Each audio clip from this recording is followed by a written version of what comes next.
What's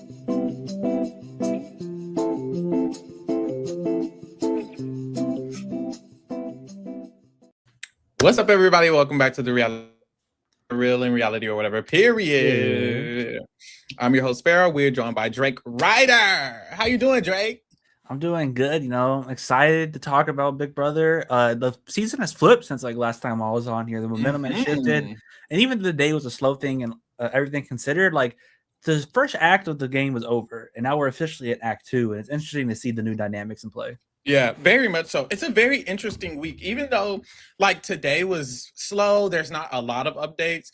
A lot of the updates we do have, I feel like are very interesting, and it's like we can really analyze exactly what's going on in the house. So yeah, I always think it's interesting because like for the first like 4 weeks of this game, a D and Devin's conversation happened. That takes top priority. I gotta write those notes down, know what happened. I still have to do that, but that's not the most important conversation. It's just other people that actually have influence now. So. Very interesting. Let's get into it. Fuck it. Wow. All right. We have a new situation going on in the house. As you know, people are in different areas now. Lala is the HOH. She nominated Barrett, Chuck, and Haley. Kamu has the power of veto.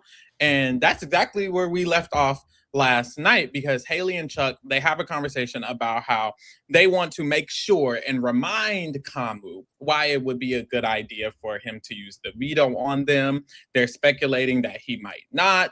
And Chuck is like, well, if he doesn't use the veto, the alliance is over, as if the alliance isn't already over. They're just behind.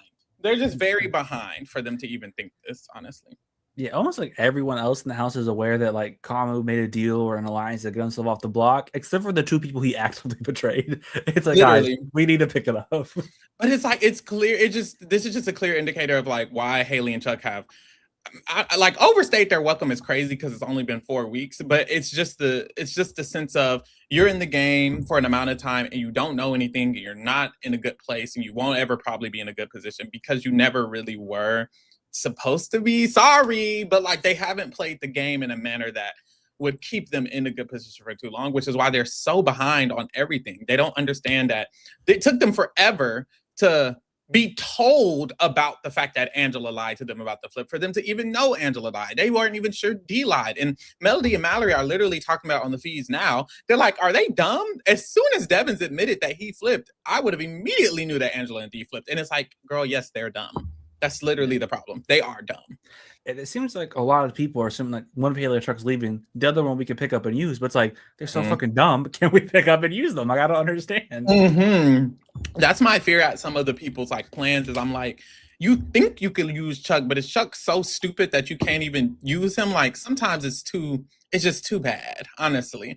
But yes, Taylor and Lala, they talk after this, and Taylor is saying that of course she thinks Haley should leave. But if Chuck stays, it's good because they can pick him up as a competitor and use him in these next couple of weeks. This is something Taylor has been consistently saying, and she's working on Chuck.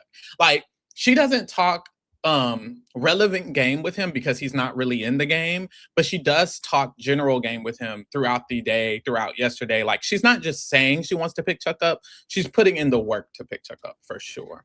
Yeah, but the problem is I just don't know if it will matter because I feel like Chuck is just gonna go wherever Chuck wants to go. And maybe it's Taylor, but I really don't know where Chuck or Haley go if they're evicted. Like who stays. I agree. Like, you really have to make sure if you're going to try to wheel Chuck, you have to make sure you have Chuck for sure. I think genuinely, if Chuck does stay, hopefully for Taylor's game, one of Yash, Kamu, or herself win the next HOH, because I think then she could genuinely bring him in on a group. And then he could actually be used. Because her plan, as she's telling Lala in this conversation, is she still wants to wield Chuck, Kamu, and Yash to go after the icons. This is what she was believing at this point. It does shift a little bit because of, honestly, what Lala is thinking. I don't know if Taylor has shifted her mindset on it or if she's just listening to Lala's perspective. But at this time, she wants to wield the three of them against the icons. And I think the best way to do that is to lock Chuck in. You can't just keep him and not lock him in. Especially if you're Taylor, because I feel like the season's brewing to like a Taylor versus D war eventually. And Taylor, if you can have these other people take those shots where they get targeted instead of you, that's the way to do it. Like, use these comp beasts to your advantage. If you're not going to be like this big physical threat, you need to use them. Yeah, and then if she can successfully get it done, the target I feel like will shift away from her, at least until those three people are attacked. Because Dee and Angela already have mentioned Yash being a threat, and even in the past, Kamu being a threat. So if either of them do take a shot or nominate an icon or do anything against an icon, I think their sights will shift away from Taylor, at least temporarily, to the Yash or the Kamu or even the Chuck. I think best case scenario for Taylor and Lala is, and even Yash, is Kamu has to win HOH, and you have to convince Kamu to take out the icons because that breaks his trust completely with the other side and makes his target so much bigger. I agree 100%. So after this conversation, Taylor does talk to Chuck, and Chuck is just doing a lot of, he's not feeling good. He's feeling unhappy. He's complaining. And in this conversation, he complains specifically about Lala. He's like, honestly, I don't like the comments Lala has been making, calling them a showman and doing these other different things. He doesn't like what Lala is doing. And he's like, honestly, like, you need to talk to her and tell her to not do that, et cetera, et cetera. And Taylor obviously wants to pull Chuck in. So she's like, if I'm being honest, I don't think Lala is trying to do it from a place of malice. She really likes you. She's just acting that way because of the attachment to Haley, and she's just hurt. She's hurt by what she heard about you potentially nominating her. Like, Taylor is vouching for Lala. And then we see later on, Taylor actually does tell Lala to kind of chill out on that because Taylor is genuinely trying to pull Chuck in. So she's doing some good work. Shout out to her. After this, Kamu talks to Melody, Mallory, and Drew. Very interesting conversation. He's explaining to them what happened upstairs. And he's going through it all in this very expressive storyteller way. And he makes the comment that, and he's like, yeah, I kind of instigated a little bit because I brought Angela upstairs too. And I knew she was probably going to get a little happy about that. And we got to put a pin in that. Well, I gotta say something real quick about Kamu. He had all this thing to say about Jason, but does he not give a little Jason where it's like, I need to make sure you know what I was doing. I need you to make sure. I need the whole house to know I'm the one who planted the seed. I'm the one that started this drama. I'm the one making good TV. Kamu, you want to be a stunt diva. Like, you want to be a stunt queen. Like, don't let us lie. Like, and this is kind of, like, actively right now is currently catching up to him. And if you're gonna do this to anyone in the house, you can't do it to Angela fucking Murray. Like, she will actually go insane on you. Yeah, she will get when it gets back to her, it's gonna be bad. I won't be surprised if it gets back to her tonight. Like, they're actively talking about doing it. Like, what do you Kamu? Child, so put a pin in this, baby. So yes, when he leaves though, immediately Drew is like, how do y'all feel about him weaponizing Angela? And Melody's like, I do want to say something about that. I do want to let that be known. And Drew's like, okay, just wait a little bit, wait until the renoms. And so at this moment, Melody, Drew, and Mallory have agreed that Melody is likely going to say something, and she's likely going to wait until the renoms has been done. And girl, we'll see how that goes. Taylor then talks to the camera. She was just going through every house guest. We missed what she said about the icons, but she goes to Haley and Chuck, and she's like, Haley and Chuck don't clean anything. They barely decided to clean, and they didn't even do a good job. Haley drags her feet all day. I hate people who drag their feet. I do. You know, I like Kamu. He's good to look at. He is. I like the littles. Well, I love Mallory. And I mean, I like Odie too, but I love Mallory, and everybody knows I love Mallory. And you know, I'm waiting for Mel to make me laugh. Mel's supposed to be a comedian. I'm waiting for her to make me laugh. Who's next? Lala. Lala get on my nerves, but that's my girl. I love Lala, and she's a great roommate. Drew is Drew. Barrett is Barrett. Yash, that's my favorite. Yash is my favorite. Not my favorite house guest, but my favorite friend for sure. And then what was that? 1, 2, 3, 12. Who's number 13? Who's number 13? Who's number 13? Who's number 13? Bitch, you duh! I'm going to bed. And then she walks out. It was just beautiful. I just love it. I love Taylor. Like, she was my vote for the power this week. Her, Melody, and Mallory are probably like my 3 favorites. Like, they're all so fun. I love all of them. And I need her to link up with the littles, please. No shade. So, like, please. I made a tweet. I said, I think my perfect 4 is like Taylor, Yash, Melody, and Drew. Ooh, okay. I think that's like my sneak. Yeah, it's Drew. Drew's I just like think I act like Drew, so it's like I got sneak. Okay, you got to put yourself in there. Yeah. Okay, I'll allow it. No, I really did I just love Taylor, and I love the fact that she's becoming like a pillar of the game. And now that the game has opened up, I feel, because I felt conflicted a little bit about like the season because I was like, well, there are these moments, and I kept saying, well, there have been a moment every single week. I just hated the steamroll of it all. And I'm glad the icons have decided to be wishy-washy and play a little sloppily and have some fun, like Dee says, because it has opened the game up much more. And this part of the game, I'm liking much more than I liked the first 4 weeks, 100%. It kind of gives like a little like a bigger BB-18, where I feel like this is kind of the end game of BB-18, where like these small groups, but this is like still pre-jury, so the groups are bigger. Very and it's much like so. You have their leader of this side, and they all have the connections between the groups, but it's like each side recognizes who the big dogs of the other side are, and it's like, do we take those shots or do we like work with them? So it's very interesting. Yeah, very much so.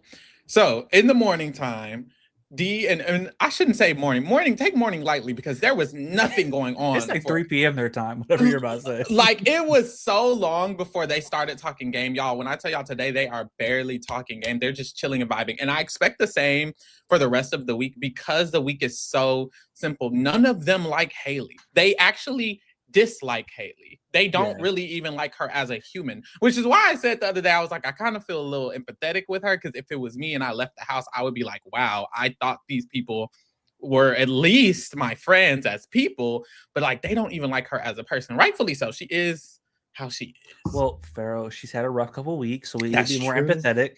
That's true. No one's had it as hard as her, she said. That's the true. person whose allies have won 4 weeks of HOHs, and the moment nobody has had it hard as her. The moment she gets, this is the first Melody. So yesterday, Melody and Mallory were like, "Yeah, Kama, this is the first week neither of us were on the block." He said, "Oh,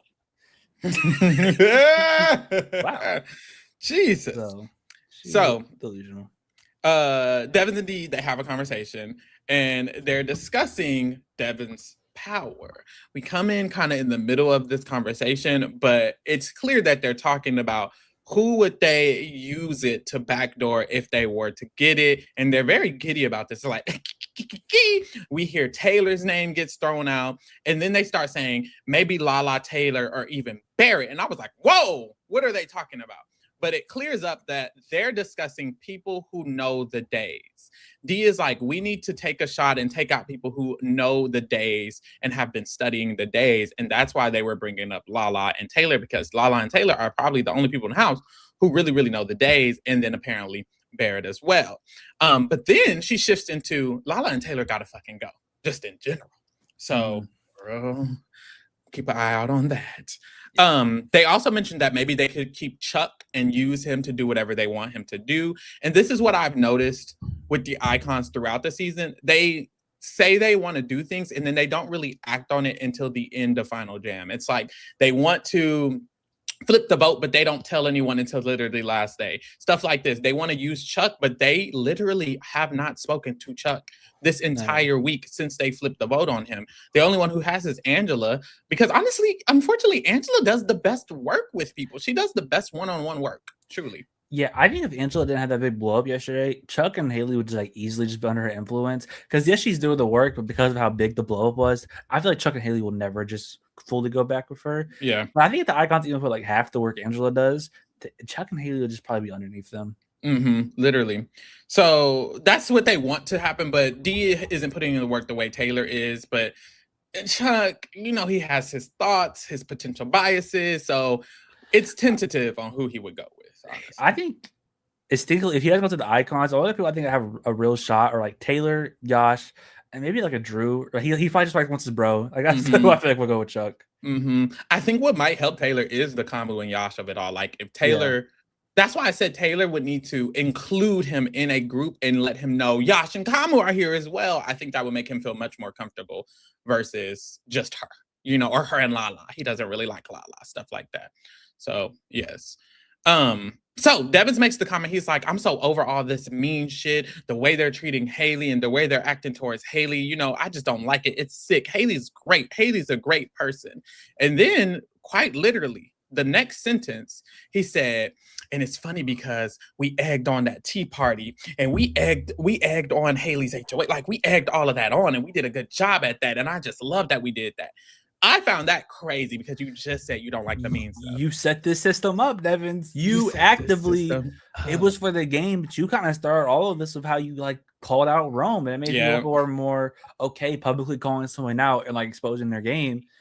People feel okay with that because you started the system. And I think Devins does mean this. I think Devins doesn't like the line, like treating people badly. Yep. But I don't think he realizes that he also exit on.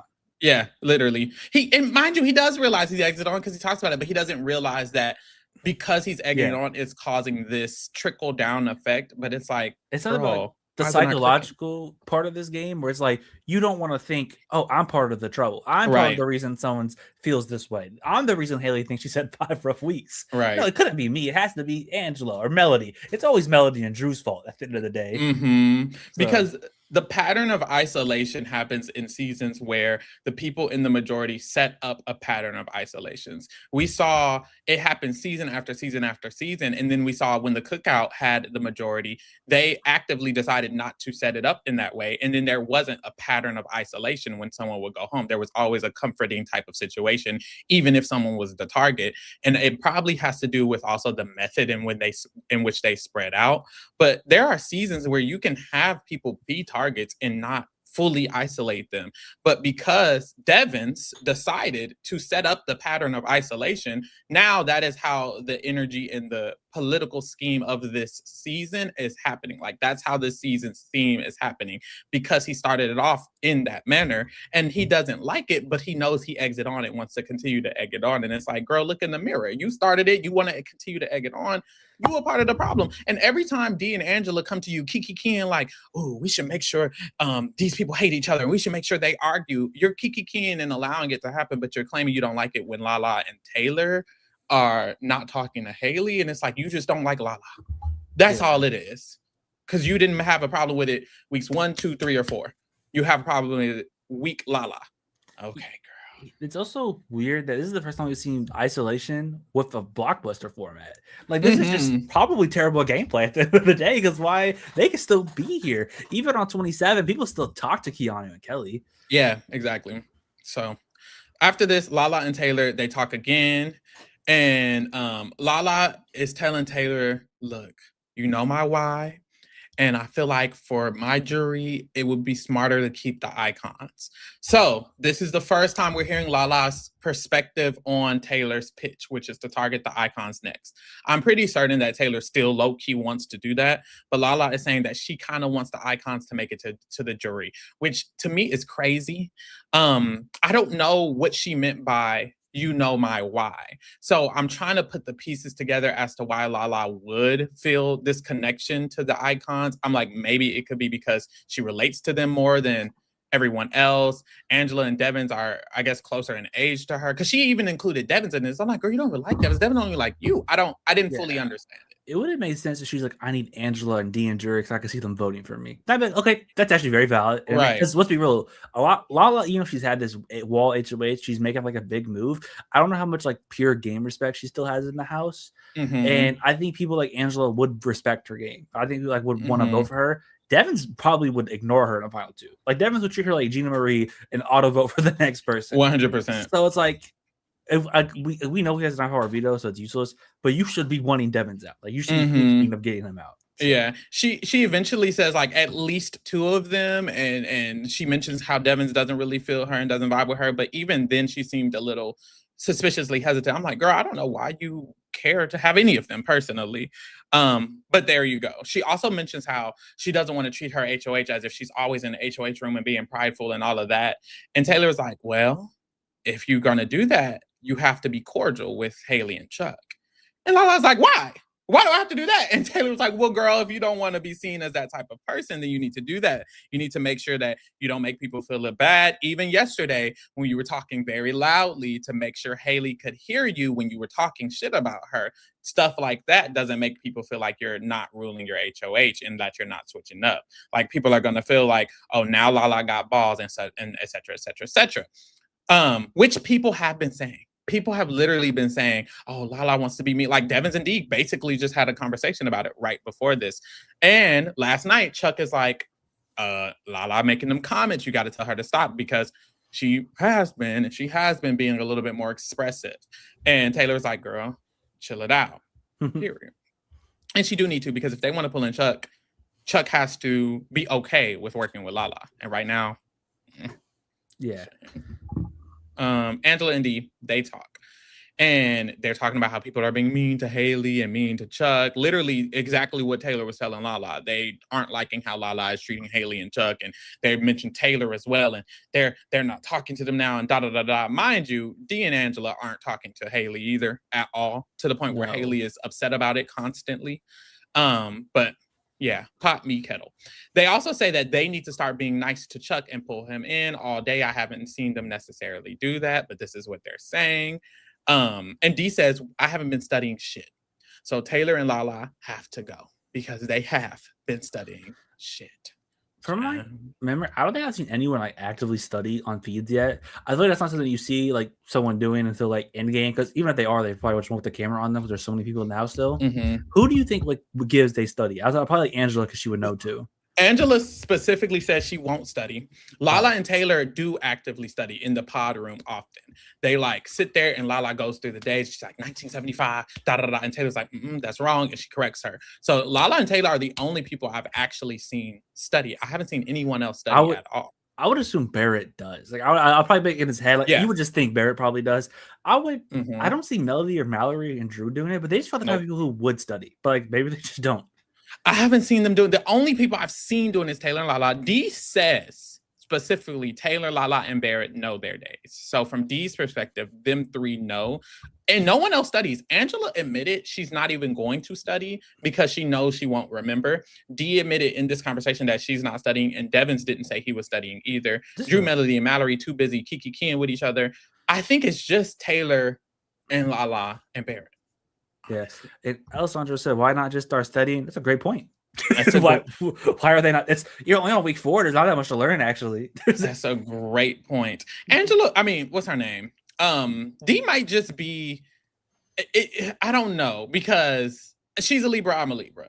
A part of me is like, girl, if I ain't study, I'm probably just not going to study. But if I'm in that house and I'm here for $750,000, I would just start studying. But you also have to remember, Dee has a slight luxury in the sense of, and it's not a luxury because she could end up fucking up and losing, but she doesn't feel the same amount of like pressure to, I need to win $750,000. Like Dee has $1 million, well, minus tax. You know what I mean? Dee has already won Survivor, and I feel like she's already made her statement on these shows. She's played before, which is why she says things like, oh girl, I just want to have fun, and fuck it, we're gonna flip this vote, and fuck it, I don't care if it's bad for my game, I'm gonna do this, and this is fun if we do this. Like she's just a little bit more loose with her gameplay because this is not her first time playing one of these shows.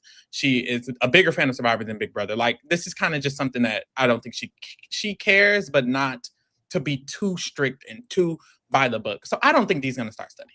I think she's just going to continue to take people out who are studying. She's playing with house money. So no shade.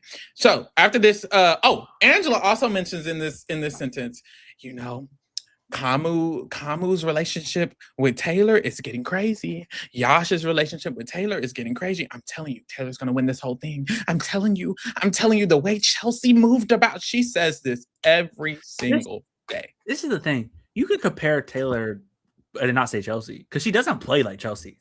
She does not play like Chelsea. Chelsea would have had Alliance locked the fuck up right now. I think Angela's issue is what people would, well, she has a lot of issues. But I think one of the issues is what someone said in a prior update, that she has PTSD because she kept mentioning Quinn when she was talking about Drew, or she mentioned Quinn a few times when she's talking about Drew. I'm like, Drew isn't actually like Quinn. No. There's a lot of differences, but I think she just is playing this mind association game with her particular season. And it's like, girl, these people aren't like these people. She's thinking of similar archetypes. She's like, oh, young nerdy guy, Quinn, black woman, Chelsea. Like that's what she's thinking. Like literally, if anything was like Chelsea, it's probably D. Like Chelsea is very influential. She can manipulate people. And Angela, you're still Angela. So, but we moved. But there wasn't a Latino woman on her season, so she don't know what to do with D. She don't know how to think about D. she's like, I don't. Joseph wasn't a woman. I don't know what to do. I don't know what to do. Literally, that's the group. But anyways, Chuck talks to Kamu after this. And Chuck is telling Kamu that he thinks he has the numbers to stay, but with Haley, I don't really know. And by the way, Haley was ready to keep you safe. She wasn't going to use the power of veto at all. She was ready to really ride for you. And he keeps insinuating all these things to Kamu, obviously trying to guilt trip him about this veto. And Kamu was like, I mean, Haley can say all day that she wouldn't use the veto, but it's different when you actually win the veto if you actually wouldn't use it or not. You have to remember that I was just blindsided, and I don't know if Haley was a part of that or not. I don't know who was a part of that. So I'm still feeling a little insecure about my position when it comes to the alliance. And Chuck was like, but if you have two strong people that you feel like you're close with, then you would want to act on that to save them. And Kama was like, well, I've already acted on protecting my alliance. I did that tea party and I spoke up. When Jason was banging them pops and pans next to Haley, I spoke up. When I won HOH, I went back on my deal for the greater good of the alliance. I've already done my check marks. And let me ask you straight up, if you won the veto, would you use it? And Chuck is like, I mean, I would have to think about it. He's like, you would use it. And if you use it, I would go up. So how do you think that makes me feel? I would go up if you would use it and you would have used it. So I feel like I've done my due diligence. And Common was getting like very like stern with the fact. He didn't like that Chuck was low-key trying to guilt trip him because he felt like he's done his shit. I think Chuck came into this like the wrong approach, but I don't think they were thinking about it. He should never brought up that Haley wasn't going to use the veto. He should have been like, we all know Haley was going to use the veto. She was just saying some bullshit, but we still need to protect us three. Right. Because I think I don't know if we talked about it. Kamu probably should have thrown the veto to Barrett. Because that was the final two, right? Because Kamu's not actively throwing away Chuck and Haley, where they were already suspicious of him, but he could have still had some like loyalty from them if Barrett wants his veto.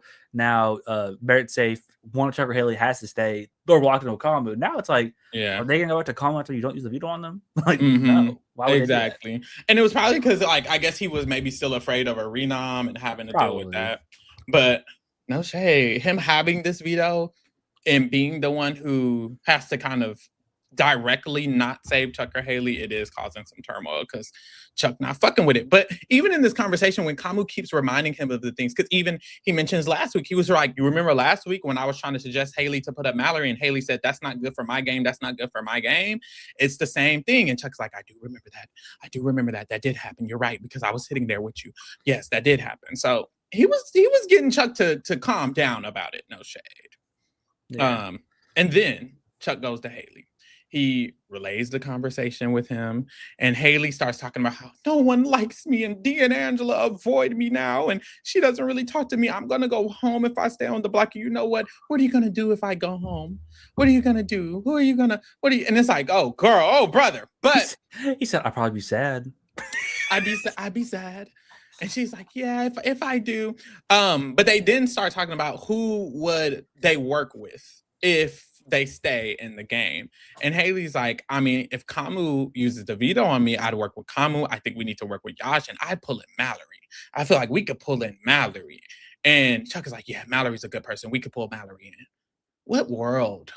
Also, like in this conversation, they also talk about nominating Mallory next week. They go from like we would nominate Mallory to we could pull in Mallory. That's a good number to have. It's like what you can't do both of these things. It's just clear they don't have a sense of anything because for some reason they still talk about how Chuck could get the votes, but they don't think Dee and Angela are with them. They wouldn't want to work with Dee and Angela moving forward. Allegedly, they will want to work with Kamu, but Kamu has to use the veto on them.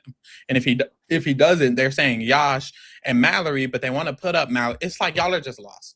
Y'all are just lost. And it's weird to me that they aren't saying, because they walk around saying how much they can trust Taylor, but they didn't mention Taylor as someone they want to work with. I'm like, y'all kind of don't have options. So choose somebody. I think they fail to realize that like, hey, you always talk about nobody likes you, nobody focuses you, but I think they still think they have infinite options. And it's like, why would you?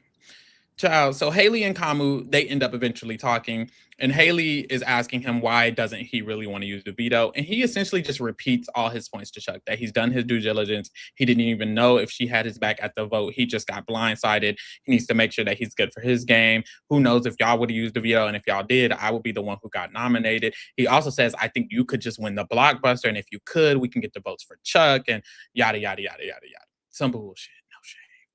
Later on, Taylor talks to Drew, Melody, and Mallory.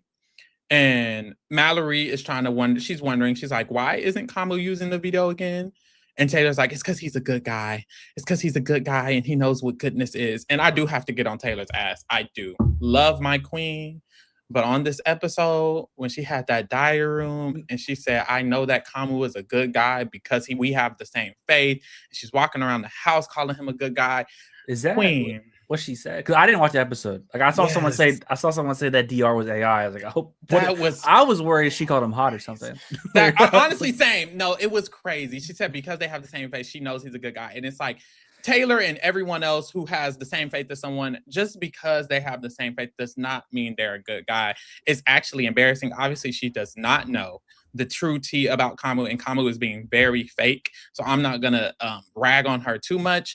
But even the concept is a crazy concept to have.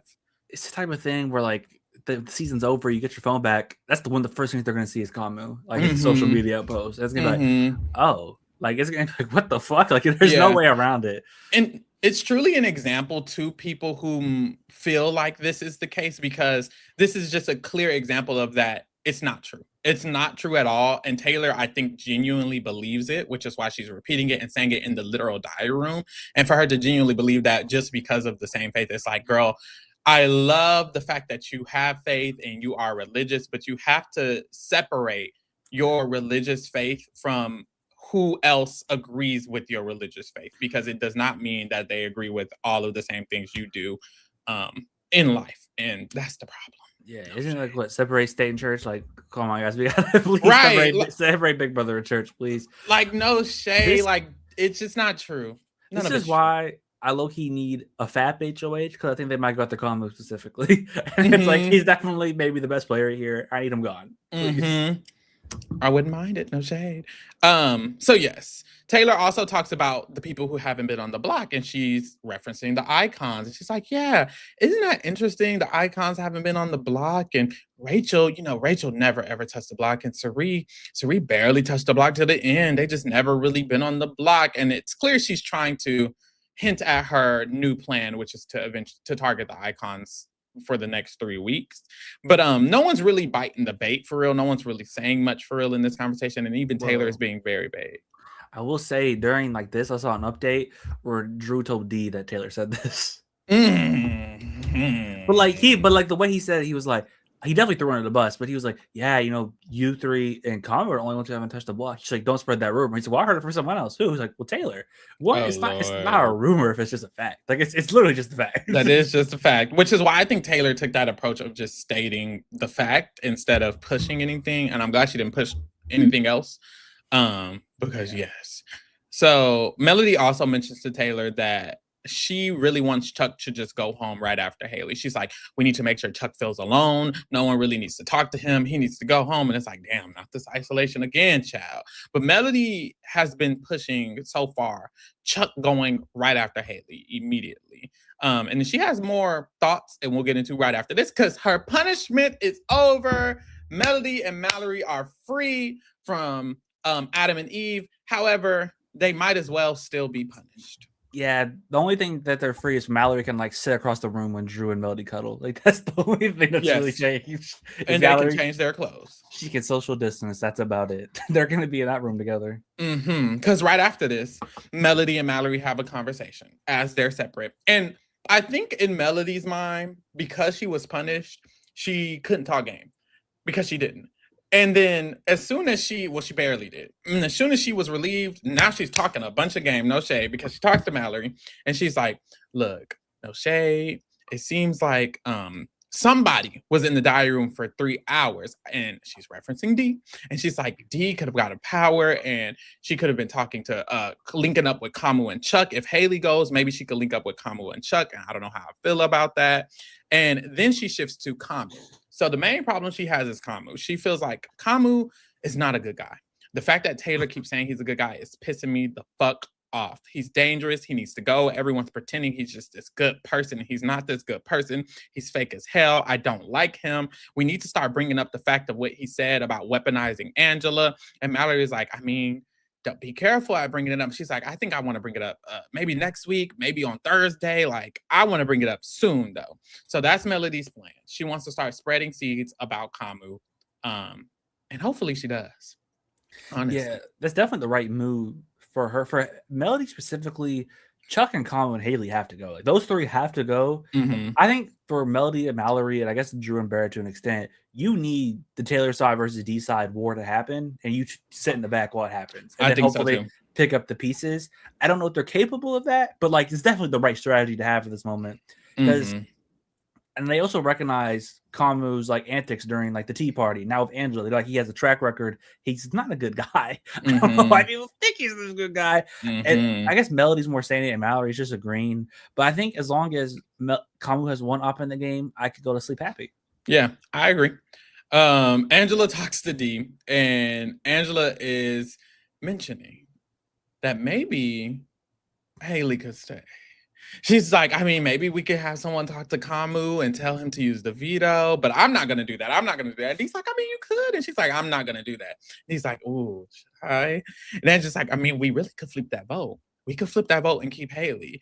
And D is like, I mean, Haley might be the better competitor, though. She could put one of us up. And Angela's like, I mean, we should just think about it. Maybe you can talk to Kamu about it. Angela leaves. D talks to the camera. She's like, dang, are we gonna keep Haley? Ciao. She's like, it makes sense for her. She feels like she wants to talk to Devins about it. She's like, she might even push Kamu to use the veto, and then she backs up for that plan. She's like, okay, I can't be pushing it. We just flipped the I vote. I can't keep trying to push the pin. I think D should not let that veto be used at all unless it's used on Barrett. Because I think if it's Mm-hmm. Drew who's the renom, it used to be they had the votes on lock, but now that Haley and Chuck are kind of affected after they're realizing that Angelo is definitely lying, there's still some stuff here about D. Yep. And they have talked about how they don't like Barrett. They blame Barrett for the flip vote, like with him and Devins, they blame. Mm-hmm. Why would they just not keep Drew over Barrett? Because they had those votes on lock. Now you don't. That's a very risky game because Yep. you have the three Lala, Taylor, Yash, Melody, Chuck, and Haley get it done. Yep. It's very risky to have the veto used. She should not be pushing that at all. I'm glad she backed up off of that. And of course, them wanting to save Haley would make sense if they put in the work for Haley. I do think it's better to try to repair a relationship than create a relationship from someone you don't have one with. I feel like it is possible that they could repair it with Haley if they keep her and try to wield her. So I don't hate the This concept, this is the issue. but why'd you do I what you did? I don't know if they can get Haley back because Haley, for all she says she's not, she's a very emotional player, That is true. and she hates Angela right now. I don't think Haley's gonna go back to Angela. I just don't think there's a way it's gonna happen. Mhm. And people like Melody, Mallory have so much dirt of it's D who spearheaded that vote. It was they keep saying no, D was the one driving the vote to save me. And Mhm. Melody will probably be like, hey, I know I called you a bitch. I called you a bitch straight up to your face. We don't like each other. It's whatever. They lied to you for Mhm. days. They talk Mhm. about bad about you behind your back. I say it to your face. And I think Haley would respect that more. I just Yeah. feel like there's so much dirt on the icons that Haley would probably not like them no more. Yeah, that's the risk. The risk is what if it doesn't work? What if she doesn't go back to you? What if you don't put enough work in?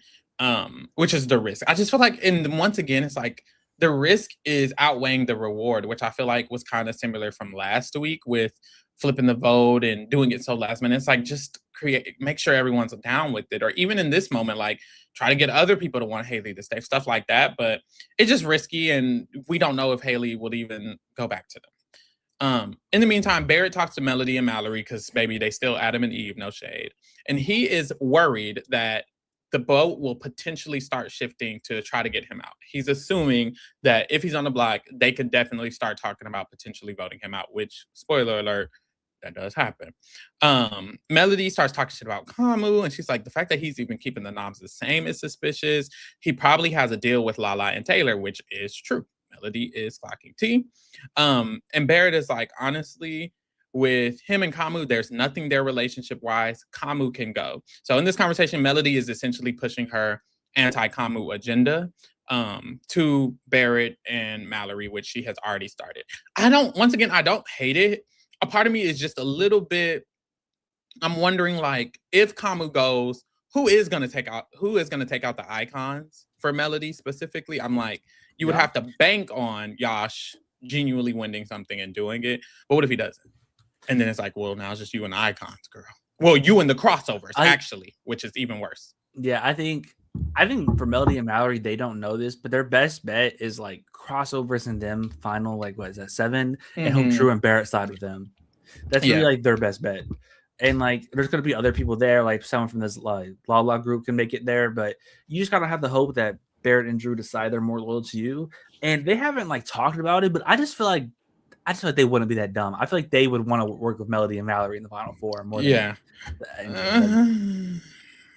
I don't know. I feel like Drew's in love right now. I think Drew might just like me and Melody are the final two. I would hope so. You would hope in that. If we get to the end and they release these crossovers, we'll just bash them forever. Really. Yeah, we'll put a pin in that one. But I think it's just a difficult position. It's like, do you, because she wants to talk with Kamu, and I'm like, I see it and I see why I could be smart. But a part of me is also like, well, what if Kamu is the only one who can win another HOH or the most likely one to win an HOH and target the icons? And it's like, also Kamu's kind of like back under the icon spell. So like, and that is true. So I think at that point, just fucking get rid of Kamu. Yeah, that's very true. Barrett and Drew, they talk very briefly about the fact that Kamu said he would not use the veto immediately when he won it. So they're expecting him to do it. And if he doesn't do that, that's going to piss them off.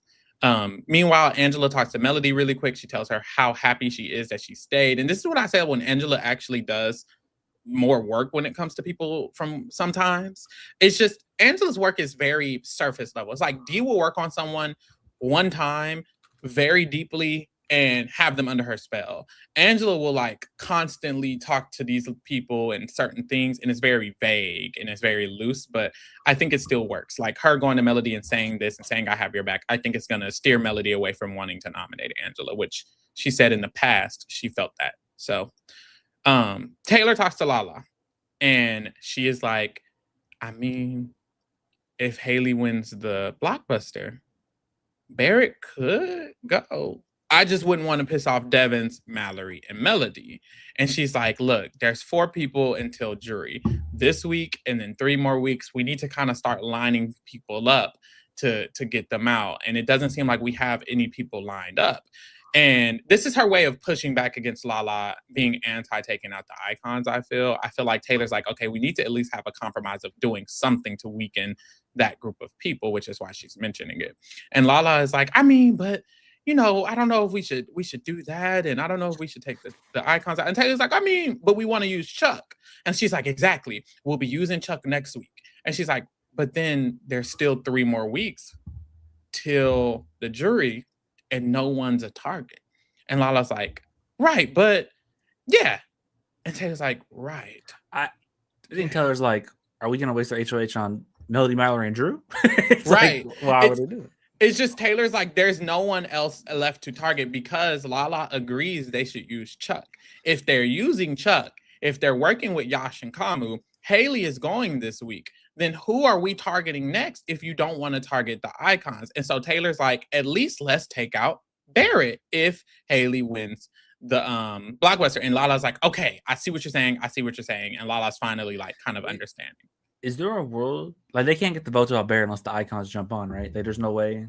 I think well, because look, Taylor, Yash, Kamu, it's Barrett and Chuck on the block, is what they're saying. So Taylor, Yash, Kamu, Haley, they need one more. Yeah, and I don't. They're not. That probably wouldn't do it. It would have to be the icon to be like he studies, so he has to go. Like, yeah. If they do that, they deserve to lose the game. Like, full honestly, that's like the last mistake I could. Like, come on, guys. Yeah, they're not. They really aren't gonna get one. That is the problem. Taylor, Yash, Kamu. When they tell Angela to do a sympathy vote. And they really haven't thought it through. That's another problem. Like Taylor is just coming up with this, but she hasn't thought it through. Because if this was the plan, you probably should have had Kamu use the veto. Because put up Drew, and then there you go. Now you can finally figure something out. No shade. Yeah, because if it's Drew and Barrett, like I said earlier, they can get the Chuck and Haley votes. Yeah, and this is really, in my opinion, this isn't even really. This is what Taylor is suggesting, but I think what Taylor really wants is to convince Lala that the icons need to be the next targets. I think what this really is telling her is like, she's like, we don't have any other options, Lala. That's what we need to have happen. But I also, it's like, Taylor, you can't just push the icons without wanting to name your alliance with Kamu and Yash. You know Kamu wants to bring Devins into the alliance, but you haven't corrected him on that. You haven't locked him into a group with Melody and Mallory. Like, she needs to also do other strategic solidification if you're going to do that. When Taylor and Yash are gonna, they talk like icons got to go, and they make all these points on why the icons have to go, and they make sound, they make strategic sense, like they need to go. when Kamu gets into the room, yeah, I want to work with the icons. Great, actually, that's a good idea. Maybe we should put a pin in that. Like that, they do some shit like that, and it's like, no, guys, like you gotta do the same thing. You had to give them the list on why it's a bad idea. Yep, exactly. And the last conversation I have is between Melody and Mallory, and Melody is once again eating Kamu up. She's like, it's so annoying how Angela says Kamu is so respectful and calm and cool and collected, especially during the tea party, just because he was talking quieter and wasn't as expressive as Jason doesn't mean he was calm. He literally kicked it all off. He literally started that shit. Melody is dragging the fuck out of Kamu. She said it's bullshit. She said she's tired of that shit. She says she needs to put him up. She does not fuck with Kamu. She wants him out of this house. So honestly, like I tweeted, I was like, it feels like there's 3 pillars of strategic want in the game. It's kind of what Taylor wants strategically, what Melody wants strategically, and what D wants strategically. It seems like Taylor wants to target the icons. It seems like D wants to target Taylor, and it seems like Melody wants to target Kamu. So we'll see what happens. I think it just depends on the next HOH. If Mallory or even a Drew or Barrett win, I think Melody's perspective will win. If D or an icon wins, I think D's perspective will win. If Yash, Kamu, or Taylor win, then I think Taylor's perspective will win. It's really like 3 different factions of the game that's happening right now, which is very interesting. I'm loving it. I'm like the season, like all of a sudden, like it's done like a full 180 when it comes to potential.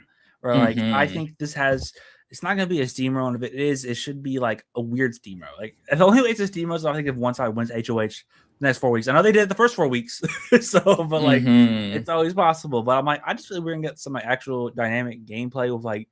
It won't be 2 sides. It should be like 3 sides of a little bit of interlap. Where it's going to be like Drew and Barry seem closer to the crossovers, and Melody and Mallory seem closer to the Lala and Taylor side.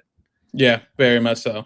And then in this conversation, they also mentioned that, well, Melody mentioned she wants the icons to be targeted, but she doesn't want to do it. That's the problem, baby. No one wants to do it. It's clear Lala and Taylor don't want to do it because they didn't do it just now.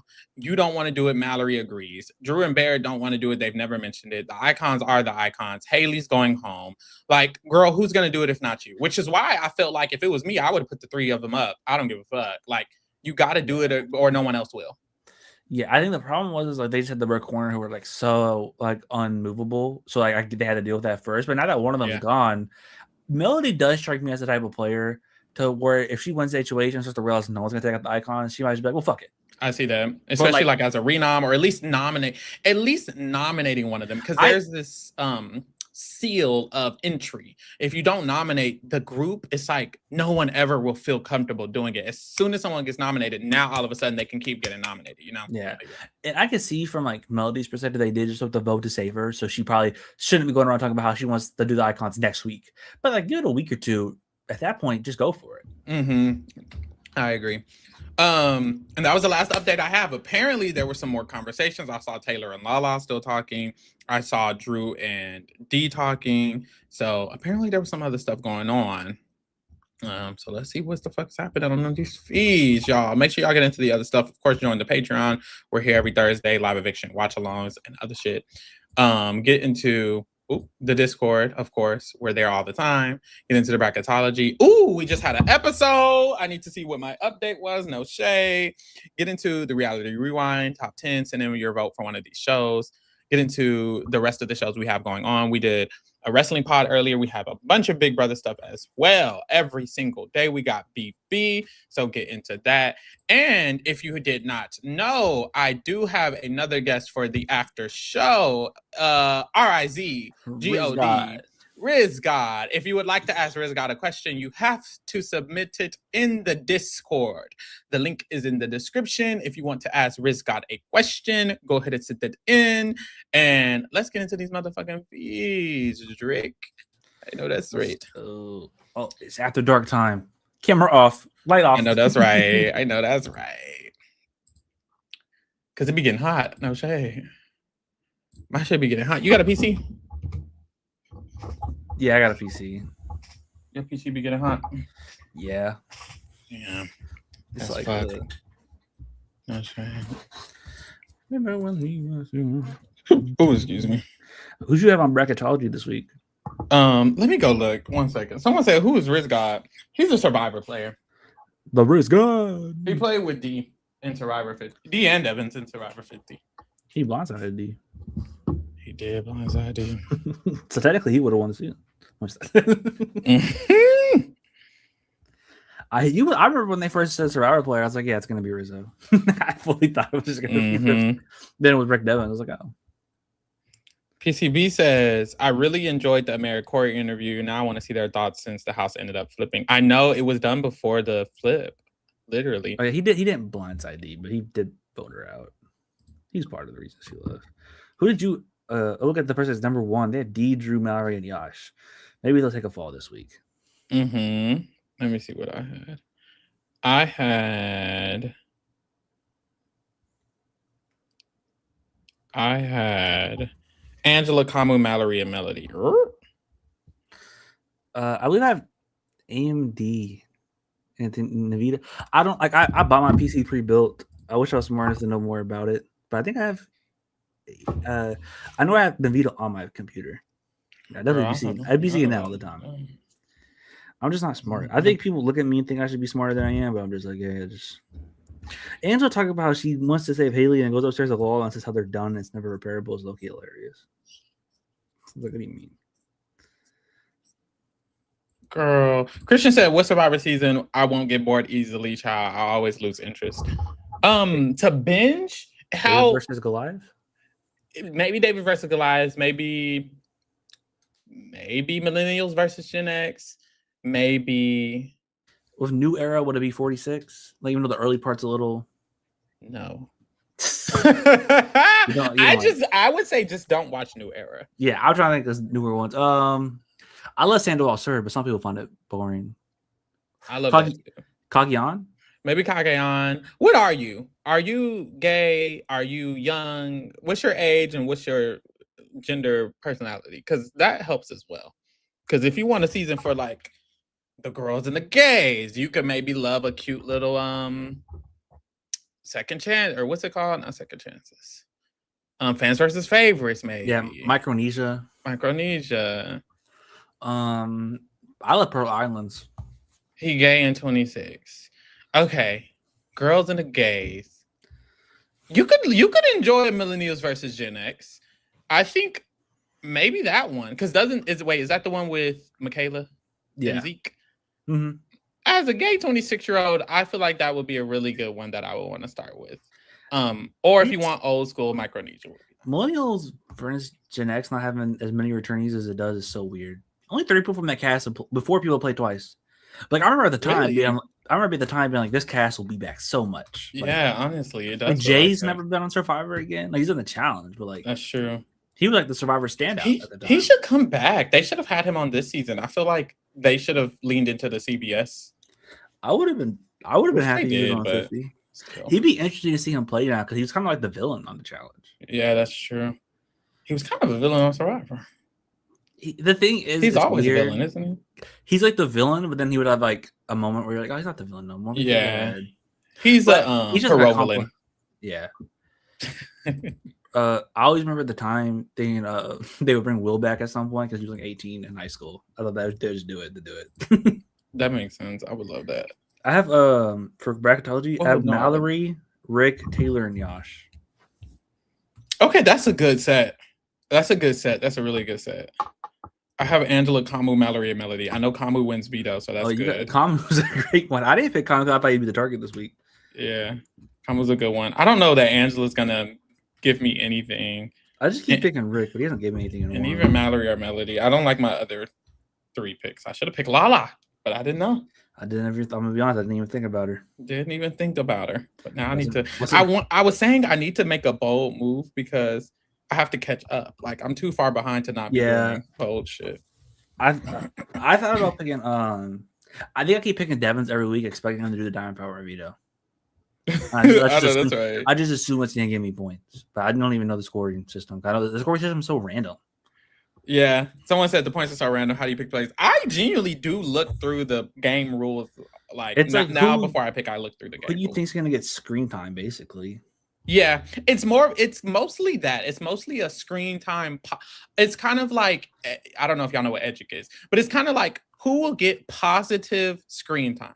So making it far in a competition, that gives you points. Winning a competition gives you points. If you're working out and stuff, that gives you points, like positive stuff.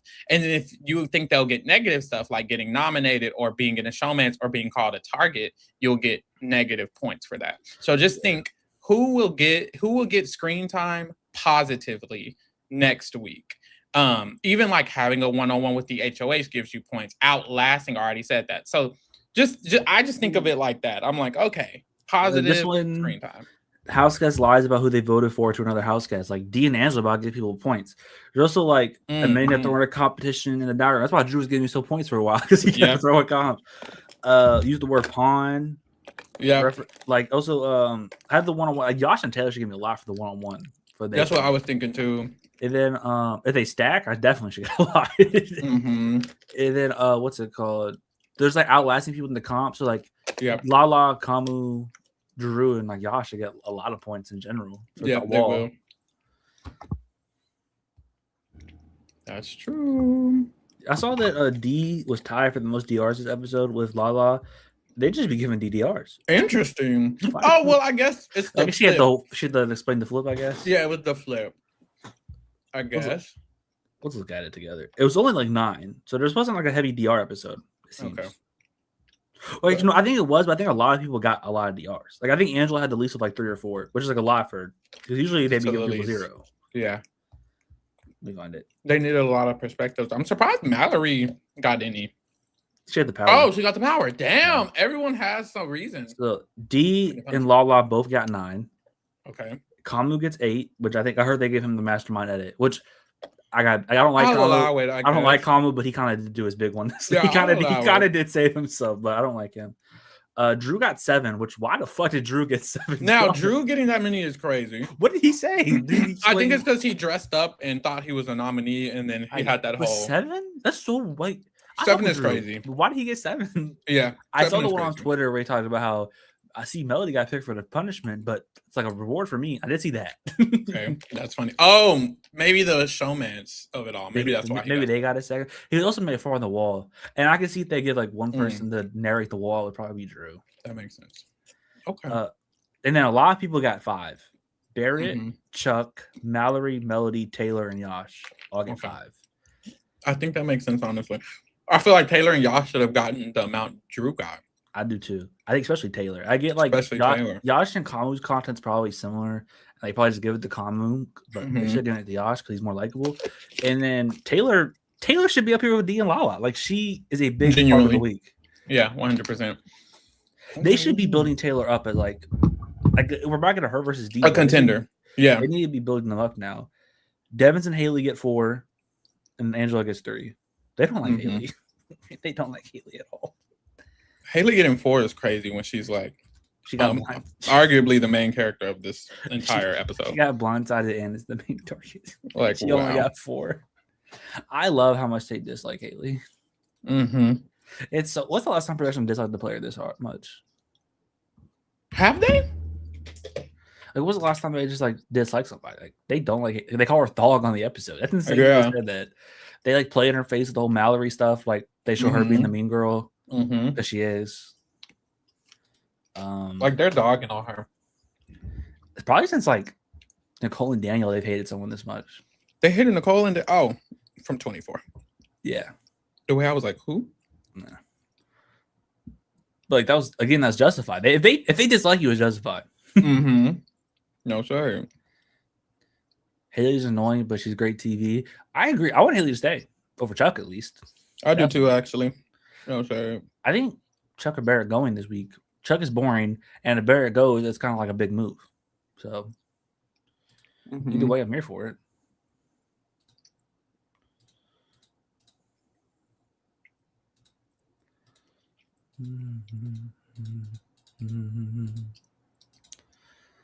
I need Colin to stay at the bottom of these popularity polls. I know he's playing a good game, but we gotta stop putting him higher, guys.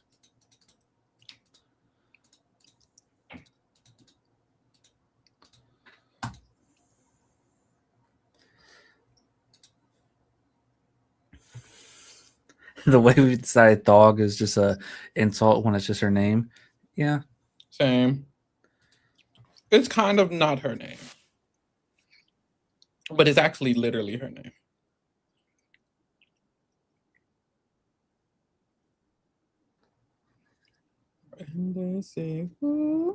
You know what's crazy? There's actually not been any game talk. Like Angela and Lala are talking, but they're just talking shit about Haley. Drew and D talk, but they didn't really say much other than what you literally said. All I saw people were saying that Drew just got with the conversation, like retelling like that he's loyal. Mm-hmm. That makes sense. Okay, well let me go make my dinner. What you gonna do, Drake? I'll run the chat. It's me again. Hold on, wait. Matter of fact, let's show this. Oh, what up? Where's your headline? You're a writer 2000. There you go. Yeah, what up? Let's show that.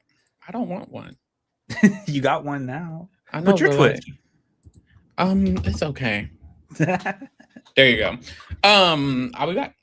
All right. Well, what up, chat? Y'all got anything you want to ask me? Talk about? I'm just listening to Angela and Lala talk, but they're not really talking about much. They're talking about if you use the veto, I put up Drew, which I wouldn't be mad at.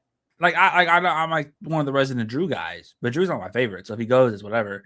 But I just think Drew in the box more interesting because Drew versus Barrett. I wouldn't be mad at a Barrett flip. Like I like Barrett personally, but like game boy wise, you're kind of flopping, so you could go. I wouldn't be mad at it. I think just as a super fan, like I want root for the other fans, but I'm like, damn. Well, see, this is the real questions we need to ask. How excited are you for Danganronpa 2x2? Yo, my boy Gundam better survive. If he doesn't, we're having problems. Okay, him and his hamsters are gonna survive that game. If they don't, we are gonna have issues. Oh, I didn't press none. I didn't do this. We got Ghost. We got Ghost here. I didn't do that. But why are you pulling on my Twitch? You're not even here. I don't want this on the screen. I feel uncomfortable. I'll leave it up for like 30 seconds. Yeah. I typed this out in like high school. Shout out to that. Yo, we also got people in the Twitch chat for the Reality Kingdom. What's up? Yeah. But I'll probably be live tomorrow. I don't know what time, probably 1 or 2 Eastern. And then I try to stream, like I'll watch feeds, but like I can't show the feeds because they'll take my channel down. So like I just like react. It's me watching feeds while I play games. That's all I do, basically. But yeah, that's my Twitch. I'll take it off the screen. I don't want to. I like promoting myself, but I'm not gonna do it too much. But what's going on? Pharaoh really left me alone. Yeah, we could talk about that all on the Discord. Join the Discord. We'll be fucking with. They got a whole gaming section of the Discord. We'll be in there sometimes, talking the games. I'm ready for like for the gamers in the chat. Fire Emblem comes out next month. I'm excited for that. Suddenly Drake became my favorite court member. I should be everyone's like top 15 court members, at least bare minimum top 15. There's not that many. I gotta be top 15 bare minimum. You play R6. This is, I think because I'm live on Pharaoh's account. He's not here. I don't know exactly what Pharaoh plays. To be real with you, he disappeared, so I need him to come back. Have you guys ever met in person? I've never met any of them in person. I know like some of the California people have met in person. Pharaoh and Leave obviously met in person. I've never met anybody. Nobody lives near me though from the Reality Kingdom. I think the closest to me is maybe D. I think what's your top 3 favorite games right now? Right now. I don't know what I'm doing right now. Oh, Pharaoh's back. He didn't like me being alone. You better leave your Twitch up there. I didn't feel comfortable leaving it up there. I just don't feel comfortable. Right. Okay. I can put it back a little bit, I guess. I don't know. Some of that just makes me uncomfortable. Just promoting myself. He's gone. Let me take it back off. What's your top 3 favorite games right now? What I played a lot of like this Retro Rewind where you like run like a DVD shop. I've been playing that. And then I've been playing like replaying Dispatch so I get all the achievements in it. And like Assassin's Creed Black Flag. That's all I'm playing currently. Like I'm just playing those games. Pharaoh got tired of that nerd shit. Melody's the leader of the popularity polls. I personally want Taylor, but I think voting Melody's a good vote because like I'm scared Kamala might get it after this episode. From what I've heard, I haven't watched it yet, but I heard his edit's really good, and I don't want Kamala to have a power, and I don't want Kamala to get a punishment either because I don't want him to feel like America likes him. So Melody's not a bad vote. I think Melody and Drew are top 2. The concept of replaying Dispatch. I'm just getting my achievements. It's like all I have to do. It's like getting my achievements. Pharaoh again keeps entering. No, I'm struggling. Oh my god. Why are you struggling so much? I'm so sorry. Okay, I think I'm here now. Yeah. Pharaoh, do you have any games you're playing right now, or are you just all on Big Brother season? I'm all on Big Brother season, but I love the finals. Have you played that yet? I liked it. Battle Royales aren't really my thing. Like I have friends who love the finals. I love the finals. Tell your friends to call me. I love the finals. I need to get back on it though. I haven't been on since BB season. Love that. What else do I play? I genuinely don't play often enough to have games that I do play. The last game I was playing was the Blueprints. Because I like strategy shit. Before that, I played Resident Evil. Loved Resident Evil. It was my first time like playing, but I really liked it. But yeah, I finally saw Spider-Man for this time, chat. Ooh, third time's the charm. Yes, third time's the charm. I loved it. It's my favorite Spider-Man. It's in the top 10 of my MCU movie rankings, but that's probably recency bias. It'll probably go down. Usually like they go down like by like 5. So it'll probably end up at like top 15. But right now it's in top 10. So I don't know if I've ever thought about my favorite MCU movie. Do you watch it? Are you like a big enough fan? I say I'm bigger than like the average fan. I think in high school I was a really big fan. Now it's just kind of like I don't keep up as much. I say Guardians of the Galaxy is probably my favorite though. It's my favorite too. Like, I love that's like one of my comfort movies. Like I just put that on the rewatch. Like I love Guardians of the Galaxy. My favorite MCU character ever is Rocket Raccoon. So Guardians 3 is my favorite movie, and then Guardians 1 is my second favorite movie. Love Guardians. Yeah, Guardians 3 was amazing. I just like the concept because like I remember at the time I didn't know who the Guardians were, and then it's like they're all of a sudden my favorites. It's weird. I was like, oh, I love all of them. That's what MCU has done so well. Is like they make these characters like likable, and when we're just now getting introduced to them, like no shit. Yeah, I hope DC does the same. I'm also like I'm the X. Like I love X-Men. So, like I'm hoping when they eventually me X-Men, too. I think I said in the chat the other day because y'all talking about like what powers you want, but like my dream when I was little, even still now, kind of was I wanted to be an actor and I wanted to play Iceman. Oh, I wanted to be Iceman so bad. You should do it. What the He's hell? so cool. Marvel, hit me up. I'll shave the beard if I have to. I know that's right. I fuck with that actually. Someone at work thought I was 30 because of my beard. I said you gotta stop this, bro. The little kid. Wait, was he older or little? He was older but drunk.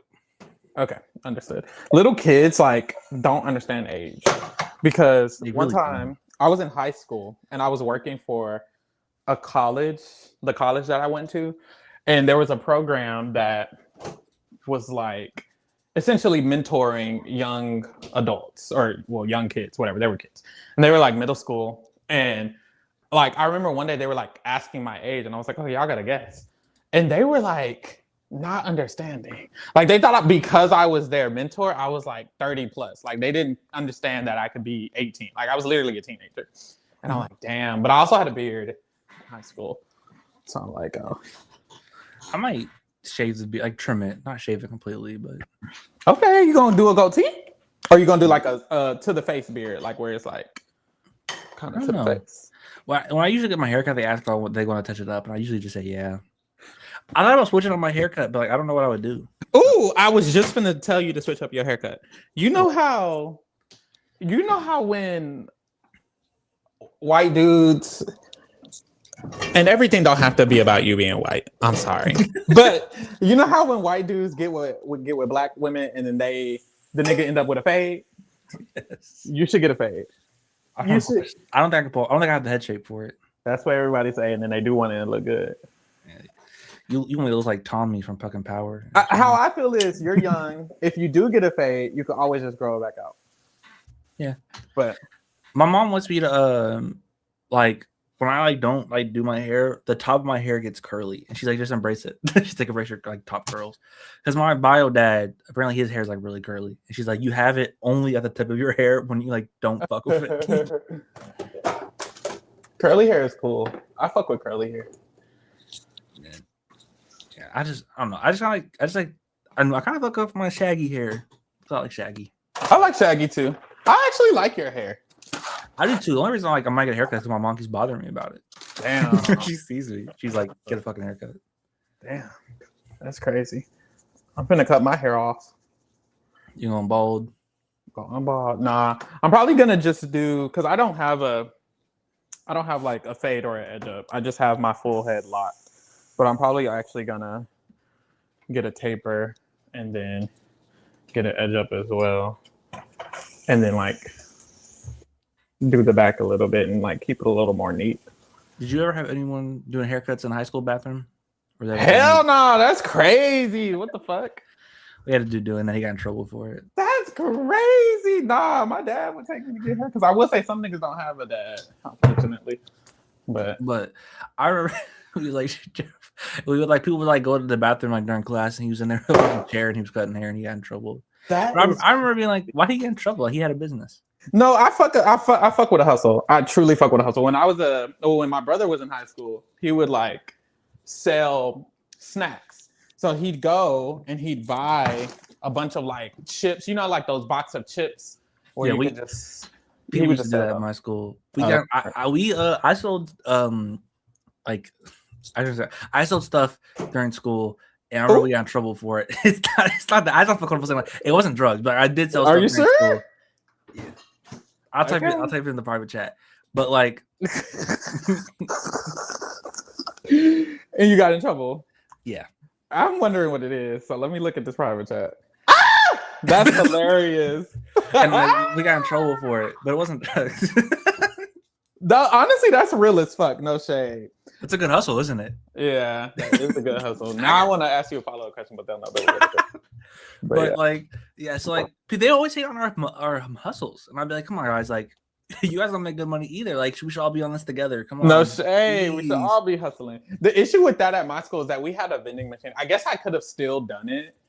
And got like different snacks like fruit roll-ups or shit like that. I just wasn't on my hustle because I am a hustler. I'm the type of nigga, I need a second business. I need a next source of income. So I really should have did that. I just wasn't thinking. Damn it. Damn. But it's okay. I know this dude, he would like post on Instagram story like, what do you want for school on Monday? Like it'd be on like the weekend, and he would come to school and he would have like they like pre-order their snacks. Oh, so like, that's a real business. Like that is tea. Because he would like it was about the time we had like senior year, we have our cars and stuff. Yeah. So he would be like, he wouldn't bring it to school, he would have it in his car. And then like selling it outside of school. He's like, what are you gonna do? I'm selling it outside of school. Oh, that's real as fuck. Did y'all school have what was I finna ask? Hold on. Girl, I lost it. I'll come back to it when I come back to it, child. No shade. No shade.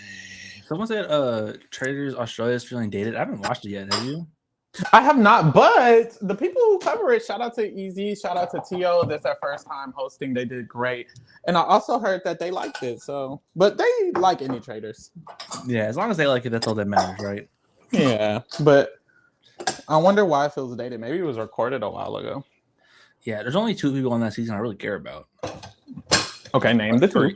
AJ and Kirby. It's like the only 2 I like. Oh, I forgot AJ was on it. That's crazy. Yeah. Funny. Who else on this? Tully's on this season. I know Tully. Who was Tully? She's from Big Brother Australia. Got you. Henry's on this. I don't know how you could do good in Big Brother Australia because it's not like Big Brother. Okay. I guess she did okay. She didn't win. I think she's on Tim's season. Or I'm making that up. Oh, interesting. Let me look at her Big Brother wiki. They don't got a link to it. I gotta actually look that up. You say you love me. No, I definitely like seen clips of her season if I didn't watch all of it. Valid. Am I clanking around too loudly? It's not too loud if you are clanking around. Oh, she did 2 seasons, and both seasons were with Tim. Oh, he did 2 seasons as well. Yeah, she did the one that's like classic Big Brother Australia, then he did one where it's more like our Big Brother. Okay. Yeah, but I didn't watch the one that's like our version. I did, but I didn't pay attention to it. I'll be real. It was kind of like background noise. Got you. Yeah, that's when I was about to start getting interested in BB Australia when they claimed they started doing our version. And then, like, I guess they didn't because Australians didn't like it. I don't remember. Something like that. Yeah, it sucks. I was talking to Cass about this. I wish there was more like strategic shows, like internationally for like newbies. Like, there's not like a show in like the UK like Cass could apply for. It's not traders. Yeah, and he doesn't like traders. That sucks. Like Survivor UK did 1 season. I thought Survivor UK was good. Bring Survivor UK back. Yeah. But before we could cover it, Henry's on the season of the traders. I forgot Henry existed. I don't know who that is either. He's on Survivor Australia. You probably seen this season. Mm-mm. He's on 2017, the one with Jericho. Mm-mm. He doesn't make it. Well, he makes it kind of far actually. Oh wait, what's his name? Henry. He had like the long hair. Maybe I do know who he is. He was very like aggressive and he's like always making like high risky plays. And he like I remember he gives like a Jericho an idol clue. I really cannot remember. He was. I wouldn't say he's a good player, but he's like an okay. He's like flaws. Mm-hmm.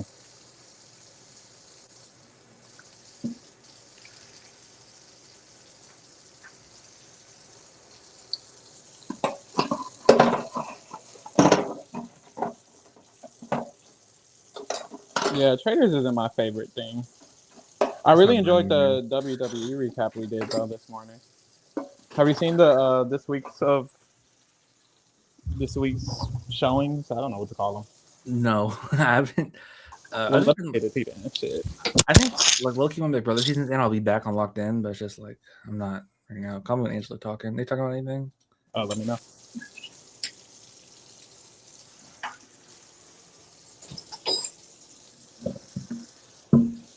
I think Angela's just being paranoid. About what? Okay, what's she saying? She's like, if anyone was ever like come after me, he's like, no one's ever done it. He's like, well, I'm talking about even like farther in the game if I am to make it that far. He's like, yeah, okay. I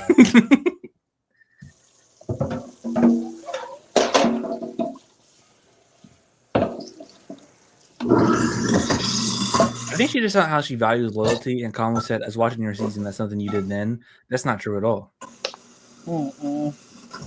Angela, I think Angela in her mind truly thinks she played a loyal game on 26. She believes everything in her mind. Yeah. Someone asked what you're cooking. Oh, spaghetti. Because it's Haley's favorite.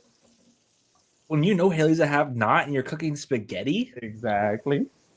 That's so funny. Someone said, do you think BB reboot will be as good? I don't really care. I don't know. I do care if it's good, but even if it's bad, as long as it's the Big Brother format, I'll be happy because that way people like a Josie and Tio, they can apply for Big Brother Canada if they want. That's just my mindset on it. I mean, the show could be like not as good, but as long as it's still the Big Brother format, I'll be happy for the fans who could apply.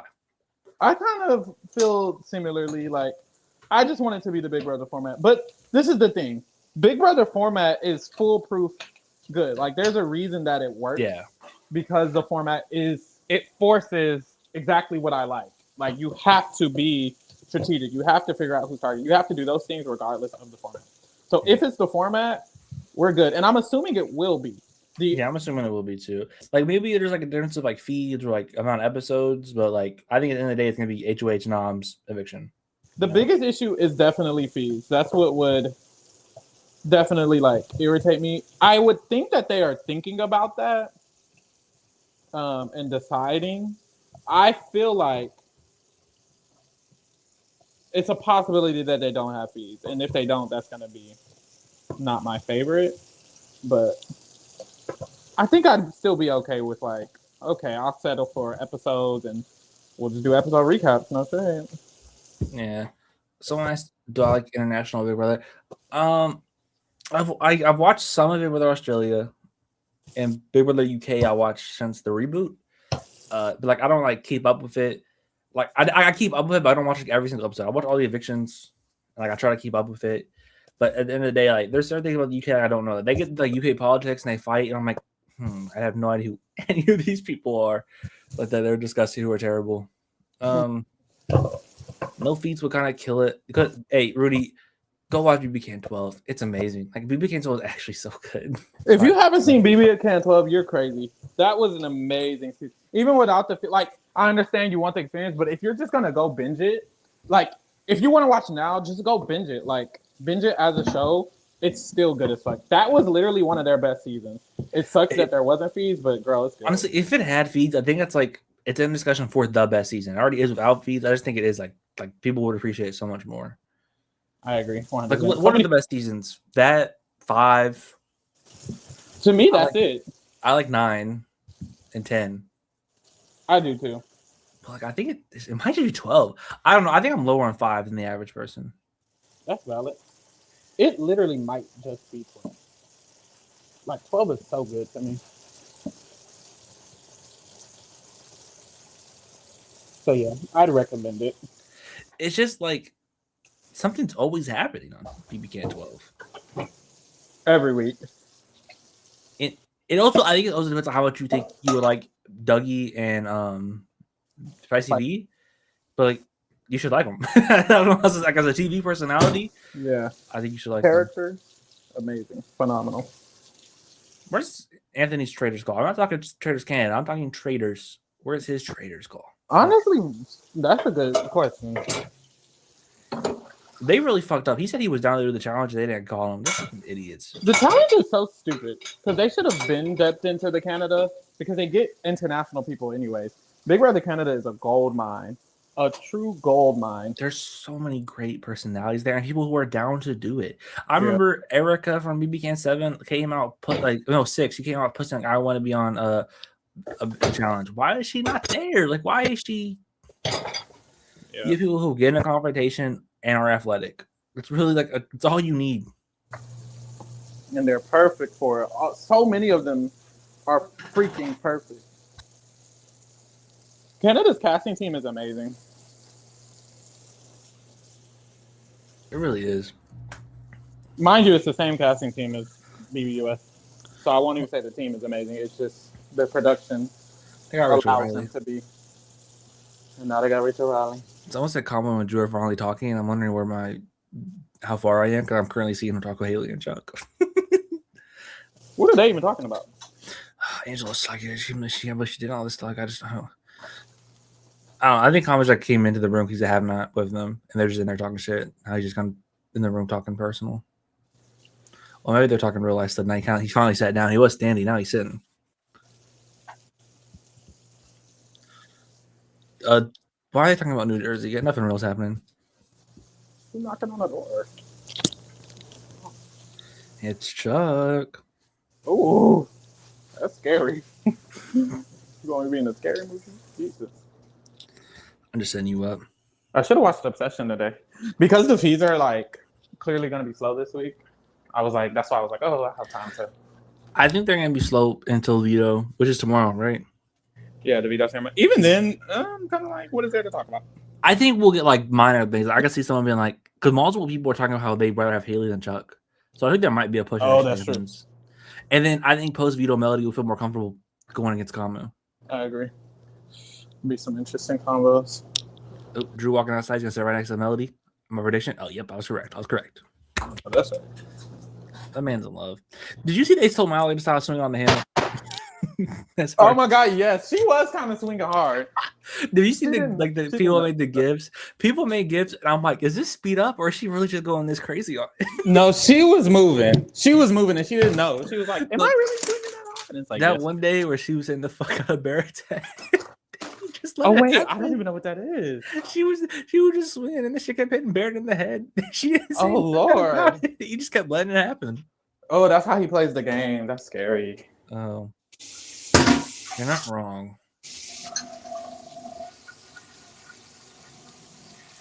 I did see someone say she's Ian Terry's daughter. You know what? What if I said I see it?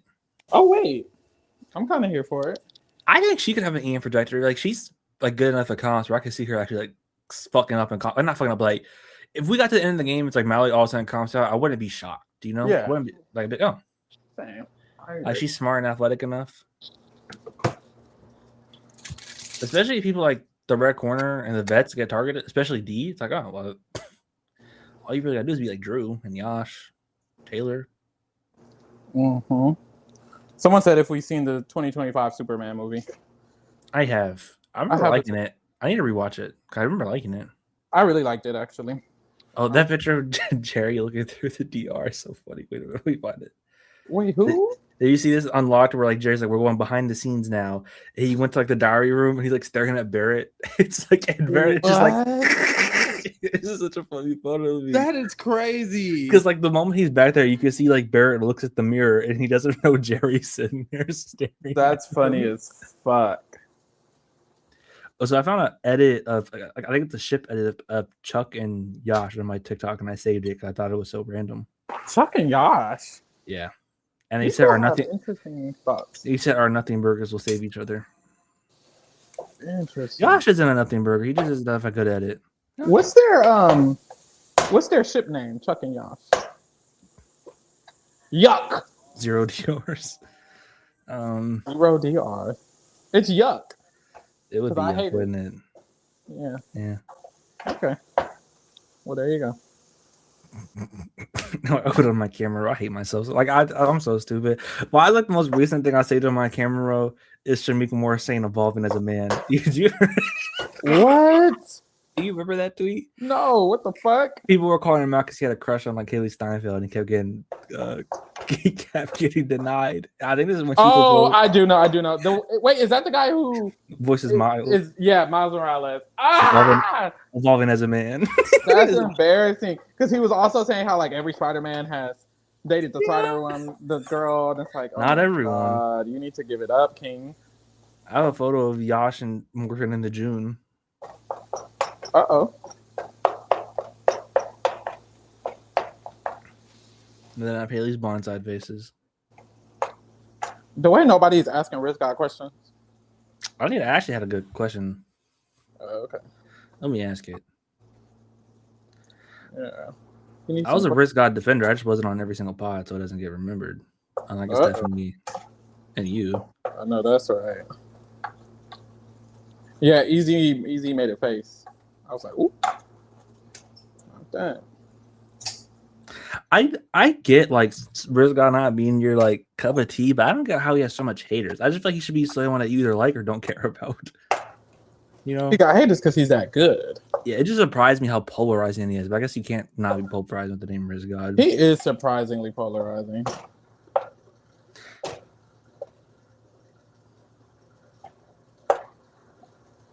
But yeah, he does call himself Riz God. R-I-Z-G-O-D.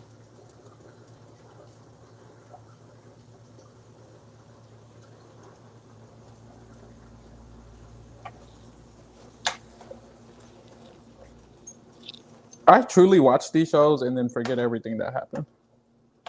We'll have two questions.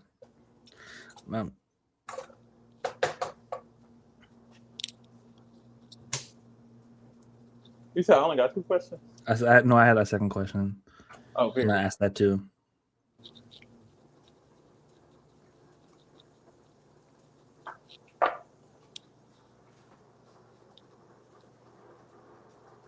Wheatley's sorry to be that man. I don't know who he is. Oh, I mean, if you're not a Survivor, if you don't watch Survivor, I'm not surprised.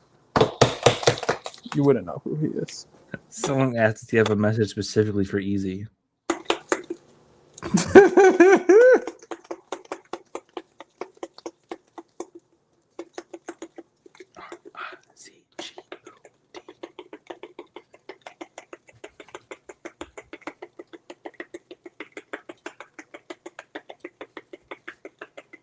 I'm trying to think of who my next guest is. Oh, I remember. My next guest is oh, that would be nice. My next guest is a throwback, but I don't know how many people will be up for it. Throwback for Big Brother? Yeah, it's a BB throwback, but it's kind of like, you know, if you fucking with it, you fucking with it. If you're not, oh, you got Drew Daniels. Let's go. Damn. How'd you know? What if I was just right? What would you have done? You'd be like, oh shit. I would have probably said the same sentence I just said. Well, who knows? But the throwback has relevancy to this season. So you could guess it with those two clues. If I really thought about it, I probably to this season. What are they doing? Oh. You know exactly who it is. I'm gonna type it in the chat. Okay. Our chat. Okay. Like, you see how quickly you figured that out? Bow, bow, bow. Bingo. Yeah, okay, cool. I'm up for that actor. That's actually like such a good guess. Oh, I think so too. Hopefully others do. I don't think they will. I think the BB fans will be here for it. Okay, that's valid. That's valid. Like the fact that you were able to pull Chicken George at a time like this is.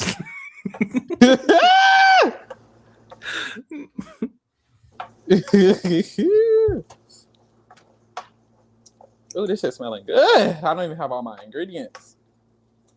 You got the ingredients to make this summer sweet. Well, Canada. I got rice instead of riches and all these dirty dishes. Just wish I had you with us. We got to work this out. We'll make things right. The sun will shine. Oh, I sound good. You should go on American Idol. Oh my God, y'all. Never over there. Y'all, I'm gonna die. Don't die on stream. I'm literally gonna die in the final. I know this is not true. Oh my God, what the fuck is going on in my mind? Hello? What are you doing? No, because oh my God, hello? Hello? I'm scared, guys. I'm sorry. So I went to the store. I bought spaghetti sauce. And now that I am currently making spaghetti, it's time to put my sauce in. And the sauce is nowhere to be found. Is it in your car? Maybe it's sitting in my car. Let's pray. Because otherwise, there is no otherwise. Like, you have an apartment, right? So, like, your apartment's not super big. Like, you would know where there's only certain places it could be, right? There's only certain places it could be, and I'm like, you ever like need something while you're cooking and you can't find it, and then like the next day you see that shit right where you thought it was, and you're just like, yeah, shit like that do be happening. That's why I get my shit out before I even think about cooking. And that's what I should have did. Someone stole it. Confirmed. That's crazy. Cause like, what the fuck? That was actually I was genuinely gonna get pissed off. Like soon. I was about to start getting angry. I don't steal, but sometimes I do think about stealing when I go over to places. Oh, I steal all the time. I steal from places of corporation. As you should. Like nursing homes. See, allegedly. Nursing homes? All the time. I know damn well hospitals all the time. This spaghetti sauce better be in my car, underneath the seat, in the back. Because otherwise, what would I do? He was young. I would turn this camera on and jump off a bridge. You didn't do it unless you get to 15K real fast. I get to 15K real fast. 20. Okay, so I'm in my back seat.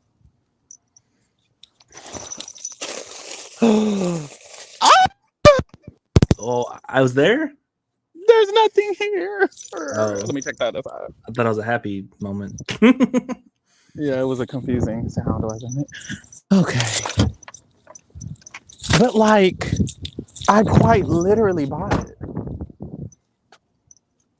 But clearly I didn't. Maybe it's on the other side. Let's keep up hope. Keep the faith.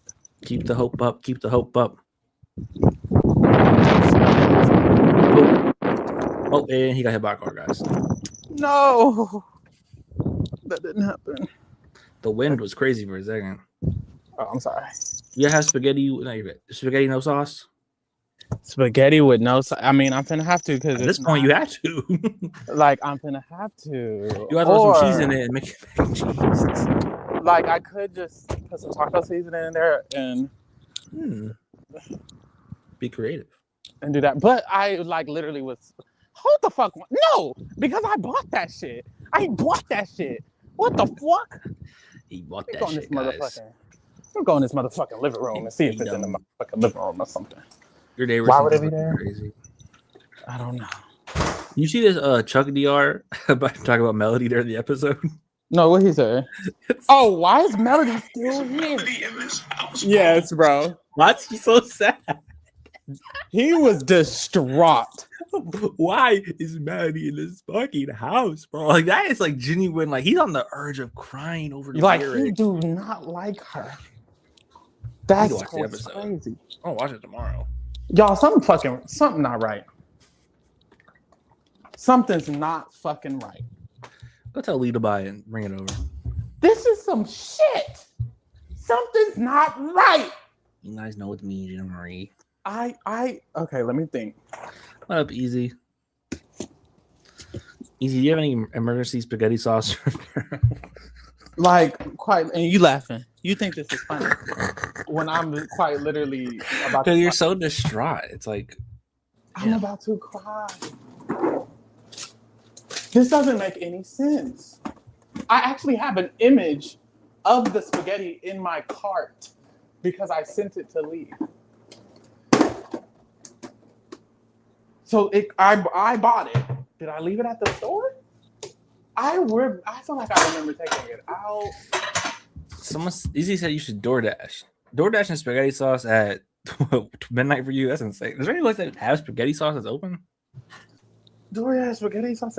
I guess. I mean, if I have to, is it in the fridge? Maybe I'll put it in the fridge. Ooh, that can make sense. Fridge. Yeah, maybe I was like, oh, let me put everything in here and bloop, bloop, bloop. Maybe it's in the freezer. Now that's a little wise. Yeah. If you put it in the freezer, we have an issue. I'm getting delusional. This is.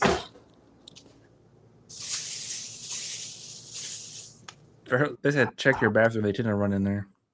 Maybe it's in my bathroom. If it's in your bathroom, you have a problem. Maybe it's in my bathroom. Maybe it's in my bathroom. I just saw someone quoted the don't tell Mallory to stop swinging on the hammock. And they said, Big Brother house will kill you if you have a stem.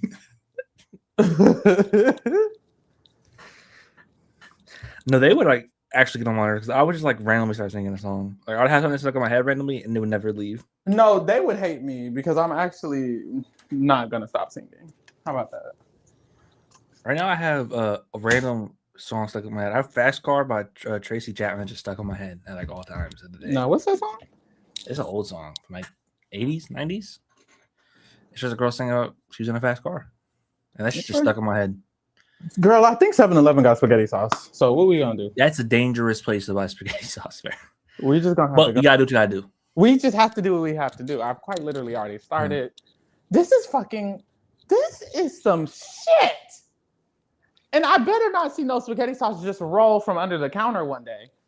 Like fucking whatever that movie is. I mean commercial.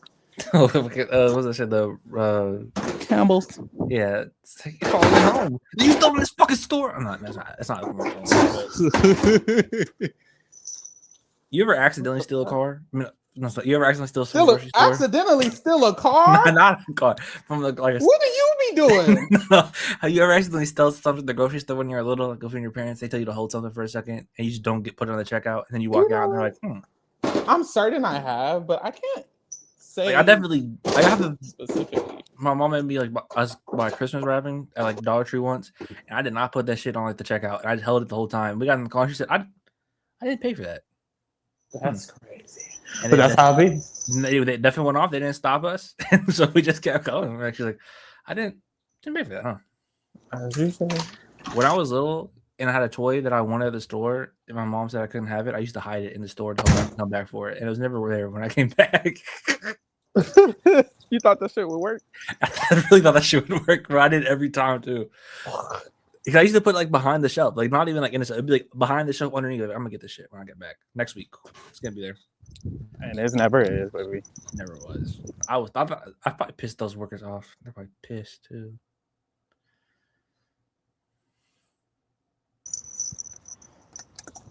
Maybe I'll sit in the car And then Someone it'll say just if you're be gonna buy sauce, you might as well go buy takeout and forget the spaghetti. But didn't you already start working on the spaghetti?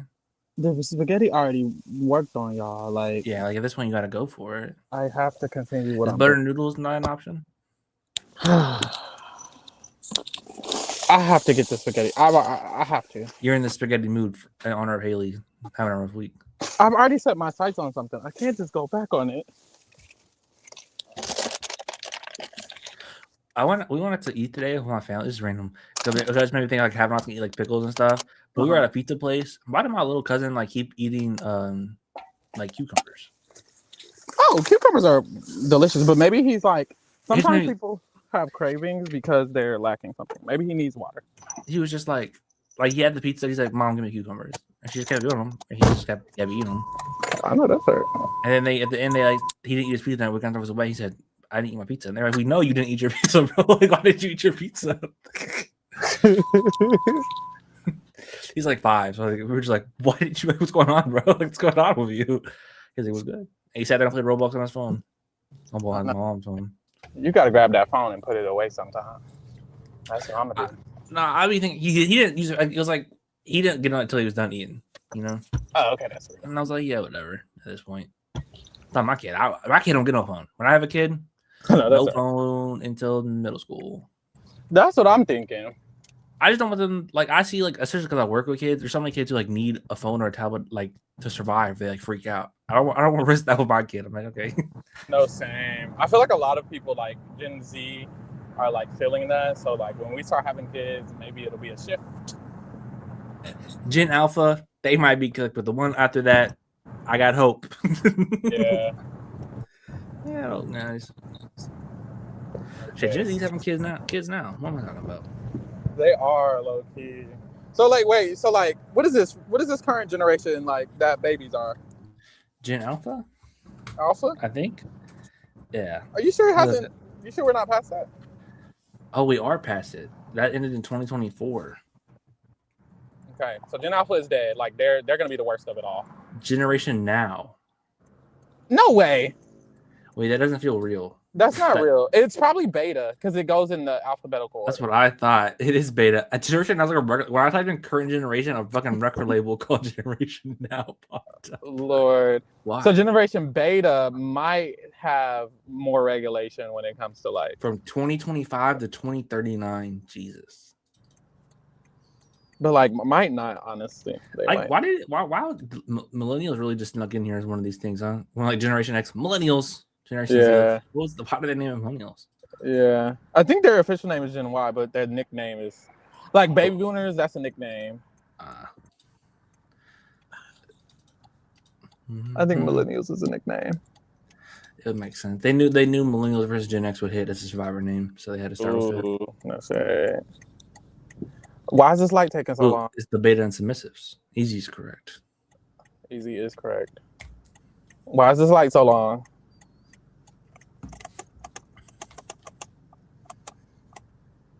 There's a light by my work, and I just stay on red for like when there's no one in the streets. And I have to run this shit every time. Sometimes it be like that.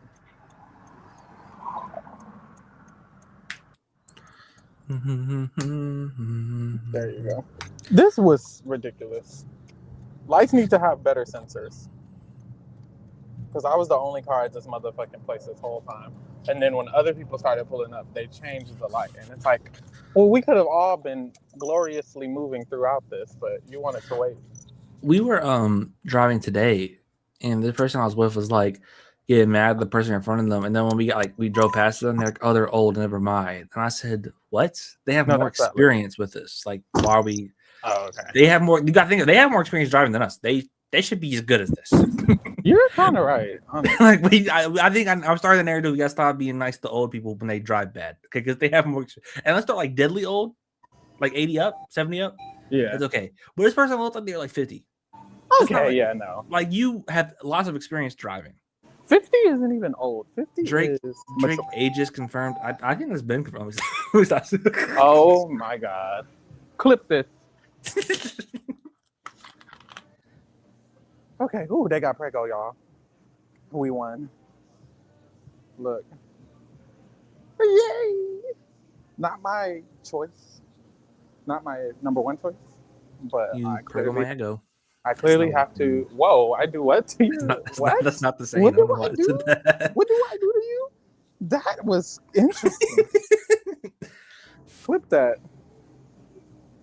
And did y'all subscribe to his Twitch yet? How many? Did you get to 100? You should be at 100 by now. If you're not at 100, pull it back up. Because you were at what, 99?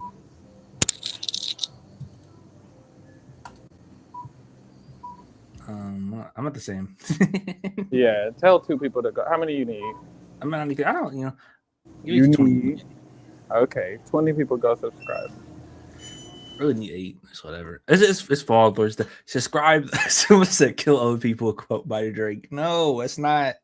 That's ridiculous. I don't agree with that. I have always said though, when I get old, like first sign of difficulty, I will be asked to put down. What? like 70, and they tell me like you guys stop doing stuff. Yep. Go ahead. I don't want to be. I just don't want to be in my bed all day. I don't want to my family.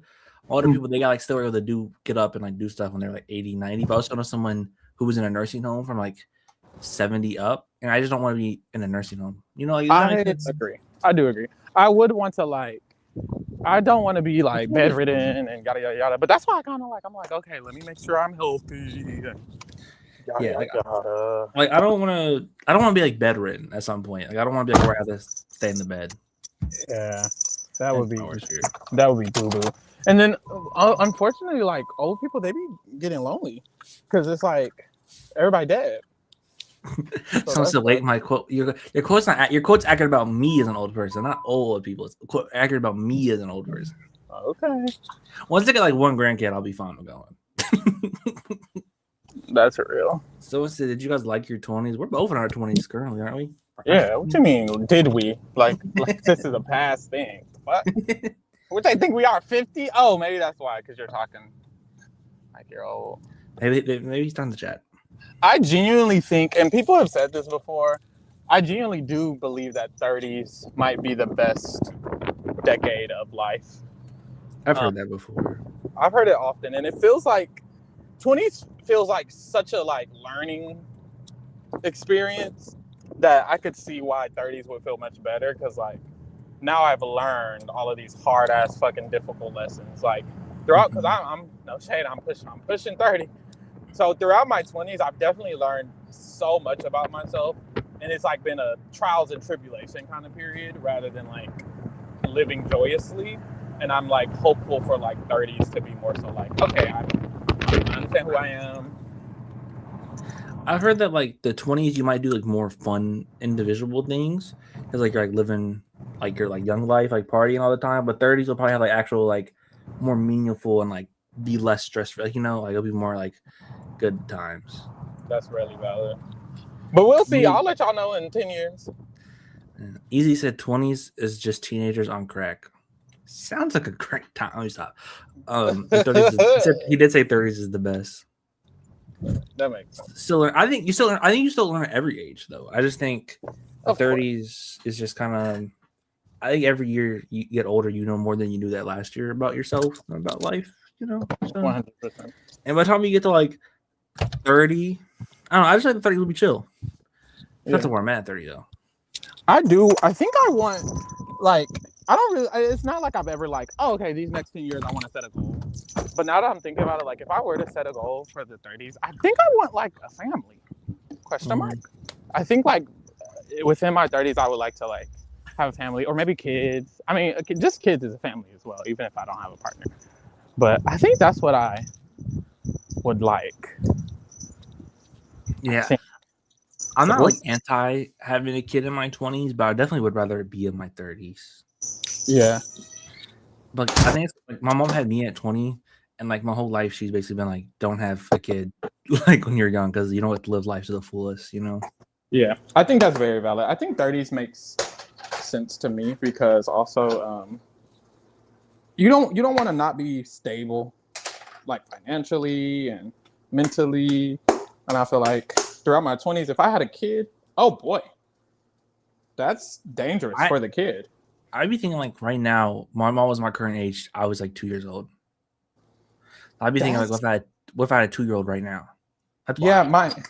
my mom had me when I was when she was 21, I believe, or 22, which means if I had a 6-year-old right now, which granted, could I have had a 6-year-old right now and have done right? Most likely, but I would be like I wouldn't be doing the fullest of parenting things that I could because like I'm struggling to bitch care for one person.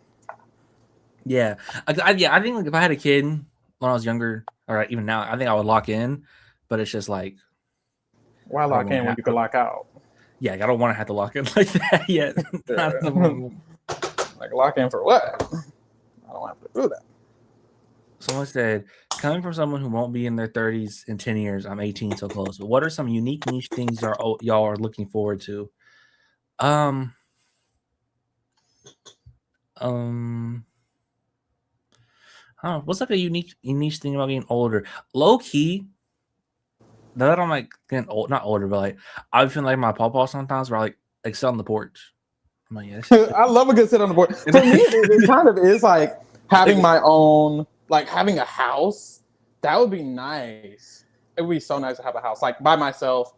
It's my house. That would be really cool. Mm-hmm. So that's something for me. I'm looking forward to honestly like a career shift, like going from working because I need money to working because it's something that I like doing. I feel like that's a common 30s thing. Like I said earlier, potentially family or like a partner. That would be cool. What's something else that's like 30s? Yeah. I don't know. What do people in their 30s do for fun? I don't know. I think I feel like you gotta be out of the club at 30. We don't. I kind of like an underestimated thing about growing old. You know, like I'm 22, but like when you get to hang out with your friends, because it's not as often as like when you're in school and you get to see them every day. Now when it's like you finally like get out to hang out with them, it feels more like meaningful. Does that make? It's like we had shit that planned out. Like we have shit going on that we still make time to hang out with each other. So like it hits more. It's like more fun. Yeah. I think that's another thing. I want like 30s friends. And like obviously I have my friends who are going to also turn 30. But like I'm interested in making new friends. Truly. Like meeting you guys, the court, that's so cool. Cause it's like, I mean, I would have never met you guys. And now you guys are my friends. You actually hand selected. So that sounds awesome. You ever think about it like you hand selected your friends? That's kind of what I ever think about what? How you like basically just hand selected your friends? You had like I haven't thought about it like that. But that's true. Kind of iconic. Someone said y'all like hosting. I low key love hosting, but sometimes I begin like in my head. Did you see that the challenge pod when we were like 30 minutes in? We were on the team. So like, yo, we gotta lock the fuck in. I was like, please guys, please stop. No, oh my god, you actually ate the challenge pod. Me and Lee were talking about it. I was like, he ate that time the fuck up because he went over 2 episodes and it was still 1:30, and it's like that's really good. I was so worried when we got to 30 minutes in and they were like debating still because like D and Kayla both have a debate kink, and I was like, and I was like, we haven't even got to the second segment of the slides. So can we please stop? I was so worried. But yeah, it was good. Y'all did really good actually. Do I do all of this tomato paste? At least both, like, because the eliminations there wasn't much to say for like really either one. Yeah, no shade. Very simple result. You lost. Yeah. You're going home. Yeah. They said Pharaoh's winning BB32. Why do we have to wait till 32 for Pharaoh to win? It depends when they cast us. Hopefully I could win. I feel like I'd be a little bit too. I think I'm a good like third member of jury on BB29, so y'all get ready. I know that's right. Somebody will make it there. Oh, but I also like hosting a lot. I'm like a host at heart. Like I feel like I would host events. Like if I didn't end up doing this, like I would host something. I think I like hosting just in general. I like hosting. I like writing, like starting interviewing, like this whole like creative stuff. Like making slides is fun to me. It's just like I don't know. I think the only thing I think if I didn't have if I wasn't conscious about time, I would enjoy hosting more. Yeah, that's valid as well. Especially when it's like when I was doing a D on the challenge, and I know he has to do the live feed recap. So it's like, Yeah. I was like, "Rrr." I think that's a valid point too. Like, it feels much better when it's like you feel like you can relax. Like shows that require information, I do get a little bit concerned about. yeah, I was Like Big Brother. Like I'm like, ooh, this has to be accurate. GG's. Yeah, I also think it depends on the show. Like the challenge, like Big Brother Historical Reback. I like all of those. Like I like Big Brother. The challenge I'm having fun with. Church New Zealand, I had fun making the slides, but a lot of it was my first one. I was nervous, and also I'm just not as passionate for church as I am other shows. But I still have fun with it. The shows, great co-host. The shows that don't really require much, I love. Like I loved talking The Amazing Race. It's kind of just like my opinion. The challenge, especially like because when it was solo, I didn't feel like I had to wait for like Lee's response. I could end that in 15 minutes, and we would be like, I could do what I want. So like stuff like that, it's like, oh, okay, I can do what I want, and then I can just talk about what I want, and then I can turn it off. That's wonderful. Like, I love that. Is it Pharaoh replacing Jerry on BB Unlocked after winning BB 29? I know that's right. Could I win Big Brother? Like that's a strong sentence, guys. I think this is my thought on Big Brother. Could I win Big Brother? I like to say yes, but I think the real thing is, could I be good on Big Brother? Because sometimes you're good on me, you win. Because shit has to go your way. That's true. I think I could be maybe not good, but I think I could be an important player on the season. I know that's right. I think I do. I think, and not even everyone could win Big Brother. I think with me, one of my issues would be, would I decide to play in the most optimal way? It's kind of like D saying like, I'm bored, so I'm flipping the vote. Genuinely, that's me. Or like Dan, like instead of just telling them about the alliance, he has a whole funeral. That's also me. Like, I'm bored, so I'm gonna do things, and then those things might not be as optimal. Like, I might get called Judas, or I might low-key be making the wrong decision, but I'm bored, so I'm doing something fun, and that would be my issue. I think I would be like Devin's, like to like this. I think I would have like a big moment, and then I'll try to chill out, and then do a big moment again. I see that. That's fine. Because I don't want like respect to Drew and Barry. Like I wouldn't want to be boring. like I know like the optimal. I know the optimal way. Like I know what I have to do is like chill out and be calm. Yeah. But I don't think I have the personality to just sit down and be calm. You know, like, I think I can be calm like 80% of the time, but I think there's no way I just don't like do shit when I'm bored. Yeah. I think like Corey's 25 is like how I would be. Like Corey had like his moments, but then most of the time he was pretty chill. That's true. I think a lot of Big Brother is kind of like patience and being able to stay calm and conscious, and like, ooh, I don't know that I could. My ADHD.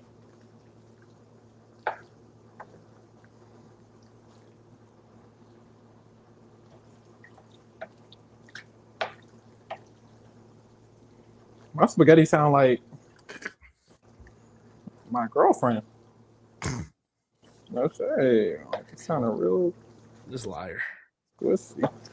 Hey, girls are. That's the one thing I'm excited for, because I'm moving. I'm excited to move because I feel like I can like rebrand and start dating women. So I'm gonna do that, even though I could do that at any time. But when I move, it's like, oh, it's a new dawn. It's a new day. It's a new life. Yeah. Oh, this would be me too. I would be in the house, but would not read the room. I think I would. It's one of the two ways. It's either I think I read the room too much and overthink, or I don't read the room at all. I don't think I would like act like. I think I would walk into a room and like people would start whispering. I would leave the room and be like stop. They would stop whispering. I'd be like, they're plotting my downfall. They have to go home now. Like I would probably paranoid. I think I would be paranoid in the house. I think you had to be a little paranoid. Dating women? Question mark? I'm pansexual. What's wrong with people? Why don't they know this? Do I act gay or something? Hold on. And you cracking up. You know what? I gotta start saying stuff. No, I'm laughing because that's the way you said it. Like it was like, yeah, sure, that's serious. Huh? You've always told me you're pansexual. That's true.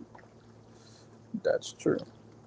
I do use gay as like an umbrella term, and I haven't dated any women, so I'm okay with people just saying I'm gay.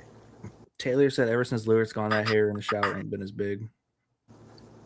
I know that's right. And Haley was blaming it on Taylor and Lala. You Apparently there was like a giant hairball in the shower. It was like a ton of like combination of people's hair. That makes sense. I struggle with like I'm not saying I'm the cleanest person in the world, but I think if people are like out where you like nasty or like have like that would like I would be bothered by that, and I would be venturing the DR a lot. Yeah, I'm pretty clean. Even if I'm not that clean, I like my space to be clean, and I don't like other people to not be clean. I will say. I find a lot of like peace in doing dishes. It's like I would love to do dishes now. Oh, I love that too. They have a dishwashing machine. I've never had a dishwashing machine, so I wouldn't know what to do in the house. Let me do the dishes. You can still wash the dishes, even with the dishwashing machine.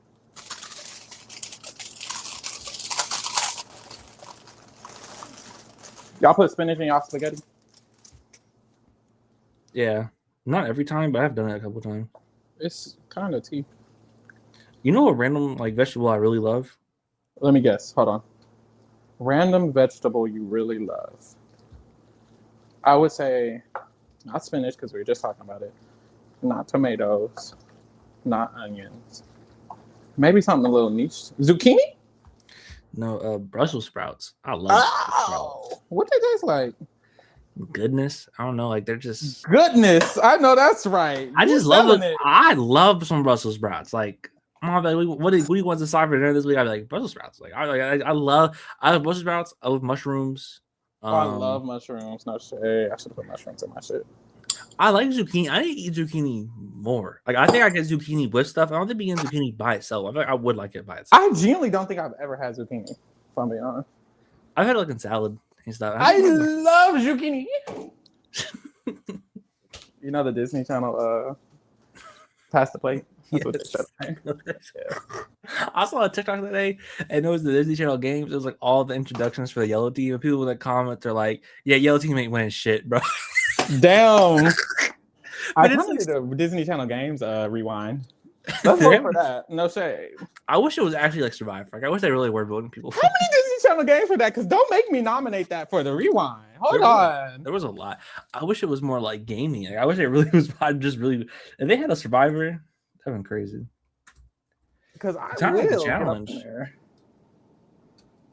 Oh, I accidentally clicked on play Disney Channel games. Ooh.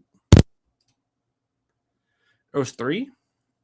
Oh, 3's not enough. Damn. I mean, it could be. That'll be a quick rewind. That mic switch really switched me. I was not preparing for you to be on the regular mic now. Sorry. Yeah. Wait, one of the teams was Kim, or the host was Kim Possible. Oh, that makes sense. Possible. 2006, 2007, 2008. They should have never stopped that in their lives. Is it multiple episodes? Oh, it is 9 episodes. 10 episodes, 5 episodes. I forgot who it was, but I think it was like I might get people confused, but I think like the Jonas Brothers did an interview and they said people were like hooking up with Disney Channel games, and then like years later, someone asked the Sprouse twins about it. He said we were like 12. Like, I don't know That's no, honestly. He's like I wasn't doing that. It was probably the older ones. He's like maybe the Jonas Brothers were because they were the Jonas Brothers. Definitely do season 1 of Disney Channel games. Season 2 got more episodes and Brenda Song. Yeah, no, season 2 is the one I saw the player. I see Kyle Macy as team captain for Team Yellow. No, that's right.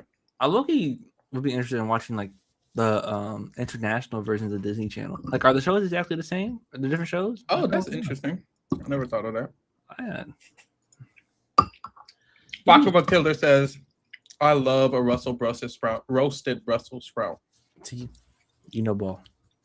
I know that's right. What the fuck did my friend send me? I'm scared. Khalil says, "I think my biggest issue in BB would be holding my tongue with stuff that doesn't make sense. Like, I can bullshit people, but I also love to debate." Oh my God, now you got a debate king.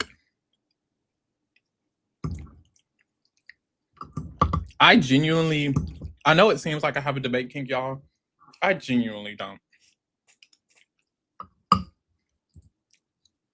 Like, people would say stuff and I wouldn't really care for the most part. I'd be like, okay.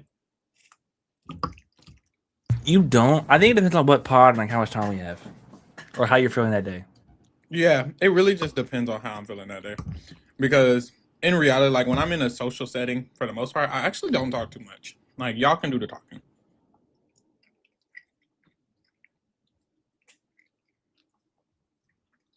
It's funny. Me and Cass were talking about it. Like sometimes if we're like doing like the update and we can see that you like don't agree with something, you'd be like, "That's very interesting."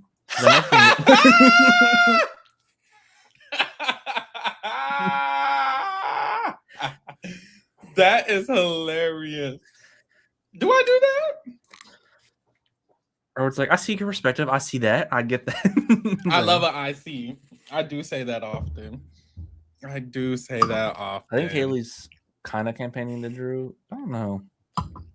She's that interesting. I will say, I don't think Drew would utilize it, but if Haley stays, she does kind of like Drew, even though she tried to get him last week. Like, she does like vibe with Drew.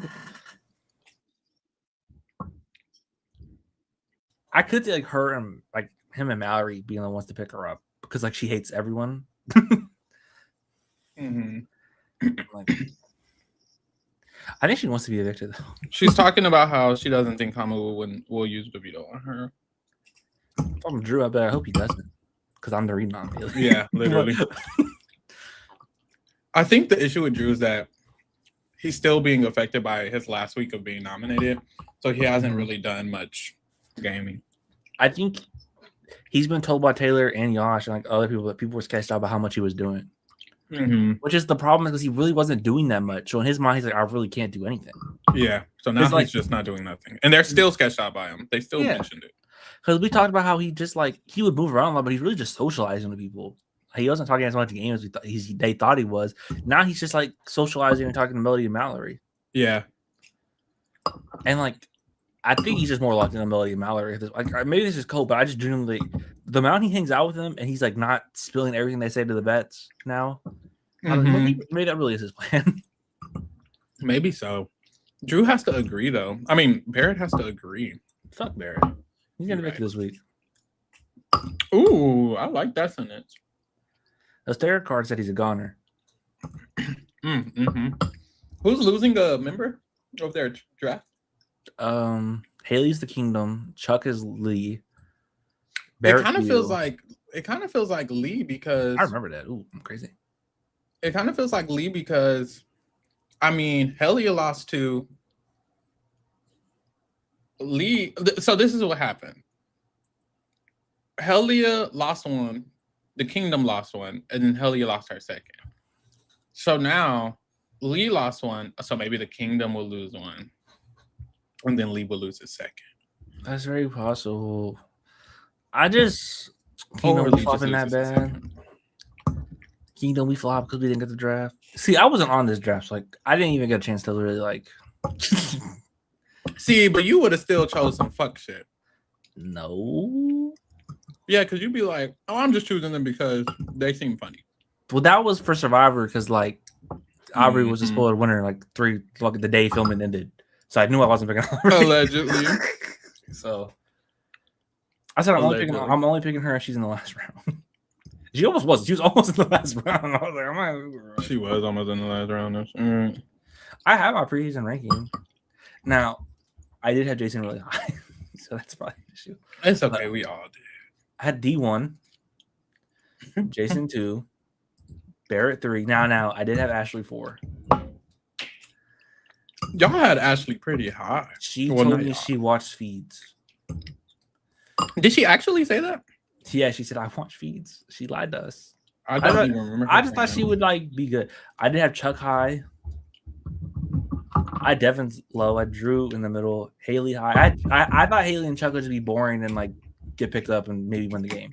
Like that was my hope for Haley and Chuck. I was like, they might just be Casey or like Xavier. Where it's like you get in the majority alliance and you're good at comps, which almost happened. Let me see my list. I feel like my list was pretty good. I had Kamu low, but I think the reason I had Kamu low is because I was like, he's homophobic. I didn't want to pick Kamu.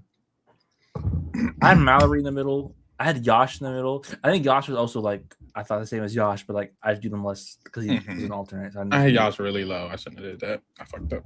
My lowest was Angela. Oh. I had Angela at 17. I was not drafting Angela.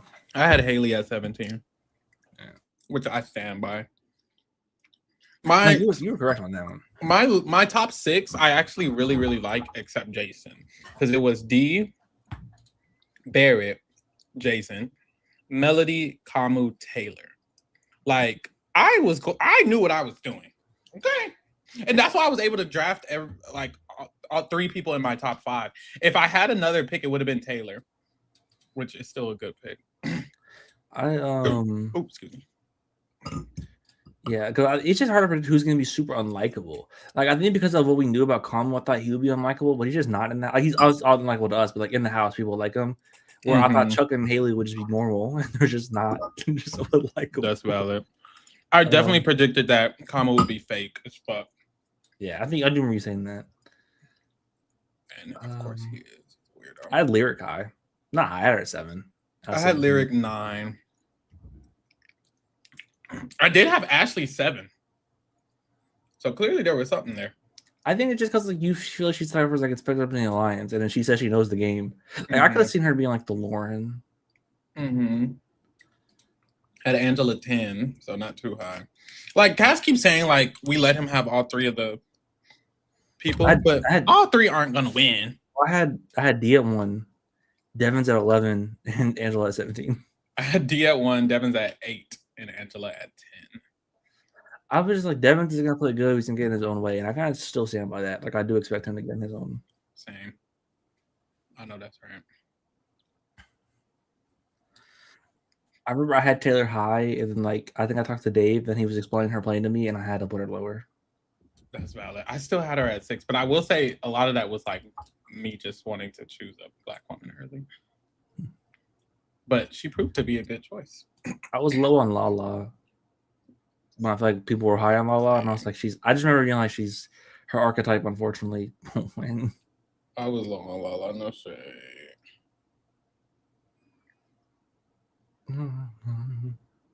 I try to do like an updated ranking, like the moment the person's evicted. It's like that. I'd like a ranking of like 1 through whatever's left. Oh, okay. What you got?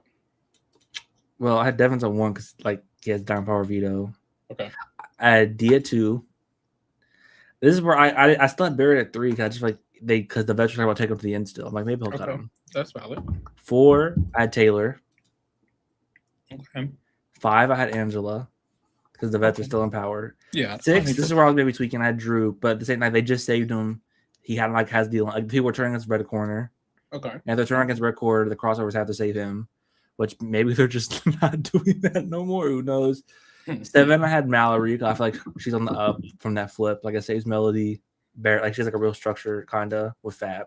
8, I had Yosh. Yosh would have been higher if he wasn't left out of the vote. Like I had Yosh at 5 last week. Okay, that's valid. And then he was left out of the vote, and I was worried he would be the scapegoat. Like wrong person was HOH. Yosh gets evicted because he wasn't part of the plan. Like I was really worried for Yosh. The fact that he's recovered from this, him and Kamu, they probably be 1 and 2 now. No shade. They kind of like 2 of the better. Kamu would be 1 now. I like to do it after eviction, not knowing who HOH is. Okay. I think it's more up in the air.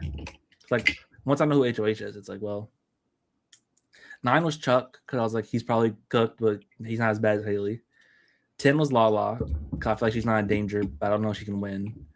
11 was Melody because I felt the same way, where I think she's an easy person to just put on the block and be evicted if our wrong people won Blockbuster. 12 was Haley because I just thought she was gonna get evicted. And 13 was Kamu because Kamu at that point was like the house target. Like, yeah, I Kamu last because like they were all talking about how they need Kamu out. I just didn't think he would be the best player. Yeah, I didn't expect this. I thought he was a comp out. He did his big one. I'll give him that. I think D has my highest average. Yeah, she definitely does. D's average placement for me is a 1.6. I know that's right. Now she's won 99% of the time. She's never been below 2. And the only reason she was ever below 2 is when Devin took the diamond power veto. That's genuinely valid. Who's my lowest? It's Rome. But who's my lowest that's still in the game? Melody. I like Melody though, but I don't feel good about her winning. Actually, I feel better about Melody's winning chances after like the last 2 days.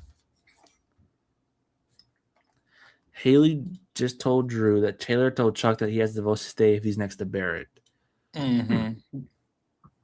Let me pull that back up, actually. All right. What's going on? It's a lie, but like I am scared.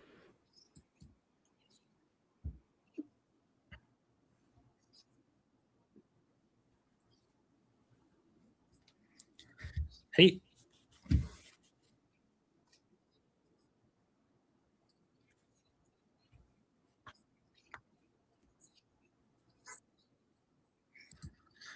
I put on the headphone for Taylor and Lala for 1 second, and they say he hears nothing. He sat here confused when I was talking to him. I can almost guarantee they're talking about Chuck. Like I can almost guarantee it's about Chuck. I have no idea what that conversation is about. It has to be Chuck. Baby Drew. It's one of those two.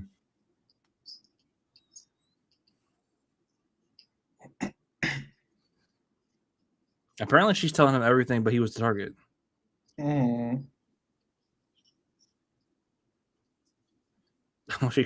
She said, "Call Chuck." Okay.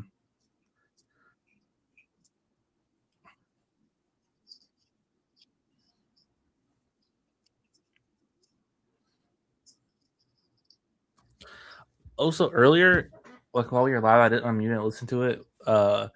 When the conversation where Drew told D that Taylor was the one saying that they haven't been nominated yet, Drew asked her straight up. He was like, was I at any point last week like the real target? And she's like, Haley considered it. He was like, when? It was at like a point. Good. Like that's gonna get out. I feel like I don't know. It's like I feel like she has to just be like, yeah, she was thinking about it, but we talked her off of it. Yeah. But he's so dumb. He probably still following them to death.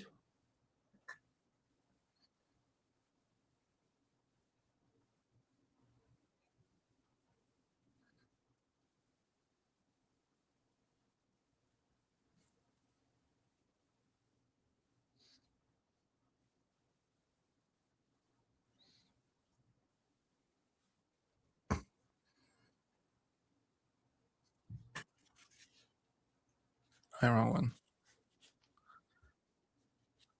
one. She's telling Drew about how she wasn't going to use the veto on herself, but he's dead ass so confused. He's like, why wouldn't you use the veto on yourself? Like, really doesn't make sense.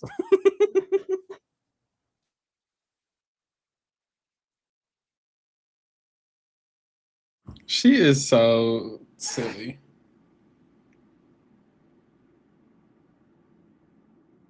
I'm sorry, guys, but she has to win Blockbuster. Like she has to win. I don't need Haley making a deep run. But Chuck is just so boring. Like so is Barrett. Like, well respect to Barrett. I like Barrett as a person. He's just boring in the game. And like Haley is a mess as a person, as a player, and probably as a voter. So like I just think she's like gonna cause more fights and stuff. Mm-hmm. And she's part of my draft on the Kingdom. So Kingdom, we should all You gotta let her go. She's in the Kingdom. There is a world where y'all could have got a great draft. Who was the last pick before? Who was like the last pick of the actual draft? Chuck. The Chuck? Mm-hmm. Was this in order? It was Chuck Taylor. Yeah, it was in order. It's a snake, okay. So it's Chuck then Taylor. Honestly, Taylor being bottom 4. Why were Kamu, Taylor, and Chuck this? It's crazy. Well, Kamu was in my top 5 and Taylor was in my top 6. So it's not my fault. They just weren't choosing it. I would let Kamu fall for like personal reasons, but once we get to like, especially before where you're at, I'm like, yeah, I got just in case. It was between him and Chuck. I'm like, one of these guys is gonna be like a likable, affable dude. Which one is it gonna be? Like I was like, one of those gonna be likable, the other one's gonna be a big target. Yep. I was just wrong. I thought Chuck would be the affable one. That's what Lee said. Lee was like, oh, I would have chose Chuck. I was like, girl, Chuck, I didn't see it for him. Sure. My strategy is to get with the women because all the women like me because I'm friends with women. He did say that. I should have seen through it. Yeah. He wasn't wrong. He is friends with Haley. All of the women. To Haley, she's all. Oh my God. She's had rough 5 weeks. Taylor being this far was kind of crazy. Who got picked high? Now, I remember being surprised by Melody. Melody gave me nothing. Her preseason interviews are terrible. Like they should have refilmed them. Mallory was the second pick. I wasn't high on Lala. Mm-mm. Yeah.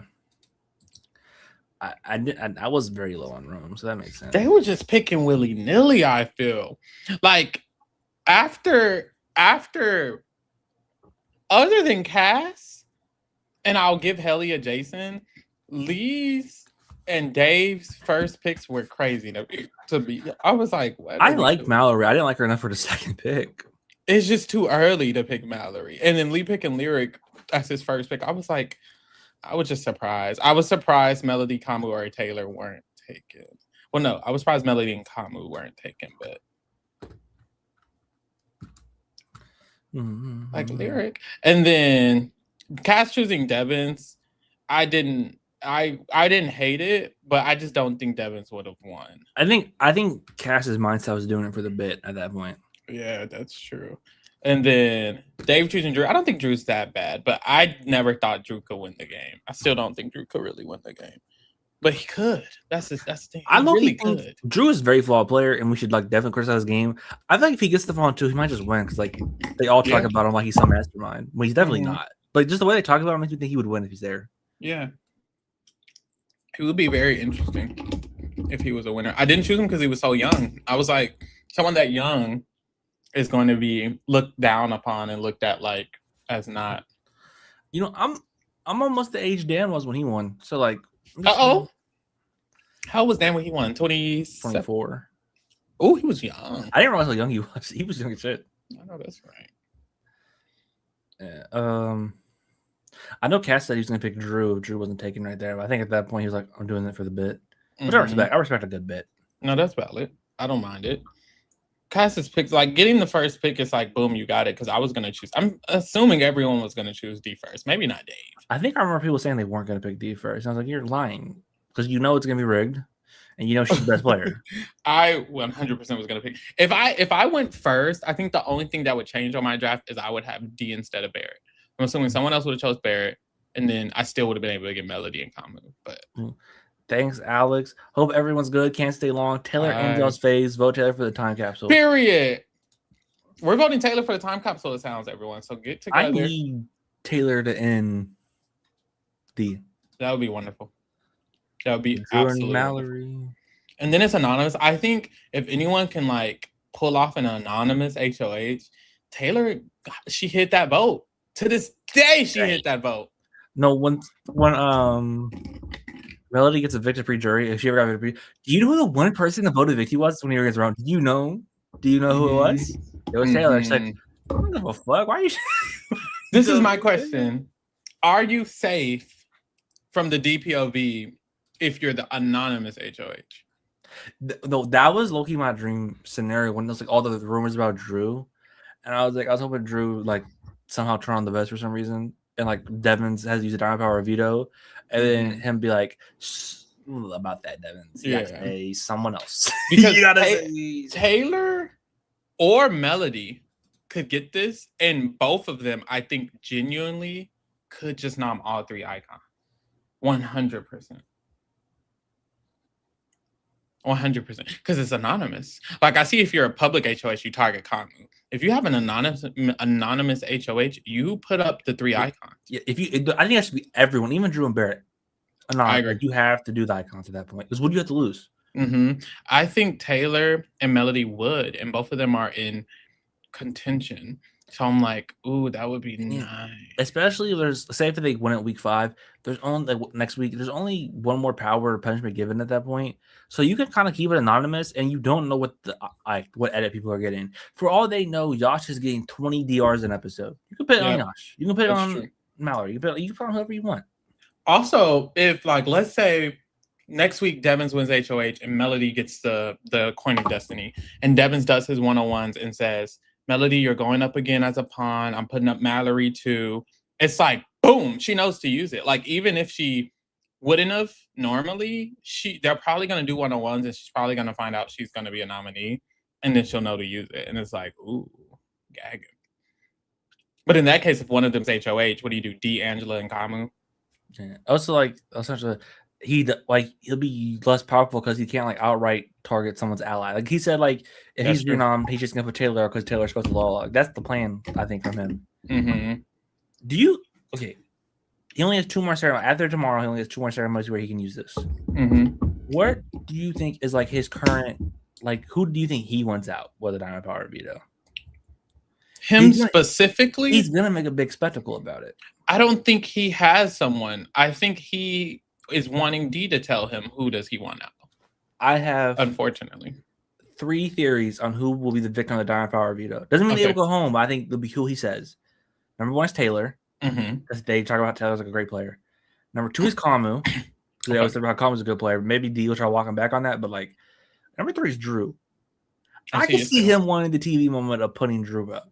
I still see it because he thinks Drew is this fucking like unloyal player, and Drew's just gonna be confused. It's genuinely who D says, so I think it's gonna be Taylor. Unfortunately, I think Taylor's most likely. I think I wanted to be Drew because it's the funniest outcome of the season, which is why that would be funny. Which is why I want like Taylor to win the coin. Like I want it to happen if it happens while the coin is played, that would be nasty. I would just love that, just in general, honestly. I would love that. Why should we check out like Lala? I need. It took out Caffey on TV12. I need Devins to win the HOH. I need Melody to win the Coin of Destiny. I need Devins to tell her that her and Mallory are going up, and for her to play the Coin of Destiny. It worked, and she put up D, Angela, and Kamu. And then I need Devins to Kamu to win the veto. The renom can be who gives a fuck. And Devins needs to put his veto, play his veto on D, and nominate. He would put up Taylor. And Angela goes home. Because the noms would be like Angela, Taylor, and then whoever Melody's renom would be, which is what, Yash? Or Chuck. It'll be Chuck. Yeah, at that point. If Chuck just goes home after all that, that'd be so stupid. But he wouldn't, because everyone. It's kind of like BB26, where like remember the week Kenny goes, where it's like all like the Tucker using the veto on Angela, the Cedric and Tucker fight, Quinn, America's. There's all this stuff, and it's like Kenny goes. I feel like that's kind of the best way to end a chaotic week is like when a non-factor goes, because it can stay chaotic. Because now the chaos is still all in the game. Yeah. It's like if there's like a messy ass weekend with Chuck going home, I think it's a good week. I really think that's like a good week. It's like all these people. And now we still got this battle. Yeah, that'd be crazy. Is Chuck the only like real non-factor in the game? Well, after Haley goes, yeah. Or honestly, he'll go this week. That's what we're. And after Chuck goes, it'll just be Haley. I wouldn't be mad at Barry going, but more Red Corner needs to go first. I always said people get mad. Like I don't want to bet Steamroll, but if we get a bet Steamroll, I'd rather be with people I like than the Red Corner. Yeah, that's real. Does Devin only have 2 more veto ceremonies, or is there 3 more? If you count tomorrow, there's 3 more. I think. Because he won it during the Rome HOH. But no, he won it after Rome went home. He won it. The first veto ceremony. Jason's veto ceremony is his first one, I think. And then the lyric one, and then this one. That'll be 3. So he has 3 more. So even after this week. It's so long. It's so long. It's so long. It's so long. It's so long. It's so long. Matt Hoffman had 2 veto ceremonies he used it on. The coup d'etat was good for like 2 rounds. It was 2 rounds. What is going on in this house? Granted, it hasn't mattered, technically. I will say it's gonna matter. Maybe this week, because Taylor literally said that she shouldn't target Devins because of the power. So it kind of has mattered even this week. Yeah. Well, if any week it's mattered this week. Everyone in the game knows him and D have something. They just don't know D's power is useless. Honestly, I think there was a non-zero world where Con was spilled about D's power to like Lala on them. Oh, that power sucks. We just put up D up. Devin's out. This shit probably sucks too. And then people that have 9 power to beat it. I was like, well, fuck. 9 power to beat us here. Oh, shit.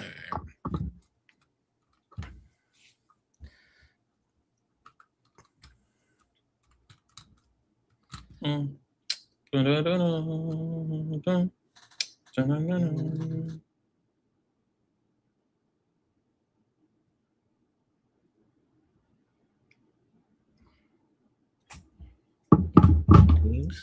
was bored and I was sale. But about where's it at? About a game where you like own like a fucking like store, like a what's it called? You like like people give you like electronics and you gotta like fix them. You gotta clean them. Oh, I thought you were gonna say that scary game where scary people come into the store and you have to learn if they're robbing you or not. Oh no. I was playing a game with my friends called like Shift at Midnight. It's like that. They gotta learn if like they're real or if they're monsters. Oh, I think that's what it is. Wait, is it? No, is that the one where you're looking at their ID card and looking at their? Okay, so that one's cool too, but not that one. There's another one where it's like, I don't know how to explain it. Ooh, so they're doing. Oh no.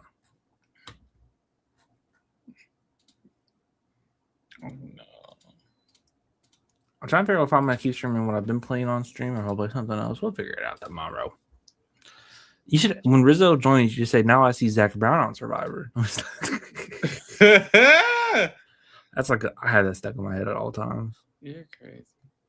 Because why did he have Zach Brown on Survivor? Why did he have Zach Brown on Survivor? Now I see Zach Brown on Survivor. Is it what's funny to me? Like he's the one saying that.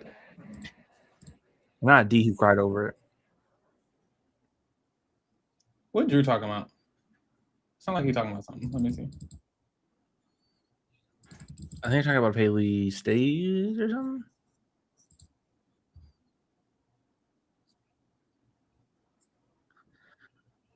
I think they're basically agreeing, hey, if Haley wins Blockbuster, we need to make Usher us forward on her good side.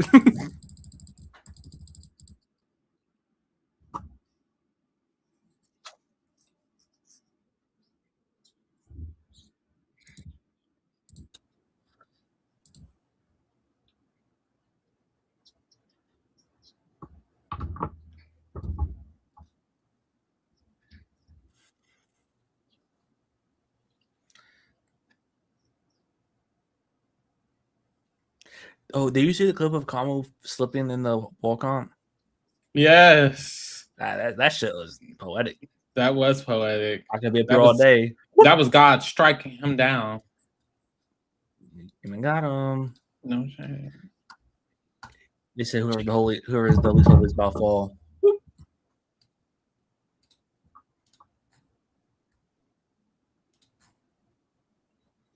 It's still 13 people in the house.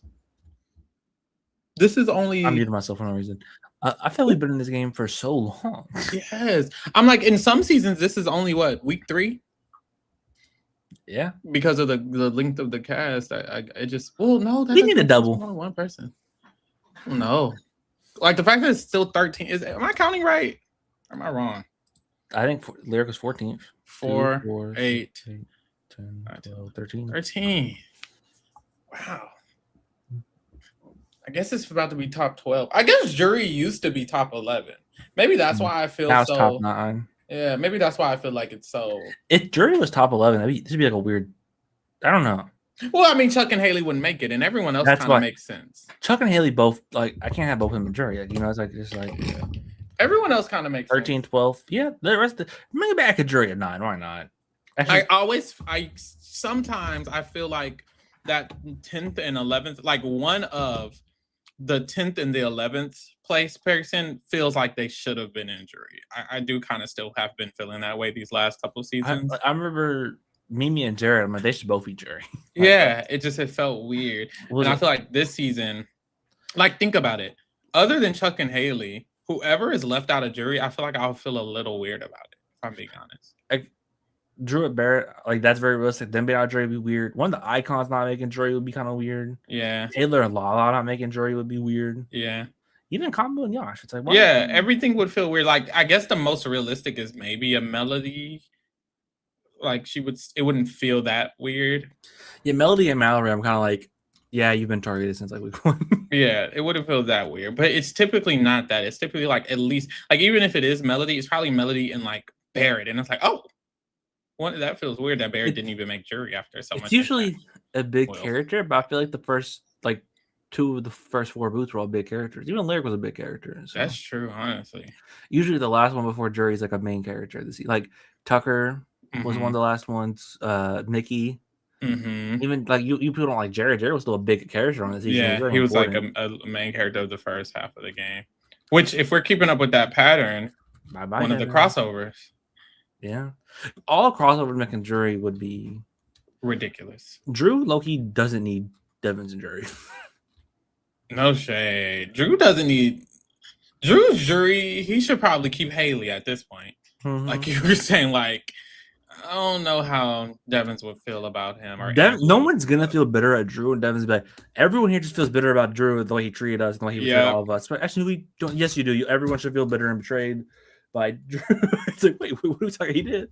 Because everyone here was in alliance of Drew, right? Actually, no, we weren't. What?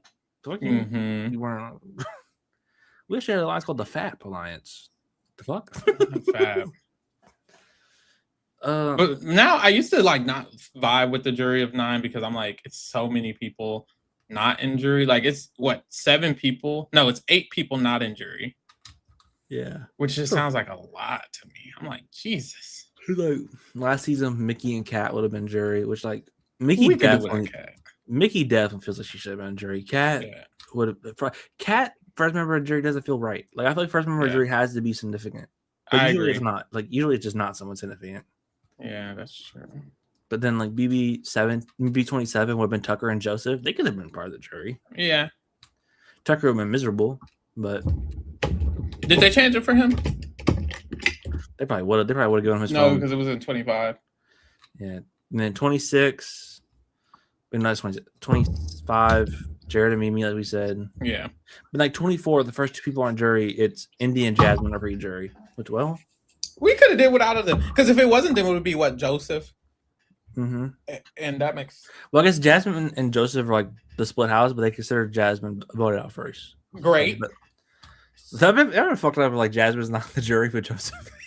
I mean, hey. That would have been funny. They should have done it. The way the cookie crumbles. 23 would have been what's his Brittany and DX. Like Brittany didn't need to be in jury. Now DX, that would be crazy if DX wasn't even in jury. Like DX is the last pre-jury would have been wild. So the jury would have just been what? The Cookout and Alyssa and Claire? Sarah Beth.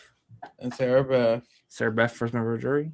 I mean, shit, it was basically and then 22, that would have been Ian and Davon. And then it would have started actually with Kevin? Kevin the next move? Kevin or David. It would have been Kevin and David. Yeah. They were the first 2 after Davon. See, I would rather switch that with Ian and Davon, if I'm being honest. Yeah. Then 21, we don't need to talk about. 20. No, you're right. 20, that means Bailey wouldn't have been there. Bailey and Rockstar. And Rockstar. Bailey not being there feels weird to me. Yeah, Rockstar not being there, I understand. Yeah. But Bailey's. Oh, let me see if they're talking about anything. Common.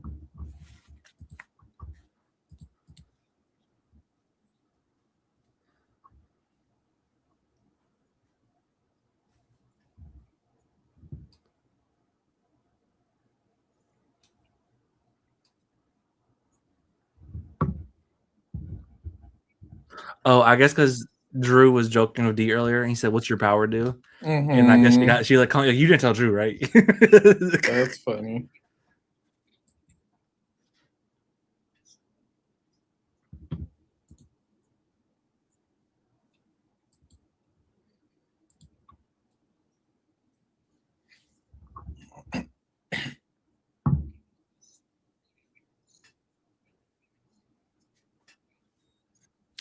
I need them to hate each other again.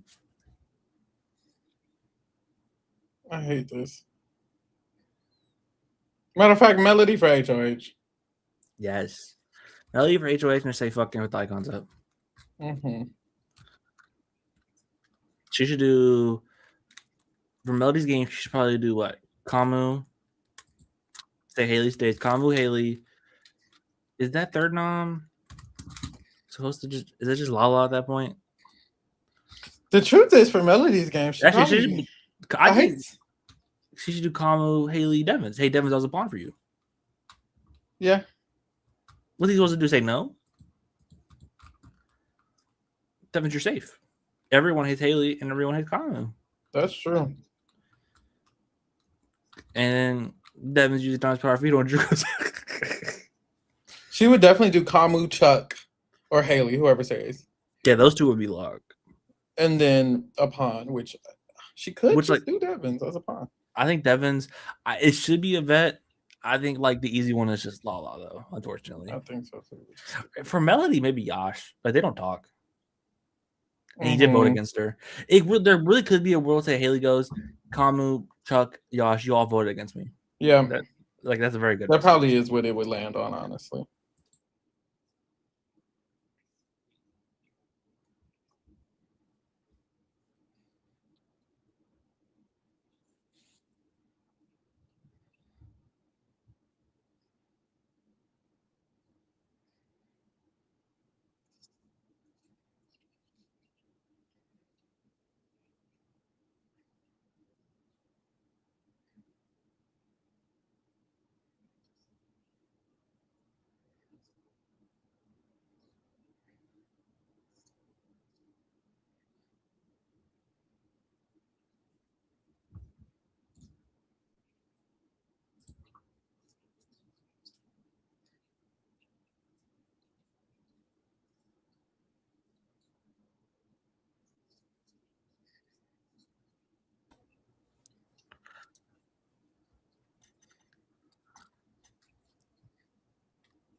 Kamu was so obvious about how much he wants to work with Taylor.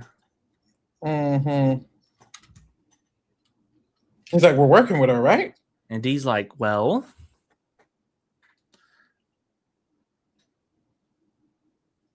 Did she just say she would put her up? Let me listen. Pharaoh, did she just tell him that she would put did she just tell Conway that she would put Taylor up? No. What did she say? She can't wait to hang out with her. She said I can't wait to hang out with her, but then something about putting her up, so that's why I don't want to form something. Ooh, I hear that.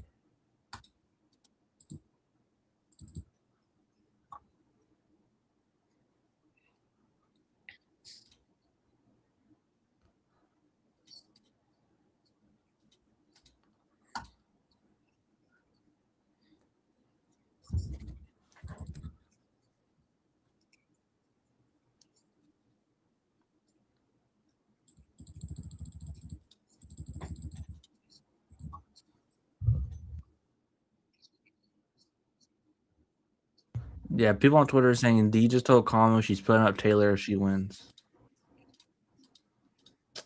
Why would she say that?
This is the problem with the season because every time D has a conversation with Colin, I feel like it's gonna blow up in her face, and it just doesn't.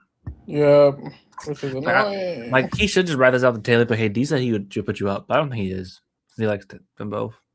If anything, he might write out that Drew's going around saying you said that the Duets haven't been nominated.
Why does she trust Kamu so much? I think Kamu trusts her too. Like, why did this randomly happen? Like, she just like start trusting Kamu again.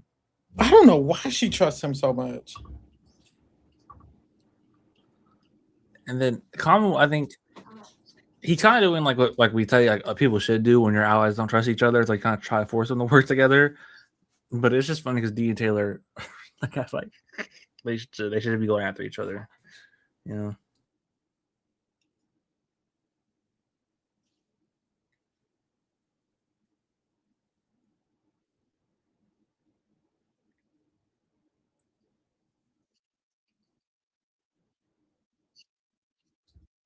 She I don't know if you caught it. She was getting hype about like the fact that she mentioned before of them not being on the block, and Kamu was like, "I know, because what does that mean? Does it mean you'll put me up?" And she's like, "Right, because if you do, I'll take over your fucking HOH."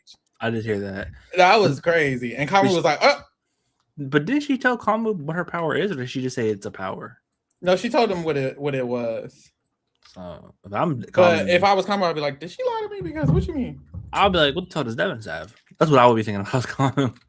Because I'm like, she can't lie about what her power is, right? I'll be thinking about like production rules. I'll be like, so what the fuck do Kamu got? And over on will say, hopefully in this conversation, he realizes he can't pull D and Devins into the alliance with Taylor. Like, she clearly does not want to be in it. Yeah, she clearly just kind of said she's going to nominate Taylor now. And I wish he would talk to Taylor more. Him and Taylor haven't talked all day.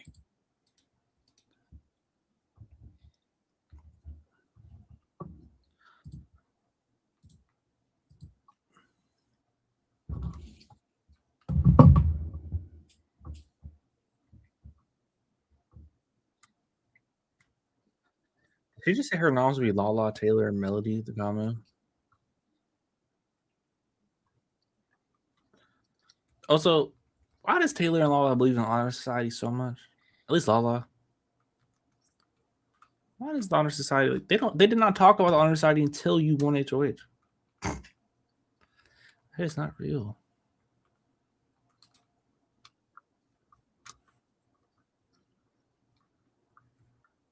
Oh, she's saying too much. The problem is Kamu likes her. If I feel like if this was like Gosh would have ran all this shit upstairs. She was just talking about how Kamu needs to go because he's a good player. And now she's giving him so much info.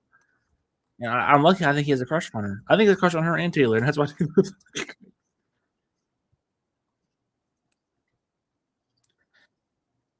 She's talking about Taylor again. Damn.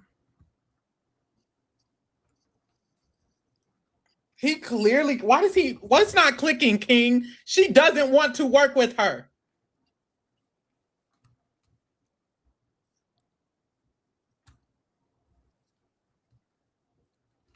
Show your allegiances and get D backdoor. And Devins will waste his Diamond Power veto after Taylor wins Diamond Power wins Blockbuster and Chuck solos him. This is a good point. He's not a king. Not a king.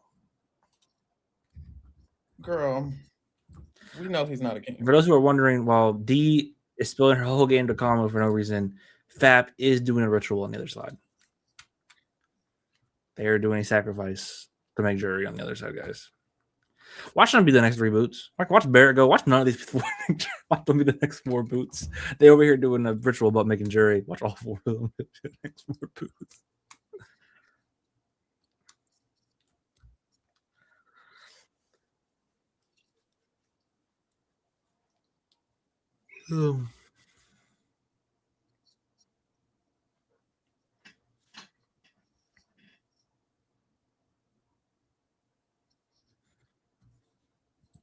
D just heard the name Wolfpack and probably forgot about what that was.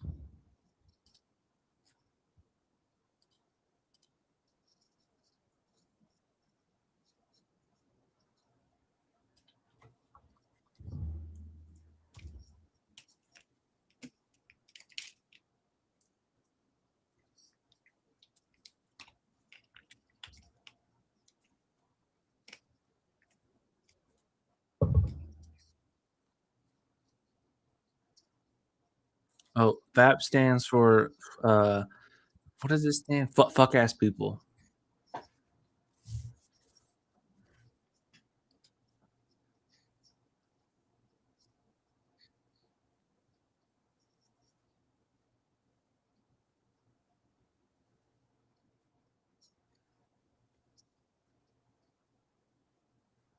Pulls and pause.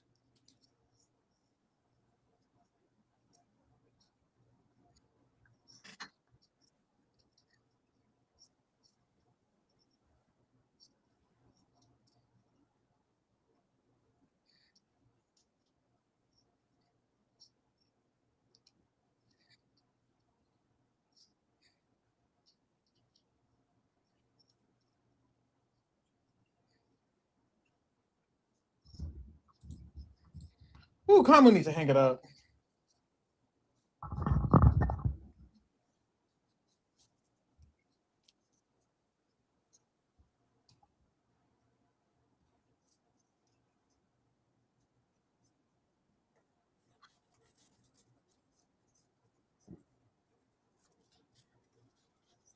Rat this out.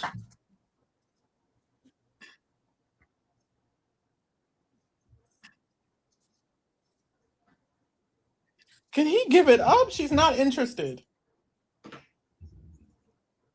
Remember when she blindsided you, Kamu? Right.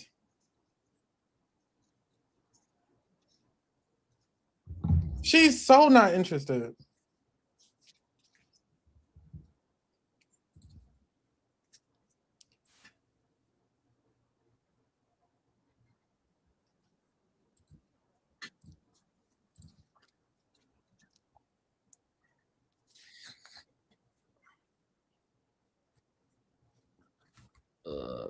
Are you excited for the player ranking when you have to give Kamu a high score? I'm not excited, but it'll happen. Will this be the first one where the vets don't have the top scores? Yes. Well, last week, Devins wasn't in the top 3 because the Kingdom gave Yash a higher score than Devins. Yeah, but I think the top 2 has always probably been a combination of 2 of the vets, right? Exactly, yeah. Will either of them be the top 2? We'll see, Chad. Probably. These probably still up there. But on top of my head, I would think D, Kamu, Yash, Taylor are top 4. Like top of mine. I see that. I look, you think because the game reset, everyone will probably have like a decent score except for Chuck and Haley. Mm-hmm. Like not decent, but like I don't think anyone's gonna have they out of 1 other than them 2. You Yeah, know? the really bad scores will just be Chuck or Haley for sure. I think it's gonna be like a lot of 4s and stuff. Who do you think's played the worst that's not on the block this week? Mallory. Wait, Drew. Is Drew on the block? No. Mallory. I'd probably agree because they weren't talking game because they were tethered, but like you're obviously a duo, so you should like go. They just did nothing. You should still talk game because everyone knows you're working together. At least Drew, he hasn't been doing enough, but like I feel like it's because they told him he was doing too much. So he's kind of just doing nothing now. I feel like from his perspective, because we've been saying he doesn't really do that much as they think. So in his mind, they're saying he does too much. He's like, well, shit. I'm gonna sit here. The caliber of player this season is pretty good because I genuinely feel like of everyone here, other than Chuck and Haley, Mallory might be like the worst player, and she's still like, I think feeds like after Mallory's like everyone's kind of a good. I'd argue everyone is a good player. Quotations. They're all like capable players. Yeah, like in the right situation, I see a winning path for literally everyone but Chuck and Haley. To be honest with you, yeah, I feel like everyone could be like a 5 and a good. The only people I don't see myself saying as a 5 is Mallory, Lala, Chuck, and Haley. Everyone else could be a 5 and above. Genuinely, there was someone else in that group. He did besides that. Ooh, and was it Bear? I mean, who was it? Angela. Oh my God, no, Angela, no way. Angela has these like she's had a good couple of weeks. I just like she gets her own way, but she's probably still like from this season. She's done a lot. But I think I gave her a 5 for her original season, actually. And you shouldn't have. But I think you gave her a 4. I remember checking one time we were together. You gave her the same score as Chemo. I remember that. Okay, you're right. It's probably a 4. But this is like a very capable. I feel like if you put like a lot of these players in last season's cast, they're probably a top 5 player because that cast fucking stunk at strategy. So, like, put Yash in like BB27. He's probably running the game.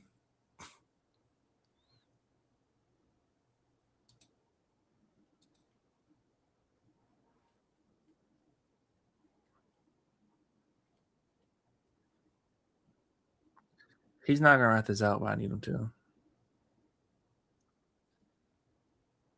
I just want Taylor. I don't need like them to backdoor D this week. You know, it would be interesting. I just want Taylor to be mentally prepared to target the vets next week more. You know, I want Common to say, "Hey, La Taylor, D says she would nominate y'all next week." Actually, okay, so we're gonna do the same thing next week. You know, like I just want them to be mentally prepared and vote Taylor for the power.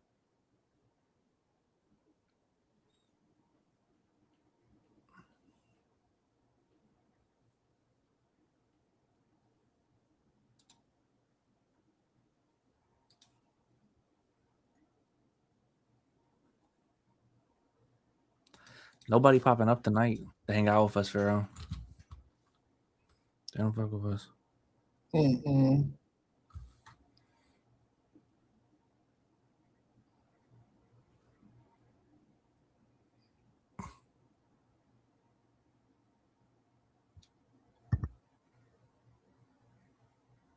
They really did a whole ritual outside. Oh, I heard. Hold on, BRB. They're fucking goofy. Oh, chat, you see how Haley doesn't know what Diary the Wimpy Kid is? Unnecessary. She needs to be evicted, guys. She doesn't know what Diary the Wimpy Kid is. You cut the rock ceremony the Fab did. More witchcraft, please. I think witchcraft has a rightful place in Big Brother history. I've never done witchcraft, but you know, if I'm in the house with someone who's witchcraft, I might just be like, oh, they're winning the season.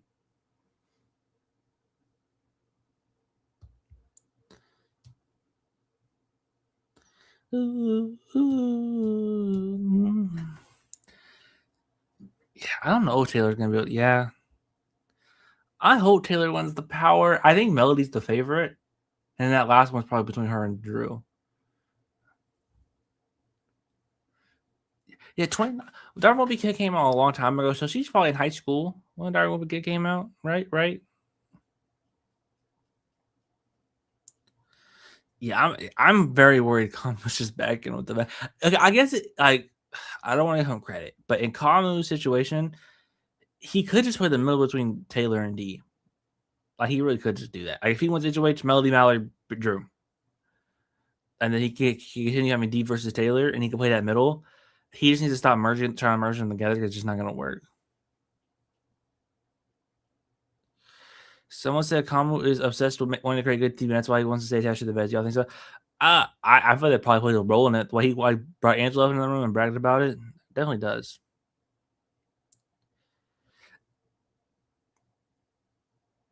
Yeah, I also think. What's your favorite Dark Will Be Kid book? I didn't read a lot of them. I always like the Roger Rules movie. And like, what's the book that one of the books was green? I remember reading that one a lot. One of the books was green. I got Dark Will Be Kid one thing I know I read, but I couldn't have a good memory on it. I think if I'm in the house, like straight up, like this is like I give Drew and Barrett some grace. I'm working with the vets until those powers are used. Like there's like no way in between. Like I'm rocking with the vets until those powers are done, and then I'm doing something about it. That would just be my game plan. Because like I don't know what the fuck those powers are, and like especially maybe if I hear the BB Bride, I'd be like, okay, I can put them up because that power is useless. But the diamond power, like just I would expect the diamond power view. I would expect the coup d'etat. I would expect all these things. So I would want to rock with the vets until they got used. It's probably the jury phase. Now, I would let other people take shots at them, though. But I think I personally would just be like scared of the powers in the game. And I don't know if that's what people like Bird and Drew are thinking. I think they're just kind of dumb following, to be real. But I would just be like, yeah, they have powers. And I would probably be more locked in with like, say if I'm Drew, I would be locked in with Melody and Mallory more than the crossovers, but I would still be fake locked in with crossovers. He comes from money. He's not trying to win for. He's not trying. He's trying to gain fame in the name. It's probably what's happening with Kamu. The public is not voting someone black to win the power. That's like probably a really good point. The casuals probably wouldn't vote Taylor, and she's not getting the edit that she deserves. I didn't watch the episode, but I heard she wasn't that big in the episode. She should have been.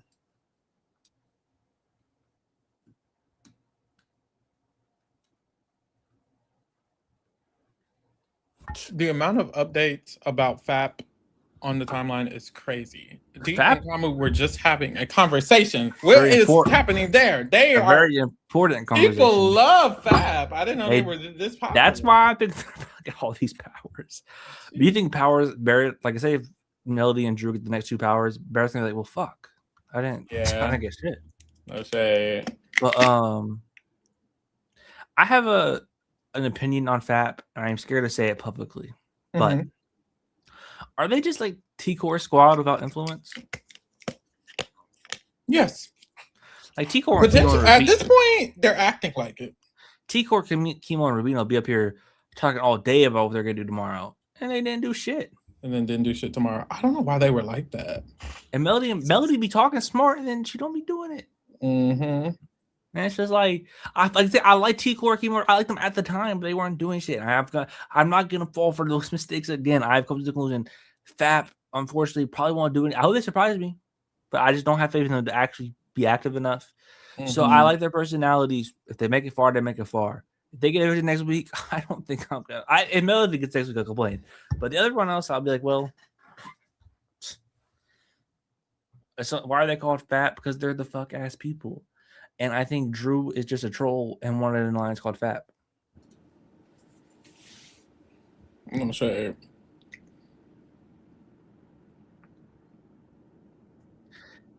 They're just making like new things for FAP. They just said 4 American people. Flops and pawns should be their next one. I like that. You're ahead of me. No. They're talking about how Julie Chen wanted to say FAP, and that's looking funny. I'm saying, no, like, what are they gonna do if I make a final choice and want to say, yeah, we're gonna be balls and dick? So, the FAPing this release is insane.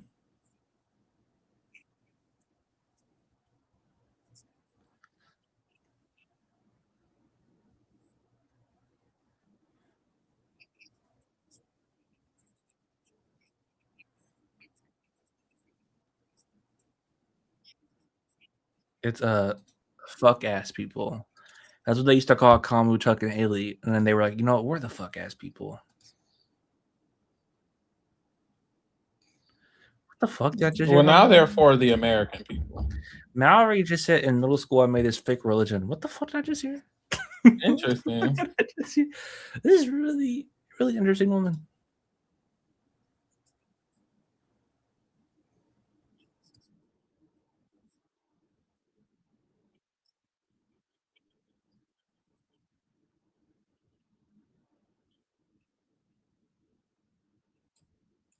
She wrote a fake Bible. She was the Messiah. I'm looking at it. You would join? I'm not against joining a cult if the right person calls. I know that's right. I did see that Melody Netflix said she was part of the Bigfoot Club. The Bigfoot Club? Oh, she did say that. See, this group, are they good at the game? No. But, you know, they're just kind of funny to me. Especially Mallory and Melody. There's something so like I don't know what's the right word. Like something about Mallory. Like, I just want to root for Mallory. You know, how did you not root for Mallory? She's rootable. Yeah.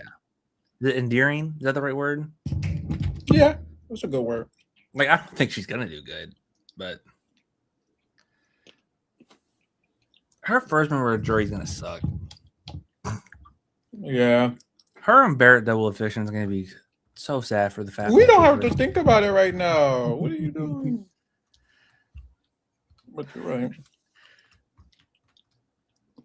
Drew and Melody's 4th and 3rd place finish is going to be really hard to watch. You're annoying. I kind of see it though. Melody 4th place sounds like something. It does. No shame.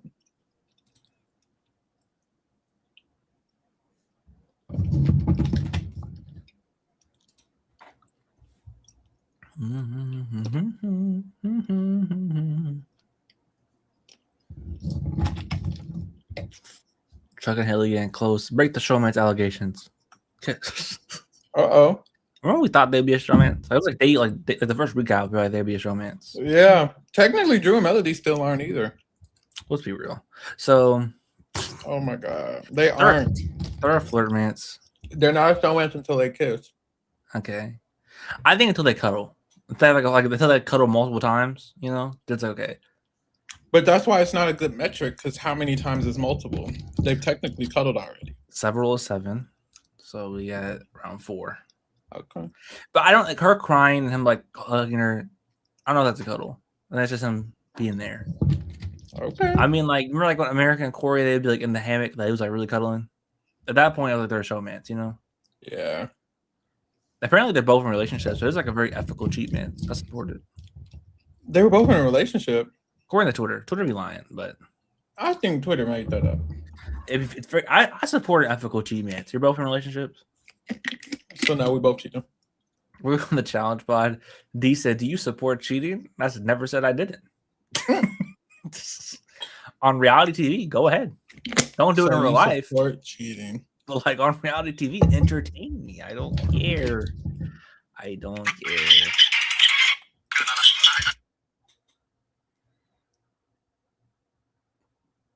We're still 3-4 weeks away from a double. Wouldn't be a double. This HOH should be a knockout comp. This is a good week for a knockout comp, actually. Mm-hmm. Oh, it is a good week for a knockout comp. Haley stays. It chose every round for that knockout comp. Oh Lord. Or stay right there. Oh Lord. Who would be chose the least in a knockout comp? An icon, because they're all scared of them. It'd probably they'd probably not be chosen until the last 3 stages. If we did the knockout comp and Haley's first, who does Haley choose? Angela and Melody. Okay. And then let's say Angela wins. Who does Angela choose? Taylor and Josh. Okay. And then let's say let me manifest. Let's say Taylor wins. Who does Taylor choose? Does she take the swing or does she say fucking play it safe? You tell me. She goes Drew and Barrett. She probably does do some shit like that. Okay, who does Barrett choose? Kamu and Taylor. No, Haley's still in. I forgot Haley's still in. Haley probably wouldn't pick a long time ago, but she would do Kamu and Haley at that point. Okay, let's say Kamu wins. Mallory and Barrett. Okay. Barrett wins again. Kamu still in? Mm-hmm. Kamu. Is Taylor still in? Taylor's still in. Kamu and Taylor. Okay, Kamu wins. I don't think Melody's ever been chosen. Or Drew. No. Drew got eliminated by Barrett. Okay, you're right. Melody's never been chosen. So now maybe she'd be the last Barrett, one. Oh, no, Melody did get chosen. Melody got chosen. Is she out? Angela. Oh, Melody. Oh, yeah. She got chosen by Haley. So the last one chosen is Devon's. No one I haven't said Yash either. Yes, you did. Yash and Taylor went. Oh, I did say Yash and Taylor. It's just Devon's and D. Okay. Who would Kamu? So Kamu was left with what? Barrett, Devon's, D? Is that what's left? He has Barrett, Angela. Devon's, D, Angela. And I think that's it. That's it. He would do Barrett, Angela. Mm-hmm. And then Barrett wins. He would do Kamu and D. Mm-hmm. And then Kamu wins. It has to be Devon's and Barrett. I'm just predicting Barrett and Kamu are just at the end. Okay, so in that world, Devon's is the last to be chosen, I think, still. Or D. It's still D. I think it comes down to the Taylor play it safe or not. I had her playing safe, so yeah. Okay. Then your Barrett should do HOH. Knockout would be interesting. Knockout would be very. You have to do. They should have knockout after the. I guess the wall is like more fitting, but like after that big ass flip, you remember that knockout with Serena? They kept picking her. She went, oh, again. Yes, bro. And she was eating it too. She was eating it. This fat told me. What are they talking about? Some bullshit.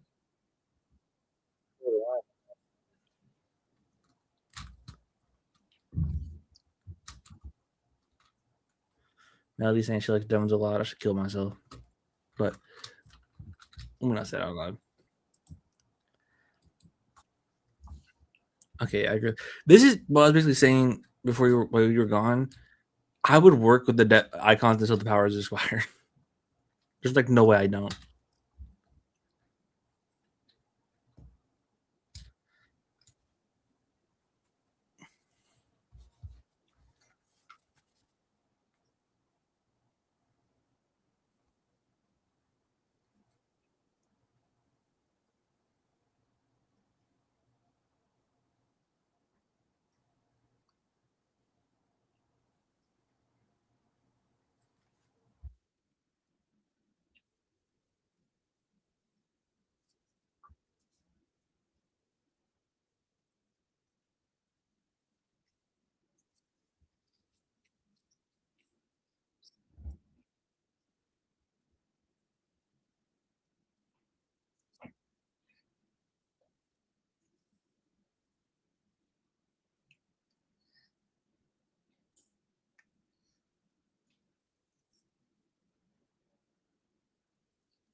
Okay, they're talking about some shit. All right, Helio's locking us in.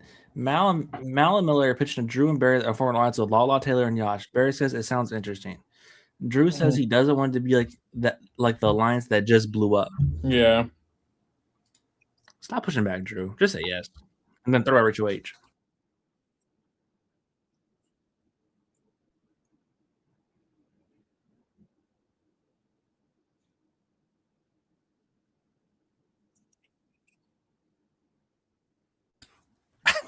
I like how I just compared them to the Key and they're just talking game. We're probably not doing the shit they're saying. But for them, if they were smart, if Drew and Barrett really want to play in the middle as much as they say they want, they should make that alliance. Yeah. And then actually throw over Rachel. Then it's like justified. Yeah. But if they make that alliance, they should tell them throw Kamo under the bus with everything they have. Mm-hmm. Rats everywhere. The audacity of let me think about it.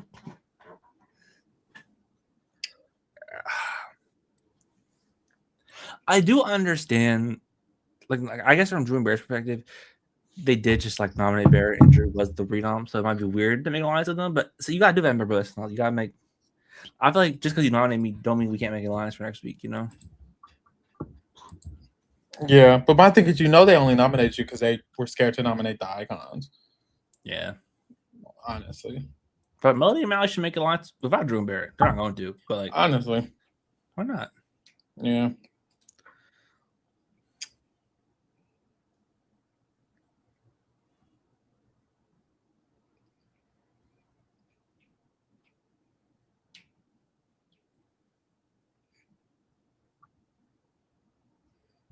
Yeah. I think they need to realize they are easy. Someone doesn't want to make the move. Like, say Dean Taylor was about to start. If the one side doesn't want to hit the shot first, that four is such an easy nomination block. Mm-hmm.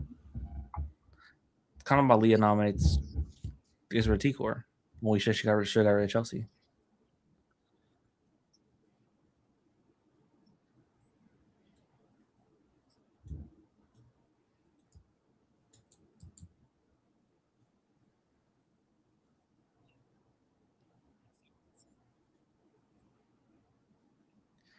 Mary said Drew could be like Kevin Martin. Low key, that's not crazy. That's very derogatory to say. Low key. Mm-hmm. Like someone who like should be smart because the way they talk about the game is smart, but they're just genuinely not.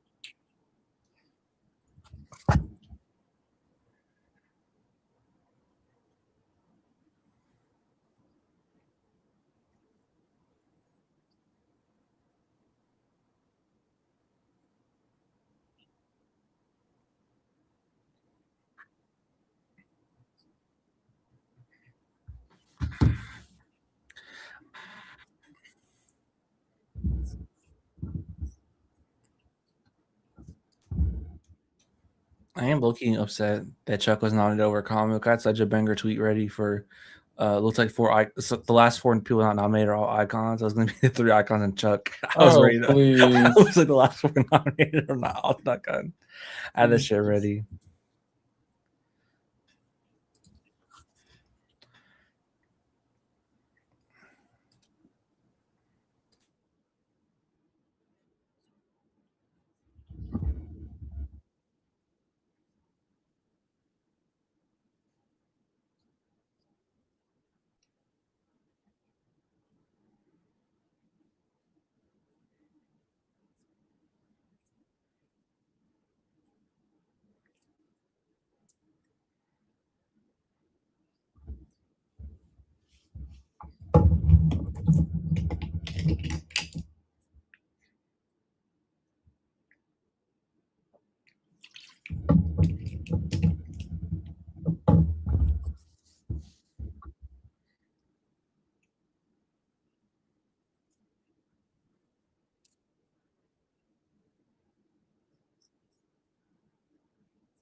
We're getting the tides turning for Chuck to go over Haley. Mm-hmm.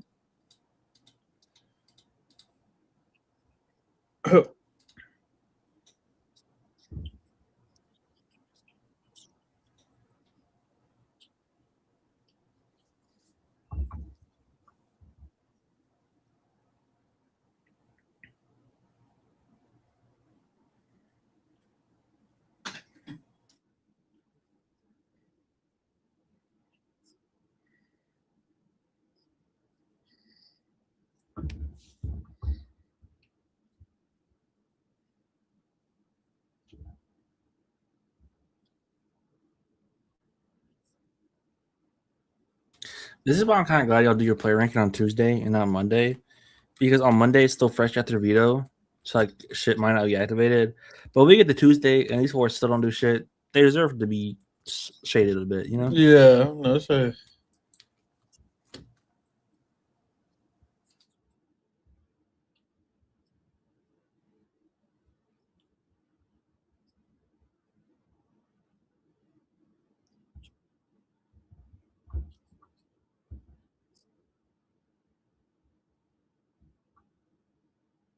No, I agree with Alessandro. Chuck going on a law HOH. I thought some things in Big Brother are poetic. And I think Chuck going home on the Lala HOH, it's just like one of those things, you know?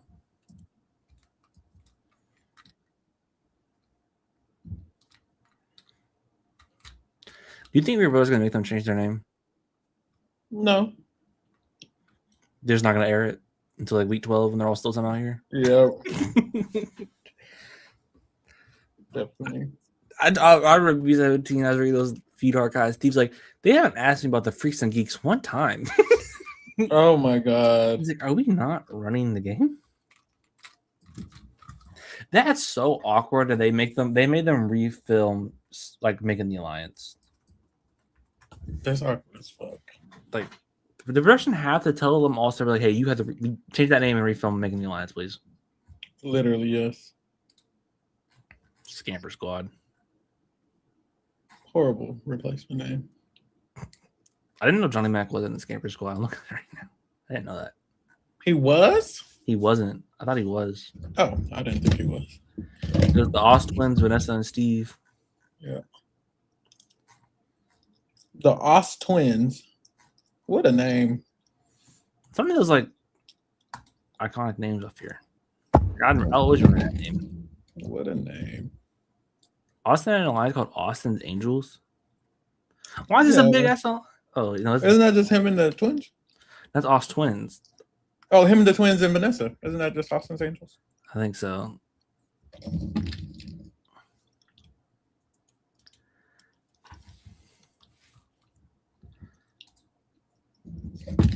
Ooh, we won. Oh no, it's him and the it's weird. It's not a real alliance. I think the wiki's glitched about that. No, I think I remember seeing that on the episode. When I click on the wiki, it takes me to the Sixth Sense for some reason. So who's the Sixth Sense? I think they just like changed their name at some point. Did Austin try to make that? No, Austin's Angels, I think genuinely was a thing. I thought so too. Because they literally pose. I think they literally do the. You looking at me? Yeah, I think that maybe that was the original name of Aust twins, and then they found out. Vanessa was there too. It was Austin, and it was Vanessa in the middle, and then it was one of the twins. And it was one of the twins. I believe you, but the wiki just like it glitches every time I. It sounds like you believe the wiki more than me. No, I don't. It does because you're like, oh, it must not be a thing, and I'm telling you. Okay, it was the twins with Vanessa, and sometimes Steve was there. Apparently, yes, Steve, famous member of the Austin Angels. But yeah, I see the YouTube video of them forming it, and you see them posing. Yep. Are you lying? No, I just clicked off the tab. I'm not lying. They're like this. It's the two twins and Vanessa. The twins are also there. And then the lounge area. Okay, you believe me. I just thought you didn't. I always was scared there. I've never not believed Pharaoh. Oh, that's a lie. When have I ever not believed you? Except for the time we played Among Us or Clock Tower. Does not count. When we play Among Us and Clock Tower. See, I said except. One of those Clock Towers, you didn't believe me at all. Wasn't I evil? Mm-hmm. I'll always hate the time we were playing. I was on mute and I came off mute and I told everyone that you're the poisoner and no one listened. That pissed me off. I was like, what are we doing? And I was muting myself laughing. I think you could tell I was laughing because you were right. And you were the poisoner. I'm like, what's because it was so obvious I was the poisoner. And then everyone pretended like they didn't hear me. Oh, I didn't hear you say that. Because like chat, for like what happened is Denisha told me in private she was the what's the person that gets the body, the grave something. Right. The gravekeeper, whatever it was. She's the one who like can dig up the bodies, find what people were dead, what they were. And Pharaoh says, "Who did you tell that to?" Drake. I literally said, Denisha, who have you told that information to before you died? Like she was dead or something like that. Whatever the fuck happened, I don't remember. And she said you, and I was like, okay. So then there's an issue right there, isn't there? No one fucking listened. I hate that game. I really don't like that game because it's not an individual game. Like no. And if other people suck, no shade to the royal court. But if other people aren't on their tens, then now I'm just sitting there. Like sometimes, like there's certain people who just scream evil, and I feel like I was one of those people. And when I'm not the imp, I can just pretend to be the imp, and people like go after me and not my imp. You know? Mm-hmm. That's how they do it.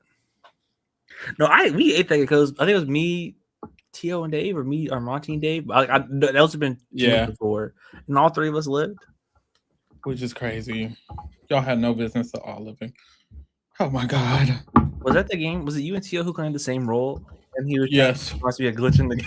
And people kept saying, "Oh, I think one of them is Pharaoh," and I'm like, "Oh my god, I'm just gonna have to get over this because this is ridiculous." Tio was acting so suspicious. I'm like, "What are y'all doing?"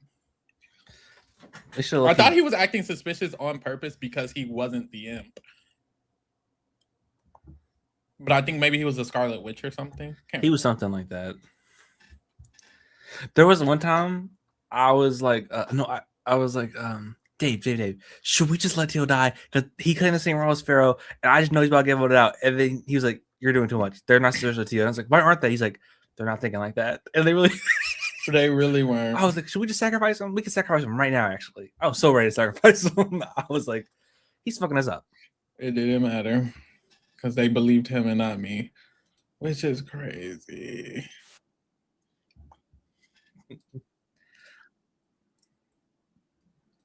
When you gonna play Clock Tower on the Patreon? Maybe after Big Brother season. Yeah, we haven't played a game since Big Brother season happened.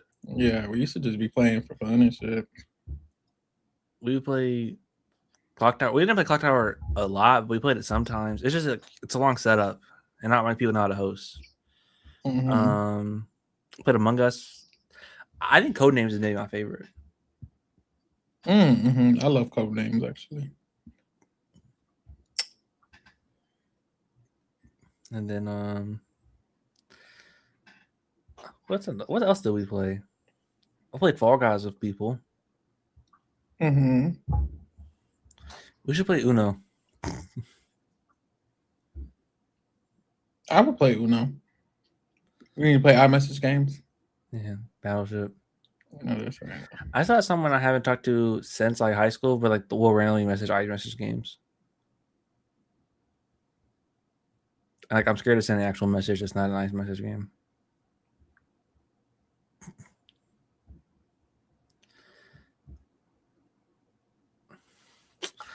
When we do Kingdom versus Royal Court Werewolf, I'm not letting y'all end me like that. I don't know. So we never did group Jackbox, but we should do Jackbox one day. I don't. And what is Jackbox? It's like a ton of different party games. So it's like you play off. It's like one person streams it, and it's like you can play stuff off your phone. It's like a ton of different games in a game. Oh yeah, you're right. We should play Jackbox. That'd be fun. I own a lot of them. It would be fun.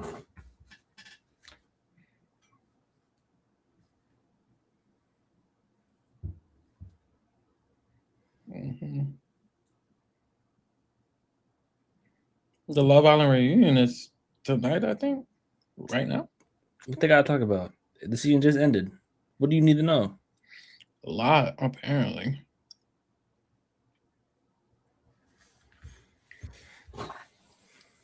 Allegedly. Josh Martinez said, God really ripped Kamu off that wall. I agree. Like, he struck him down. God said, down, evil. Evil has been defeated. Fell. You remember when God kicked everybody off the Tower of Pisa? What is it called? What is it called? The tower they were trying to climb up to get to heaven. And he said, get down. That's what he did to Kamu. He Away. said, get down. Kamu was trying to climb to heaven, and God put on his sharp high heel and kicked him off the ladder, the stairs. Is that crazy, Sinet? You would during the Durance con, do you think you'd be the type of person to be quiet, or do you think you would like yell and like make noise? I would be. It depends. What am I? Did I just get blindsided? Yes. I'm talking the whole time. If I get blind, I'm a little bit crazy, guys. If I get blindsided, I genuinely would be unbearable to live with. Fuck you bitches. Truly. And I'm never coming off that wall. God would have to strike me down like he struck down Kamu. Genuinely. I won't be letting go. Period. Thank you. Thank you. I think because I know if I wouldn't win the wall, I would be up there like just talking. That's what Devins and Taylor was doing. And I was like, why are y'all up there? I think I would maybe scream like Goku at one point. Throw everyone off. Oh, like Kamehameha. Like if I just scream at the top of my lungs, do you think someone would get scared and slip? No. But I do think I'm wondering, like, should I bother somebody with a lot of negativity? Like, what if I start singing? Like, you suck, you will never. You do the opposite of Dan. Like, you do like, and look at you, Devins, you're slipping right now. Yeah. Mallory, I see your legs shaking. You only got 30 minutes That's left. What I'm thinking. I'm like, would that work or would that motivate? It might motivate. You're getting addicted that week. I mean, I'm going to win the wall. So, probably not. But I don't know that would actually motivate someone to come down. I think distracting them would actually make it easier for them to stay up. So I might need to just be silent. I don't know. I think I would just be loud. I think if I actually start getting in pain, I would scream at Goku. Like I would actually like scream at top of my lungs just to distract myself. I think that works. Any distraction helps. Like I would probably just try to recite a movie in my mind. I think it would work better on Survivor to fuck people up. Like when you like hold the thing and like everyone's silent. If I randomly scream, I think someone would get scared. I think Jeff would get scared. I see that, especially if we're leaning down. Yeah. And you like Angela when the feeds came back. Did you see that Taryn reenactment of that fight? No, was he acting a fool? He said, "All you hear always."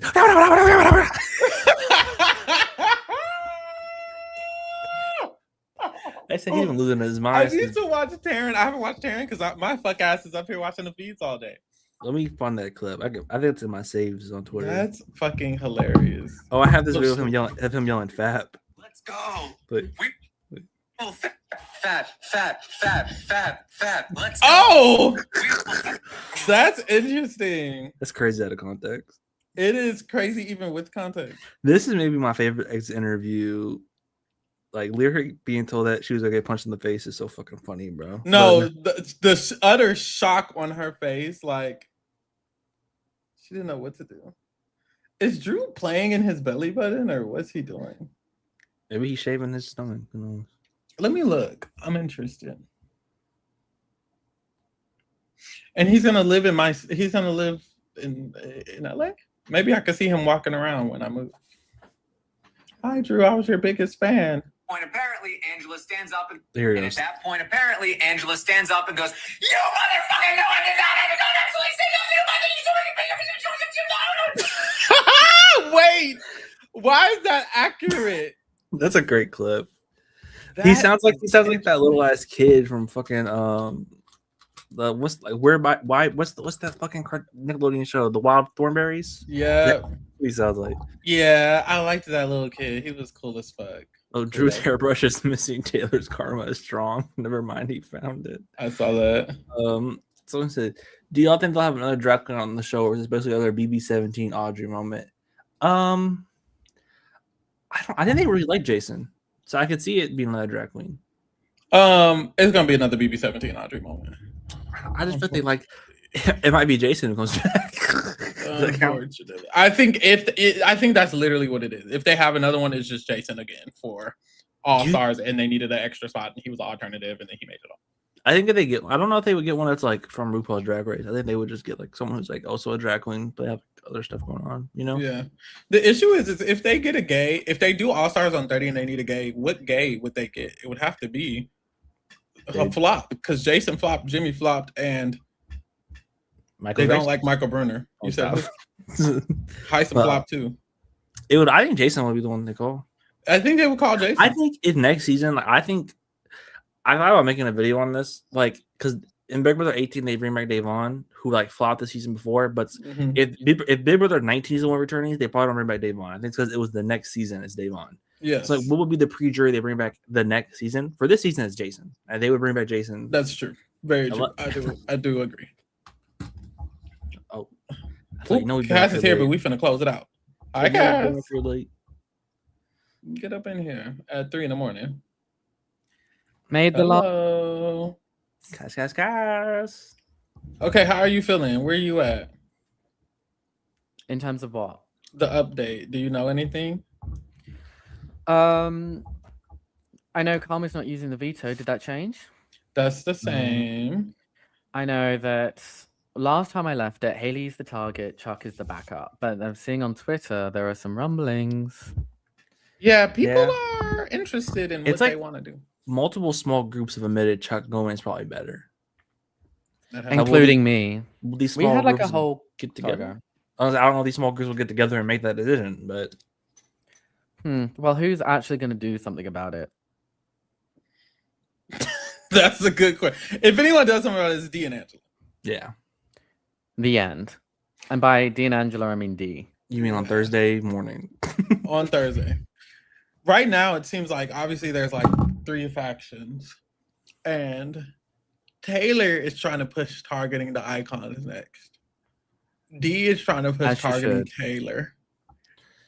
Unfortunately, that kind of makes sense. My thing is, D needs Yash out more than Taylor, in my opinion. But I kind of agree because Yash is, I think, a little bit more specifically against D than Taylor is. Yeah. And then D told Karma that she would nominate Taylor next week. She did. And what's Karma doing with this information? Well, so far, nothing. And then Kamu kept trying to be like, but we want an alliance with Taylor. And D was like, I actually don't. Actually, I want to nominate her. And he's like, but we can use her He said, as an extension. And she actually, was like, I'm my okay. nominees Taylor and Lala would both be nominated if I won. Actually. Yeah, she was she pushed back very sternly. Don't get why she did that, because like they've talked about how much they think Kamu is with Taylor and Lala. My only gripe is if Kamu. We were talking about this in the Discord. People were saying, "Oh, Taylor's right. She should align." I just don't know how much we can trust Kamu. I want to. Has he shown?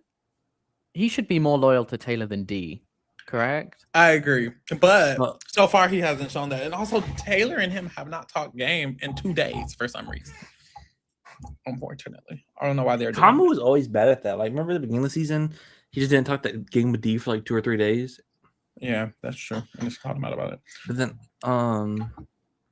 Also, also Drew. Yash? Sorry, no. Oh, what about Drew? Drew told D that Taylor said, I guess, like, oh, it's interesting how like the only people who weren't nominated so far were like the icons and Kamu. But I think in that conversation she said only the icons, and I think Drew added Kamu because he went Kamu out. So Drew's trying to plant seeds. Okay. Drew's like specific. Drew's going around planting seeds against Kamu, but I don't think he really. Yeah. The FAP group wants Kamu out. Yeah. Melody, Mallory, sense? Drew, and Barrett. But like, how are they going to do that? They would literally have to win the HOH. Melody and Mallory tried to tell them to make an alliance with Taylor, Lala, and Yash, but Drew and Barrett were like, no. Oh my god. Well, Melody, Mallory, you can always do it. They won't. They should. But... They won't without them, without their approval. Unfortunately, like I hate to put it that way, but sometimes it just feels like they need their approval to do it. Like I also think if Melody and Mallory offer me an alliance and I'm anyone of that 4, so you're telling Barrett and Drew about this. I would be thinking that. Yeah. I was saying, like, Drew Barrett, that is such good advice. You need, like, I've been saying they need Melody and Mallory more than they need the icons. And in order to position themselves, they just need to make an alliance with Latrice, Taylor, and Yash. They don't really want to. But okay, Barrett specifically. Because I feel like Drew is slowly not as aligning with the icons as much. Slowly. Barrett, I've seen no. I mean, I suppose Barrett is on the block, so it could be risky. I also think, like, I don't think Barrett and Drew will ever do anything until Jury and the powers are gone. I just don't think they will ever even think about it. That's true. This next person out is gonna be very specific on who wins the next HOH, and technically Taylor's group has the least chance because they only have. Well, no, the icons are 3. Taylor, Kamu, and Yash are 3, and then FAP is 4. Hey, Cloud is probably the best comp competitor, to be honest. Yash is pretty good too. So honestly, they could win. But if they win, if they win, Taylor and Yash, I think, would want to target the icons. I don't know how they would do it and if they would do it. They just have to go balls to the wall. They just have to put all 3 of them up, in my opinion. I do too. Do you think Drew and Barrett don't want to make that alliance with the left side over here because they know if they win HOH, it would be Kamu, whoever's between Chuck and Haley, and then one of them? Yeah, I think that's a big part of the reason. And then also, I think they just don't want to be seen like 2-timey people with the crossovers. Like they don't want to make it and then end up telling them, and then they be like, "Oh, y'all are doing the same thing again." Like I think they want to avoid that. I kind of understand that because, well, it depends how much the icons protect them. My thing is, Drew Barrett should have told Melody and Mallory to do it without them. I agree. And I think Melody and Mallory should just do it without them anyways. Yeah. I think if we're really a locked-in alliance, to say us 3 were a trio, Pharaoh, go make an alliance with him and just tell me about it. And then truly, like, it could truly just be, like, I understand the fear of, oh, we shouldn't tell Drew and Barrett, or we shouldn't do it because they're going to think we'll tell Drew and Barrett. Just go to them and be like, hey, I know y'all are cool with Yash and Kamu. We're cool with Drew and Barrett. If the 4 of us girly pops link up, create something, and then we can have our boy pops like protect us, and we can just do that. Like that way, it's like, okay, it's an understanding. We both have. And then you could be like, that's the final 8, us 4 girls, and no jury. Boys. Sorry. Yep. No icons. Like we need to band together, have a majority. Final 8 jury alliance to get rid of these fucking icons. Yeah, but the issue is they really want Kamu out. They also, but you have to swap Kamu out for literally anyone else in the game. Actually, literally, Kamu has to go. Yeah, they really. Put Kamu against the icons. He's not doing that. That's the main issue. They're trying. Yeah, he has no reason to trust the icon. Fine, Mallory. That's what Mallory Melody should do. Kamu, up you go. Chuck, up you go. Angela, up you go. They do Kamu, Chuck, and Lala probably. Or That's Yash. so stupid. It needs to be Devon's.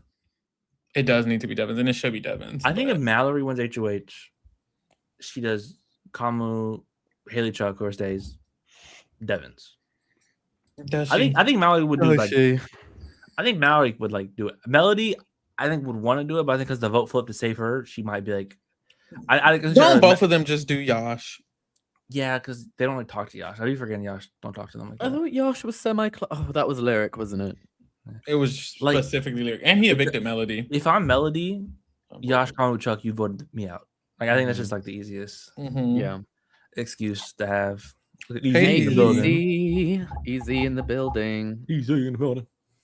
They need to name this for, by the way. Fop. Oh no, the Taylor said they shouldn't name it, up. and they shouldn't have a name. Taylor said what? That they shouldn't name the 4. Why? I don't know. Easy. I think you have an echo. Oh, not again. Do I? That's hard. It's still there? Still, I don't know. Yes, it is. Fuck. I wonder why. Ever so slightly. If the Chog, whichever one stays and wins HOH, what's going on? Chog is crazy. We don't know, and neither do they. Chuck said he would nominate Lyric, but she's not in the game anymore. No, he did not. He did say that. He did not say that. He did. Okay, how about now? Okay. Yeah, that's better. Yeah, that's bugging. Okay. I don't know what they would do. They would do what someone influenced them to do.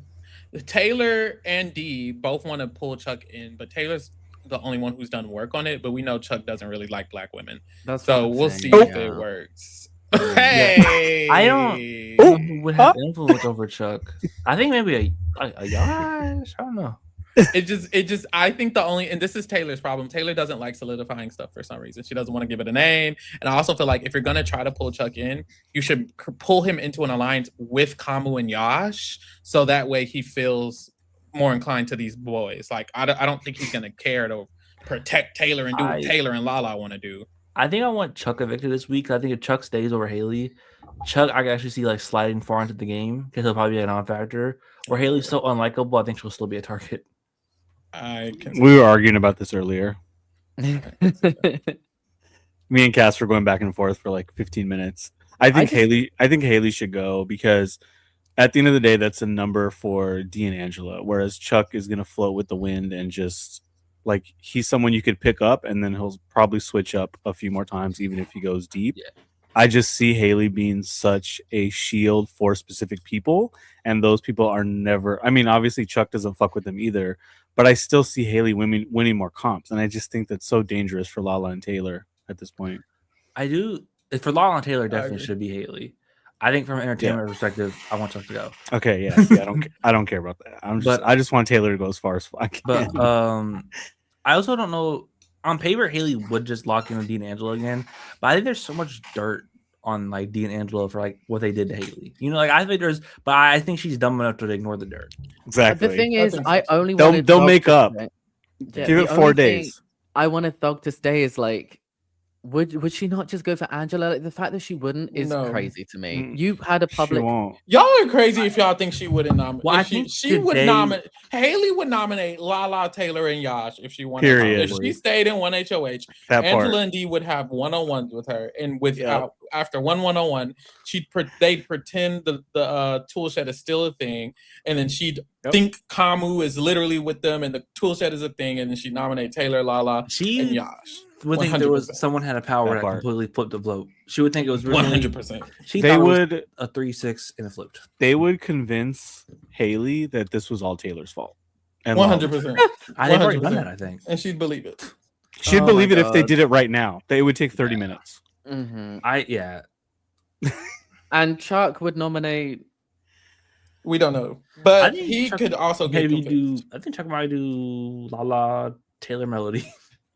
He already told Haley he'd nom Lala, Lyric, and Lyric's not in the game. But Oh, yeah. He still said that. He said that. Exactly. But his first instinct was Lala, and it's like, okay, so you're still on that. Yeah, I mean, she did put him up. The thing but, is, they both need to well. go. There's 4 more people that need to go to jury, and 2 of them need to be Chuck and Haley. like people's biases are so deeply rooted that like this week is a great example of that. And I there's a lot of discourse on Twitter about it, which I appreciate. That it's like people could fuck you over, turn on you, like flip the vote on you for no reason, change alliances, and then you'll still forgive them quicker than you will like Taylor and Lala. Yeah. And that's the case for like 2/3 of the house that's left at this point. So Yeah. it's really sad to watch. I think that's just a human. Unfortunately, I think that's every season. I think every single season, someone who betrayed you, people are more likely to forgive than someone they just refuse to have a connection with. And it's like, Yeah, because that's it's like weird. I think we also see that in like, I think like in Survivor, it's not like that because it's a short term game, but because it's a long term game, it's like you betrayed me, but it's like you're the person I talked to and hung out with the most. It's like you still want to work with that person. Or on Survivor, it's like so fast paced, you betrayed me, I'm getting my lick back. It's like easier to like adjust. For my big brother, it's like, damn, we still playing pool. It's like we still us 3, huh? We should probably like reaffirm this alliance. Wasn't it funny on Thursday afternoon how like Dee and Devins just like went into Survivor mode like right before a tribal council? It was like, let's literally wait 2.5 hours before a public vote and just like flip it just for fun, like, for funsies. It was actually actually fun. That was fun. That felt like we were watching Survivor live feeds. Yeah, that was very interesting. They were so bored and it was so random. And in Survivor, it's okay to do stuff like it's normal to just blindside people and flip like that's what Survivor is. Like you have to have majority of the vote. The other people don't, and they don't know. Like that's just what it is. But in Big Brother, it's like, oh, it's not necessarily the best thing. But Angela was Survivor for that line life. Yeah. See, that's why I was also saying, like, it's good that one of them is leaving. I was seeing people say, oh, I want Thog to win Veto, Chuck to win Blockbuster, and then Barrett to go home. And I'm just like, have we lost the plot? We have. Some people have. But we for haven't. Me, Barrett going home is more detrimental to the well, I mean, it just is. Barrett going home destroys the icon. At least the Barrett going home means like an interesting week had to play out. So like, I could like accept it, but I don't want Haley and Chuck to like regain any power. No, that would have been the annoying part. Because also, I think if Barrett goes, I think Kamu is just the front runner. But is Kamu not kind of the front runner? It's Kamu and D right now. Yeah, it is. My thing is, it's like, okay, that's true, but let's say Barrett does go. I mean, I suppose that removes a number directly for all the crossovers, but aren't they just going to finesse Drew and just be like, hey, we're cool with Melody Mallory? Like, if Haley's still there, then there's just more of a likely chance she goes up. And if you're going to put up Haley, then there's no point in putting up the icons.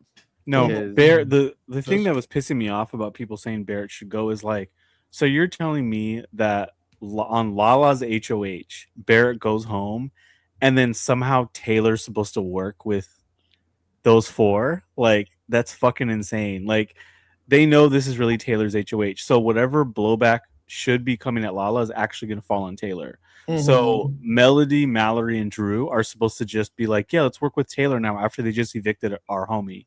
Over 3 people that they were not fucking with. Fucking Haley and Chuck. Right. That's insane. It's just it's just insane. Instead, Barrett is here telling them don't work with them, which is but in the same way they're still not going to work with them. I also think if Barrett goes, they would need the icons votes. So I wondered how that would shift. Yeah, it wouldn't Drew and them. That's the truth. Because I kind of feel like when they told Barrett we're voting out Drew, Barrett was okay with it. I don't think Drew would be the same way they told him about out Barrett. I could be wrong, but I think Drew was like, what are we doing? I think he would probably. Sorry. I don't think he has any influence to change it, but I think he'd be confused more than Barrett was. Yash has to win HOH next. I've decided. It needs to be Yash. Who's he putting up? Icons. He better put up all 3 icons. Okay, but who's he actually putting up? He says he would actually nominate one icon. He will actually nominate at least one. Yeah. Okay, but that's not enough. He's the main one like saying. He's the main one saying that like it's our show. They already had their time on TV. Dee's already won $1 million. like we need them out pre-jury. Like he's the main one saying it. Yeah. So it makes me think like he would actually do it. I think Taylor would hype him up too. Kamu might try to push him in a different direction though. But I think Kamu will I don't be think like, at this point. Maybe he'll just be like, he'll just try and play both sides. Because I was saying also in the Discord, like once you nominate one icon, the magic is gone. They're just gonna keep going up. That's true. I agree. Yeah. Taylor, if Yash wins, that's the best case scenario because Taylor would push hard. Like she wouldn't push. Oh, maybe no. Taylor would go hard in the fact of you have to put up the icons. I think Yash could get hyped up to do it. I think Kamu could just kneel and concede because I don't think he cares that much. Kamu, I think, would push hard for Angela. And like maybe I'll take like it. there would be several people protecting D. I agree. TL in the chat said he might not put up D. That's okay because one, you're gonna like if Devins and Angela both go up, that it would be epic because then it like forces people to pick sides. One of the main reasons I want the icons up is because I want to see Drew and Barrett have to pick a side and start campaigning for the icon they want to stay because that is where like shit's really gonna fall apart. Well, the main issue is Devins was at Dino Power reviewed and they would just agree to vote out the person that Devins puts up. But I think out of all the icons, the one Yash is least likely to put up is probably Devins. I think Angela and D are the two that he would do. D is the one he wants out the most. Yeah, D's like his main target.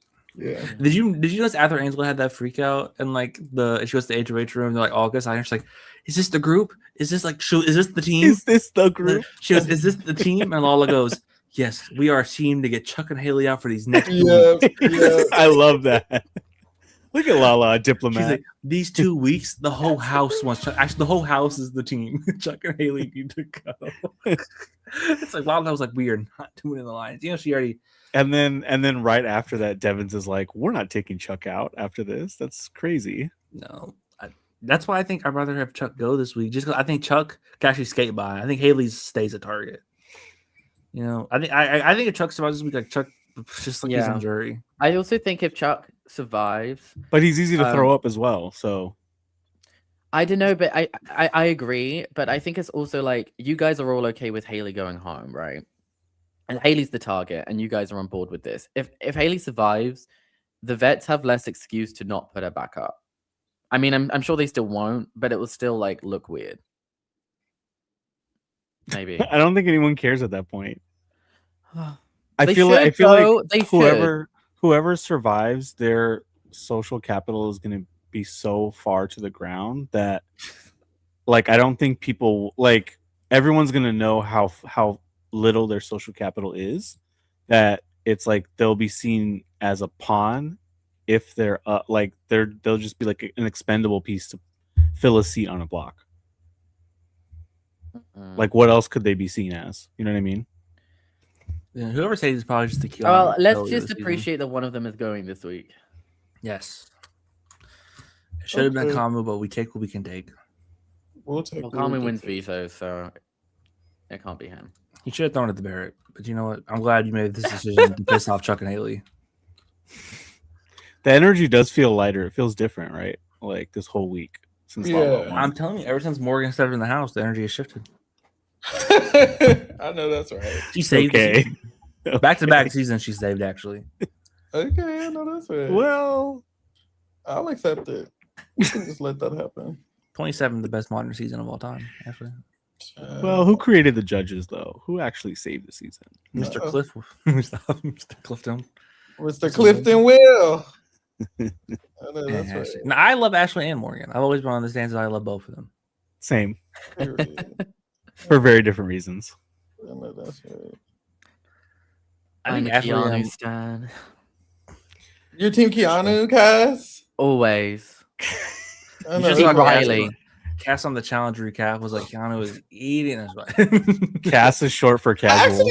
I didn't hate the girls were like dragging Keanu on the challenge. I didn't hate Keanu on the challenge. He's at least being. I did. You know what? You know what happened is they did the same shit to us that Big Brother did to us. They gave him a good edit, and all you idiots think that he's playing well. What do you? Well, I have a good edit. He does not have a good edit. I definitely don't think he's playing well. I went on Twitter after watching the challenge, and I was like, people are praising Keanu like We've lost it. Interesting. I didn't know it was given that. I saw people were praising him as a character. I didn't see no one praising his gameplay. I saw people dragging. I saw people praising him. Interesting. Which is crazy. I like idiots on the challenge. I think idiots on the challenge are fun to laugh. I thought he was unfortunately sorry. Because he's stupid. Like, I thought he was entertaining because of that. Because he played these, like the way he's talking is like the same way he talks like Rachel on 27. Yeah. That's just who he is. Yeah. What was it? Sorry, go. Though he's just like talking about like, yeah, you know, the challenge CT, there's like ways we have to do this. And CT's like, what the fuck? Yeah. Someone said in the comments, like, if Drew is next to an icon on the block, does Drew stay? Yes. Hopefully. Oh. You would think that at that point they would lock in. Well, I mean, he definitely stays because Taylor wouldn't want to. It depends what icon, because Taylor, Lala, Yash, Melody, Mallory, Barrett. Also, I don't know if Drew would do it, but let the veto ceremony in, and it's me and 2 icons at the block. So the crossovers have been this thing since day 1, guys. well. Hold on. I think Angela goes. Does Barrett just say, Mallory, we have to evict Drew? If he does, how crazy is Barrett? It depends who it is. But I'm like, how crazy is Barrett? I've been saying in the Discord, I need to understand what Barrett's plan is. I just want to know what he's thinking and what his actual goal is. We all want to know. Because this can't just be. He thinks he's good right now. Well, not while he's on the block, obviously. He's on the block, so he's not that good. He's Joseph. But like, you know what I mean? Yeah, he thinks he's Drake. Not too much. He's playing worse than Joseph Rodriguez at this point. He's how? Barrett. Wasn't Joseph getting ready to go home at this point? No, he was in the majority alliance. But like, didn't he go home pre-jury? We're still early. Joseph got what? Pre-jury's not over yet. He was the last pre-juror. Yeah, we got 4 more rounds actually, I think. So who's not making the jury? Chuck Haley. Haley. Probably one of Melody and Mallory, maybe both. I think one of the Fab and one of whatever this group on the left is called. Mm-hmm. I'm worried for Yash. I feel like if Yash is there and doesn't win a blockbuster, it's like, how does he survive? But Yash is like in good. How much of the icons clocked Yash like at this point? A little bit.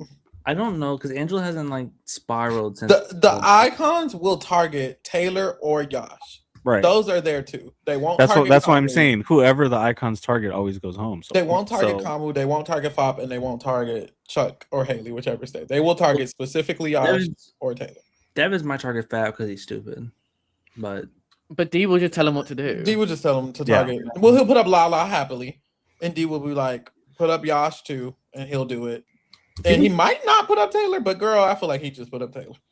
Yeah. Maybe I'd backdoor Taylor. Like maybe he'd avoid putting up Taylor until the veto's used and then just renom and put her up. And probably just Chuck, and then he put up Lala, Chuck, and Yash. And then if one wins veto, then he put up Taylor, and then Taylor would be the target. I just need Kamu to like wake up. Well, not wake up, just play worse. Mm-hmm. Yeah. Because the thing is, Kamu could low-key throw like all these he can't let Fab win, but I don't think he realizes that. But like, is the D and Taylor wars what we're predicting? He's just in the middle of it. Yeah. The issue is that Kamu it's like he either shouldn't let either of them know they're targeting each other, or he should let both of them know. Like, I kind of feel like it makes sense to continue to work with D, unfortunately. Like, she genuinely, for some reason, trusts him a little. Like, she told him, like, she even said it to the camera. Yeah. So it's like, he technically shouldn't just throw D under the bus unless he's also, like, low-key throwing Taylor. Like, he shouldn't just choose Taylor. The only HOHs I want at the moment are, like, Yash and Taylor if they actually use the icons, or Fat, because I think they'll go after Kamu. Yeah. But Fat will somehow fuck it up. I don't know what they do in a renom situation. That's the hard part for I think Taylor. I think because they're noms. Or Lala as a pawn. I think Lala's a nom straight up. I think it's whoever stays between Chuck, Haley, Kamu, Lala, and the renom is Yash or Taylor. Yeah. Well, Kamu's going probably the better one. As long as I just want Kamu up, to be honest. They might backdoor Kamu. They could. I think Melody would be probably the one hope we would have. To like Melody would be interesting. Put up an icon. I could see her saying, "Devins, you're my pawn," because I was your pawn. Mm-hmm. Yeah, but I just think she has such an easy excuse of being like, "Yash, Chuck, Kamu, you voted me out." Especially because she was the one when Lala won to kept saying. I mean, her and Mallory have been pushing this narrative of let's stop putting up the people that have already been up so many times. So like, how would you turn around and do the same shit? And there's only 4 people that haven't been up yet. Like that's insane. I think Mallory maybe would do something. I just think Melody is like the excuse is too easy to you third voted me out. I feel like sometimes in Big Brother you get an excuse so easy. It's so you guys are saying it makes sense for Kamu to vote with D, and I kind of get what you're saying, but at some point, surely they're just too much of a threat. You have to flip soon, especially if there are powers involved. Yeah, and he should honestly work with D and specify that he's not working with Angela and Devin. It's like, if I was him talking to D, I'd be like, love you, you're great. That's how I would play at this point in the game. Like, because D's kind of doing that to him. That's how she talks to him about Taylor. Yeah, he's like, aren't we working with Taylor? Aren't we working with Taylor? Aren't we working? And she's like, no. She goes, Taylor and Lala, I can't wait to hang out with them when the game is over. Yeah. Oh, look at the chat. Someone said that Melody was talking about Devins as a pawn. Boom. Mm-hmm. There you go. Well, they would try to. Drew would work hard, and then he would use the diamond power. Shut up. He would use the diamond power of Vito to backdoor Drew because he thought Drew was part of it. He was literally just telling her. He was literally just telling her, no, I think Devins really likes you. He was working hard to make sure that you weren't the person evicted that day. And he's already working. But it's like he's overly. It wasn't even him. It was D. let Devins be nommed. Who gives a fuck? Like, sure, don't let Devins go home. Which honestly, you probably should because he doesn't even like your ass. But if you don't let Devins go home, it's okay if he's nommed. Just let one of y'all be nommed. Barrett's nommed this week. Shit. And once he uses the diamond, then it's like it exposes that he's a big player holding secrets. Like, he had this power the whole time. Then he's like a target for sure. Yeah, this diamond veto ruins everything because I'm thinking, sure, Melody wins, and she says Devins is an easy pawn. Devins is going to be like, well, no. Yeah. Look what I have. That's what he said. He was going to be scared, and he says, "How about we nom Taylor instead?" And she just says, "Okay." Yeah, I think it'll be Lala before Taylor. No shade. I do too. I think they still respect Taylor as like someone to be reckoned with, whereas like Lala, they still see more as a pawn. I also think out of everyone in this house, I look think like Melody, Taylor, Yosh are the 3 people I can say fuck your power. Those are 3 people I can see like just saying. Yeah, I would do it anyways. Yeah, me too. At least then, though, the power will be public. Yeah, and gone. Also, the fact that no one's told Drew that these people hate his guts yet is so fucking crazy to me. Chuck and Haley have been flipped on, their whole game exposed, and they just haven't told Drew. Still, they hate you, by the way. Like, that's all you have to say. He might not believe, he doesn't believe that's on him, but no one has told him that. Has anyone told him he was the target? No, and he's been asking. Mallory did. Mallory did. But he thinks Mallory is useless. Yeah. He thinks she doesn't have real game info. Yeah. Everyone else he asks says no. Yeah, Barrett doesn't want to tell him. That's the only person I think he trusts has the right game information is Barrett. He doesn't trust that Mallory has the correct game information. Because he's a man, probably. Yeah. So why the hell does Barrett not say anything? He's just chilling. He has D today. He said D was other. I'm sticking to my theory that he came in seeing this is going to be a chaotic season. These people are going to flip. All these secrets are going to be spilled. The one currency I can have is shutting my mouth, and I'm going to shut my mouth until I'm in some real trouble. Yeah. And right now he's still not in real trouble. I agree, but like there comes to a point with so many players where you have to do work and build seeds and like make relationships to where you are in danger. You have an easier safety platform.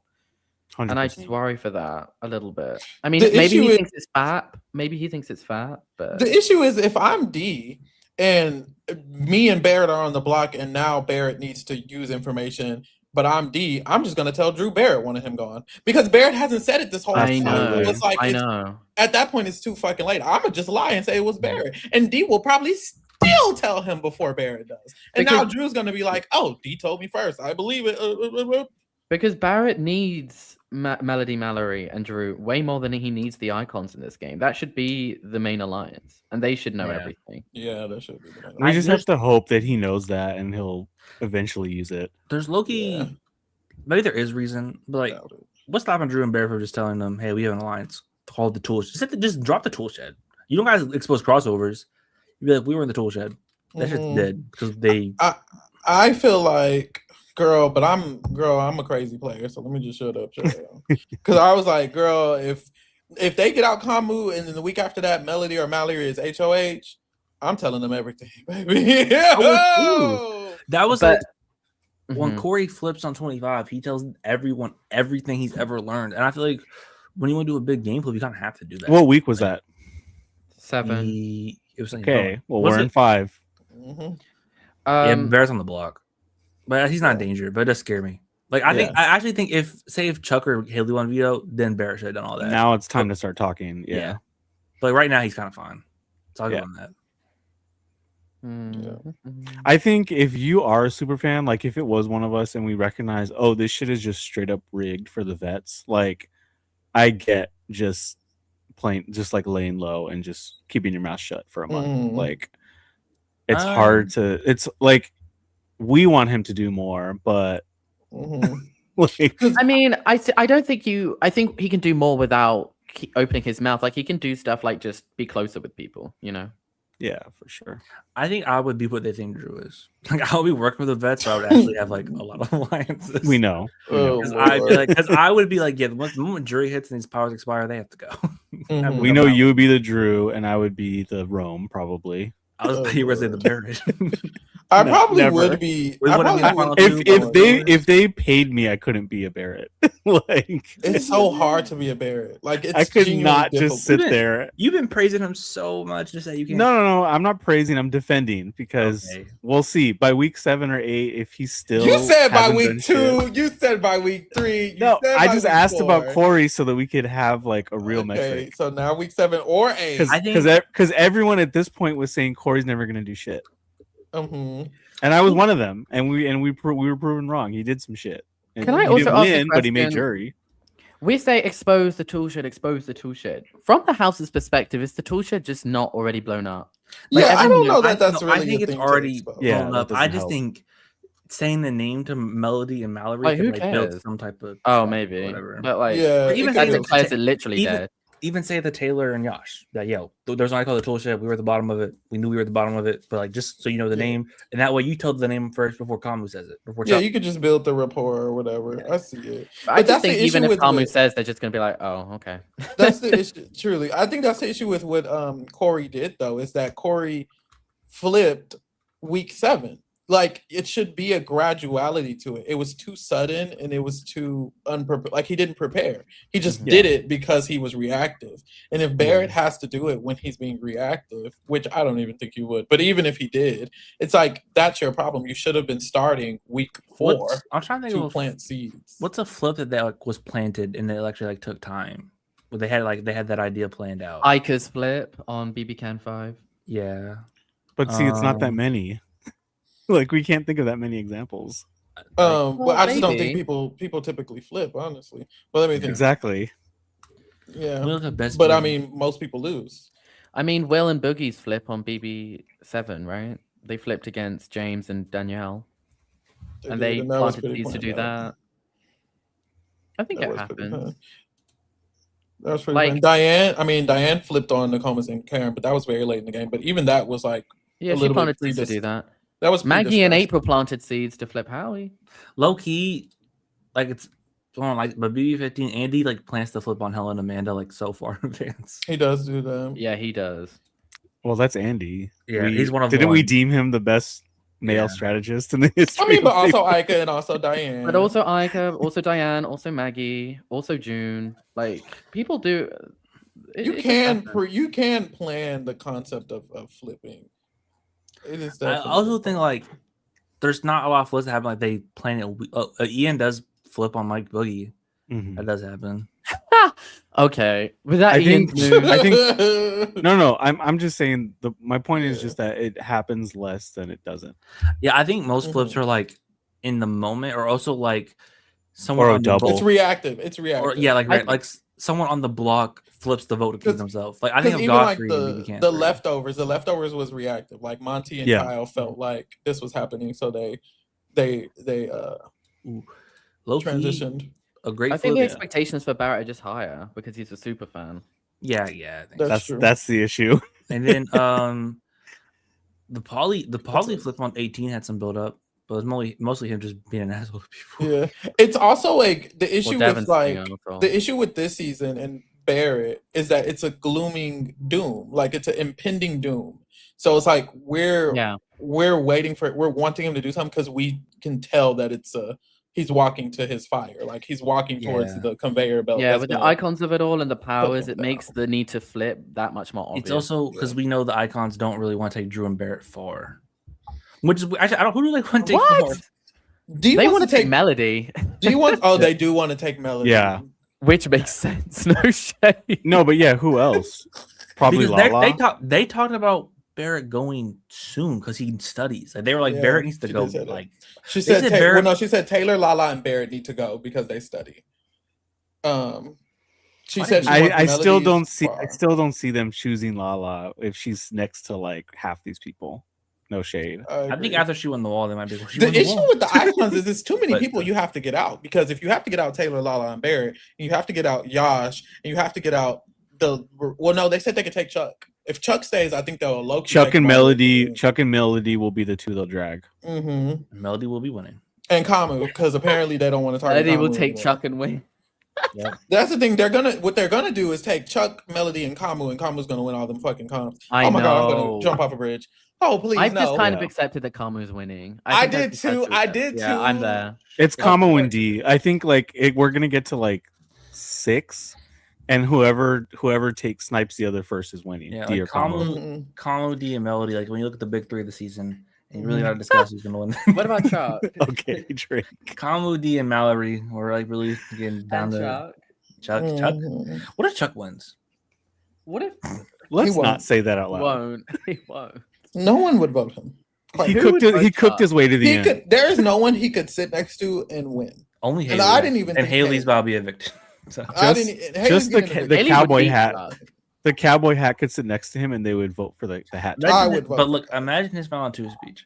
Hey guys, I'm Chuck. You know me. It's me, Chuck. From you are annoying.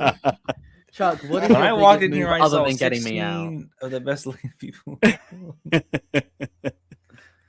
No, he's gonna do a cowboy speech, and he's like, "I love people of all races, all ethnicities, all sexualities." Oh my god! Vote for me to win. Marvin's so iconic for that. What was it Marvin on this season? Just remember, he's the icon of the season. This is Marvin. This is why I keep saying this season is a traitors. It's like there's 3 traitors. Some of the people know who they are. Some people don't. Like some of them are trying to like have them as the angel and get close to them, and others are just like dumb faithful that like should be targeting them but just aren't. And the faithful aren't coming together, and the information should be there, and it's just so frustrating. But also like they know who the traitors are.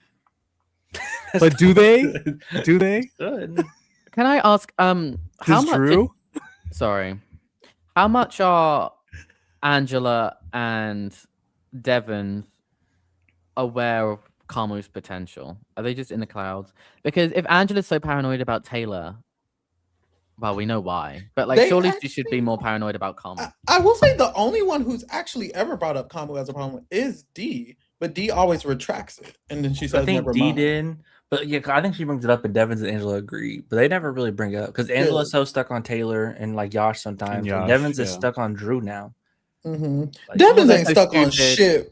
Devins is stuck on the back of his mind because he don't be thinking about. He don't be saying like he does nothing. I'm so Devins is getting real boring to me on the feeds. Like I think it's when was stale. he exciting? No, that's what I'm saying. It's like worse every day. It's his strategy.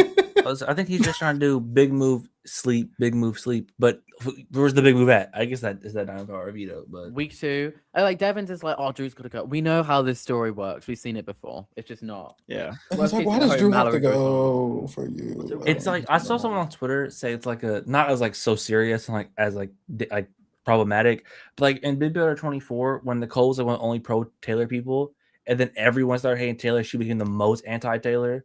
And when everyone felt good about Drew, they were like, "Oh, everyone felt good about Taylor again." She was still hating Taylor. So like it's kind of similar with Devins, where Devins was like the one person defending Drew, and now everyone's kind of okay with Drew now. He's like, "No, Drew has to go." Devins equals Nicole Leog. I see it. I'm okay with that comparison.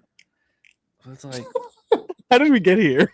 Like Drew, like, no, for real though. just be chilling. Like they told him to shut up this week, so he'd be shutting up, and they'd be like, "That fucking snake." It's He's always doing the Devin same thing saying he was it. doing before. Is he? Honestly, he is nothing. Okay, he's never.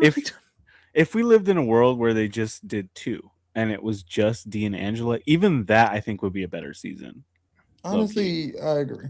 I think they would hate each other by now. I just know they would. Like, because it's you just have 2. You're from different shows. Like Angela would still be with her crazy antics and her crash outs. You know what I mean? And Dee would still get bored. I think it would, and like even if 2 of them have a power, like it's just 2 people at the end of the day. The issue is that they have so much people to rely. They have because they have 2 other people to rely on. They just stick with each other. Like it just makes sense. It's like, and it's they're able to achieve so many things because it's 3 of them. It's just the 3 is just an overkill on the Lolo. That's why it would still be 4, which is still like, holy shit, they're probably gonna win, but at least there's I think it being a bigger number makes more like infighting possible. Like in 13, there's like 6 vets, and Daniel and Rachel end up hating each other. So you can have it. But with 3, and they're like pretty locked in. Like Devin's kind of hates Angela, but he's not gonna say anything about it. He's not gonna do anything about it.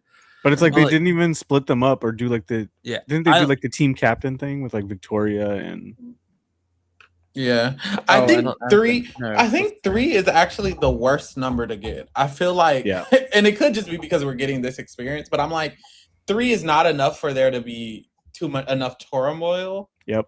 And then it's also not less enough for them to have separate games. Like they're so locked in, they're all together, and there's not turmoil. Also, it would be so much more interesting if Dee and Devons were like if the vets were taking newbies on either side and going to war. Yes, that would be hella fun to watch. Style. Yes, exactly. I also think it being Devons and Dee, who just did Pharaoh together and who are like close friends in real life, makes it worse. Like if it was 2 Sahara players and it was like a Dee and like even someone like who's someone that Dee has no idea about, like who's someone Dee's probably never met. It's like Dee and like Tina Weston. Tina Weston. Or even like a Sandra and a Boston Rob. I also feel like a part of the issue is that Devins isn't self-interested. Even if there was just one if it was another person who was self-interested, there would be variety in their game. Devins is like refusing to do anything without Dee. Just Dee and Sandra. Devins not even trying to win. Yeah. It could have been who was the people rumored for this?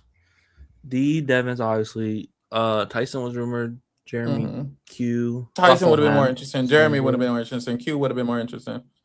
Russell Hands. Russell Hands. I think literally any other man would have been more interesting than Devins. Like Devins is just trying. Even Riz God would have been more self-interested. No, because that's the thing. I feel like they went for like, well, Angela's crazy and kooky and antics, and Devins like they overestimated. Like Devins is like he's for an edited show. Like he's gonna do 2 or 3 like crazy antics in an entire season, and like he's gonna lay there and sleep. I think that Devins is giving CBS exactly what they want. I agree. I think they love what he gives them. Yeah. Also, Dee just a regular American dad. That's what they're going for. Would have made so much more sense because there's a storyline there. Dee saved Rizzo, and then Rizzo voted her out. Anyways, there's no storyline. There's no storyline with Dee. If you're gonna get 2 people from 50, there's no storyline between Dee and Devin. Shout out to the after show. Okay, Dee and Kyle. That would have been interesting too. You get the 2 best Survivor winners. No, but I'm saying if you're just going for crazy kooky like Q, like can you imagine Q, Angela, and Dee? Like that would be fun. I think Q really they should have gotten Stephanie LaGrossa. Now you're cooking. Anyways. Stephanie and sometimes Coach. I have to rage bait. Jonathan. They should have gotten Jonathan. Would have been worse. That would have been. Oh my god. He would have said yes too. They should have got. He would have fucked his game up by now. Honestly, he probably would have been there with Haley. Dee would have taken him out by now. Honestly. Yeah. Coach would probably be running this game with Kamo. Running this game. Now we're just saying anything. They would be praying every day in a circle with Kamo and everyone else religious in this house. And brother. But at this point, Joe, Ava, and Coach is annoying, but he's a good Survivor player. Unfortunately, is he? He is. He almost won twice. That's a big word. Twice. Yeah. I'd say once. Anyways, I would say 4. Let me stop lying.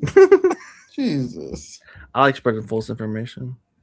It's late, y'all. Forgive them for just saying anything. It's 7 a.m. where I'm Stephanie LaGrossa would have killed this season. She would What you mean by killed? She would have killed something. As in, she would have killed her position and went home week 2. Right. Let's clarify. She said, Okay. Stephanie would have worked with all the POC. She target all the MAGA. She would be in the red corner, but force him to kick Chuck out. Hey, Stephanie loves gay people. She would have protected Jason. Does she? Have you not Just as seen much as that? Kamu does. I love gay people. I love gay people. Her and I've Kamu. never heard her say that. Have you never seen that clip? That's my favorite Absolutely. quote of all time. Oh, we Oh gotta pull my it up. Pull it up, somebody. See if I can play it. I just Was I she love gay. asked? You Was missed it an this, Pharaoh? interview? You It missed was when this? she got back from Survivor. I don't 50. see nothing Stephanie LaGrossa say, baby. No But you didn't shit. see this? But this one was worth But watching. it was kind of iconic, I fear. It was very thog coded, honestly. It was so thought coded. Like that's just like Thog's mom, honestly. Haley and Thog, I'm sorry, Thog and Stephanie. Haley are and the same- Thog. I Haley feel and like Thog are the same character casting type. I see you. They I feel literally like are. every time we say Thog, we have to say it like Thog. Like every time I see it written on Twitter, I think Thog. Honestly, I see that. I'm not gonna lie. Yeah. It's very. And Thog was I the say- HOH. I say the Thog, like the Thog, like it's an entity. like the thing. Yeah. I see it. Thog All right, let's thogging live in around. another world. All three of them are here, but the powers are just like random, and it's like Angela, Mallory, and like Lala get a power. I would love Mhm. that, but let's be real. Let's spin a wheel to see who gets the power. Oh, No, you wait, know what I mean, Devon's- Like it's actually random. You know what I mean? I found it. We're Yeah, probably still where we are, but at least it I would be agree. like a rockier ride to get there. If anything, that would probably spike up Devon's and Dee's paranoia more. They'd be Who like, having the diamond power veto would be most interesting. Yash. I'm not saying it. I found this is She says it. Wait, can you put it on the screen? I love gay people. What? You missed this, Pharaoh? No, I'm confused. What does she mean? I'm not saying it. She's saying what's the Eliza. lead up to So this? when she was on Survivor 50, Eliza made a post about how like Stephanie's racist, homophobic, and then when she came back from Survivor 50, she got drunk on Instagram Live and did a rant. Interesting. And she was saying she's not racist and not homophobic. Yeah, but she also calls Eliza weird for being Jewish, so she's She not said- helping her case. She's getting the that record video. straight because she's pro-gay. I Okay. love. She also, my favorite part of that is she goes, "My dad was a mailman." It was What is that basically her. supposed to mean?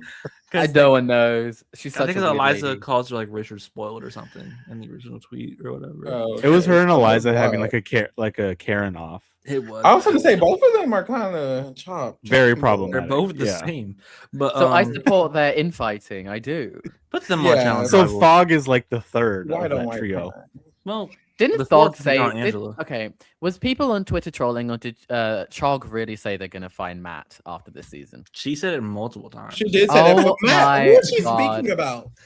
Matt Hardman. Wait, Klotz or Hardman? Crazy eyes. Hardman, so they can talk shit about Angela together. Somehow Hardman is worse in this context.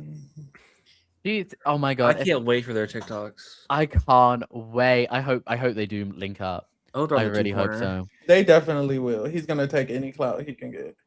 He I is, wish they but would. I feel like Matt Hardman would hate her. I nearly unironically like Matt Hart. But he would You kick it are with her there, for Farrah, he would don't kick it lie. with her for the clout so that he's relevant in 28. I think so too. They would have but, three but he wouldn't TikToks. like her. And, No. and it He'd do it genuinely for the would grind, get- but he wouldn't be having fun doing it. it would Exactly. genuinely get clipped all over Twitter. Like that would be the Yeah. talk of the Yeah. town. Do you think if I go on- Stephanie's T corner would thrive. Literally. You think if I go on I'm TikTok right kinda now, sad. It'd Matt be has on the a recent- Patreon too. Pharaoh and Lee would be talking about it on We'd Sunday. be talking. Actually, I don't know that we would. Is it even that newsworthy? It's we got a lot of news to talk about. I don't know if we talk about that. Drew's the other cloud chaser. He'll be on every TikTok as well with I don't think Oh, Drew random would like alumni. Matt I think could see Drew's too that. cool. I think people genuinely would reach out to him. No, it's gonna be Drew, Zach, and Matt Hardman. No, I think Oh, Drew's a clout Lord. chaser, but I don't. Unless he gets evicted soon, I don't think he's at that level. I think Drew cares about his image more. I think than Drew Thog. would be like the Quinn Corey girl. Yeah. Mhm. Would he? I He feel would. like Drew would be like a new RHAP rotation person. Yeah, like I think like how I think he's like more like he's right in between Matt Hardman and RGP. I think he would do TikToks with Jag. I kind of see that too. Yeah, I mean, he knows who that's Taryn accurate. is.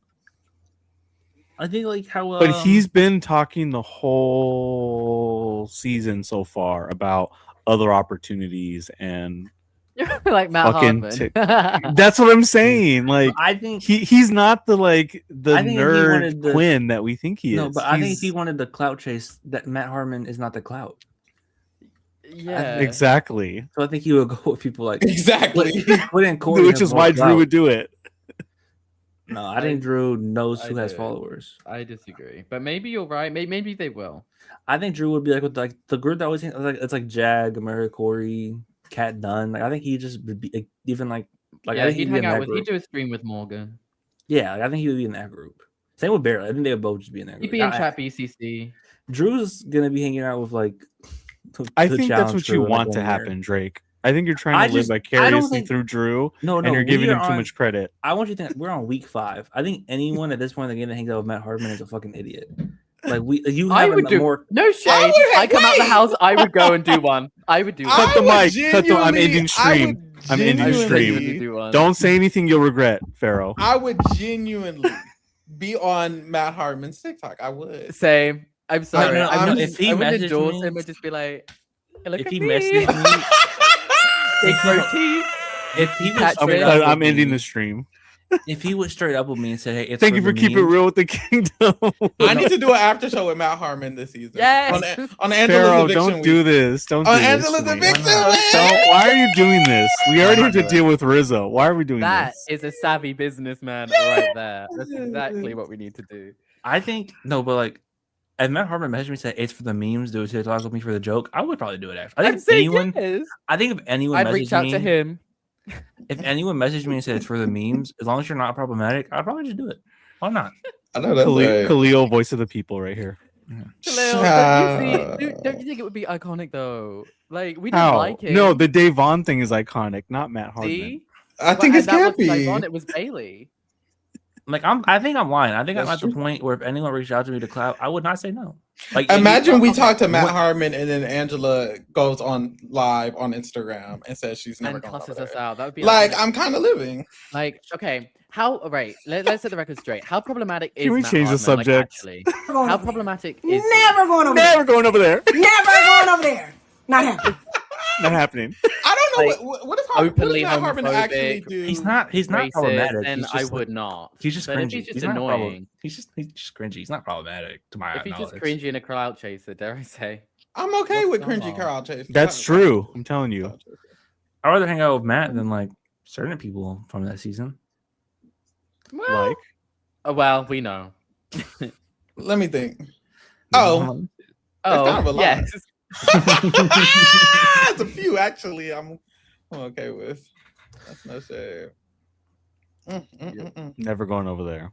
Never going over there. Never going over there. Like if Chuck and Matt text me and hang out, I know who I'm responding to. Me too. Exactly. And I'll be really confused on why they're texting me. And is it either? Is it either? Or yeah, one location, we're doing one together. That's crazy. No, I'm talking out my ass. I would not want to hang out with Chuck postseason. These TikToks all go crazy, Chuck. I don't know what TikTok is. I think Chuck will be with the Matt Hardman of them because he's also like an influencer. No, Chuck is joining Daniel Durston and the Crockpot. He's not that level yet. Oh my god, now that might be common. He is one comment though from joining Crockpot at this point. He honestly right, like if he finds out he's going, or like you know what I mean, like he starts getting real like nasty. I could see it. Oh Lord. I don't think anyone in this house got to the level like in game. Like Chuck, I mean, Colin outside the game has, but I don't think in game anyone's got close to like Terrence or Daniel level. Mm-hmm. They were saying crazy shit. They were saying crazy. They were evil. I just feel like everybody's one. Like not everybody, but there are people on this cast that are one bad day away from getting there, and that's crazy. That's right, including Angelo. No shit.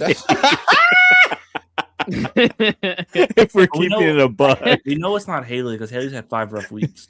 so he would have already been there. Mm-hmm. I mean, Haley's at least like Daniel Durston. Was anyone having fun with Daniel Durston? I mean, Haley's at least fun to laugh at. Was Daniel Durston? Fun there to was laugh at? nothing He fun kind of about gross. Daniel Durston. No. No. He's actually so unlikable. But him saying in the season already is hilarious. Who Like, when cast? How did you cast Daniel? What were they doing during? I think it's his profession. Elvis Probably impersonator. I think they thought like, okay, oh, that's you're right. kind of cool. I will never forget him begging to make jewelry because he's broke. That was actually so fucking funny. Oh my god, I didn't remember. Oh yeah, wasn't he like? Oh my god. There's so many not things home. that, as a fan base, I feel like we've collectively tried to forget about that season. Was he actually from LA too, or did I make that up? I think like the Inland Empire, not the city. He's from under a bridge. There's a big difference. He does give under a bridge. Have y'all seen like, and respectfully, wait, how could you? I don't know how. He's from Canada, but I meant more so like y'all know like. I thought he was in Vegas though. He lives in Vegas, but he's from Canada. Really? Why are we researching what he? Teo, that's on you. It makes more Teo's sense. dad.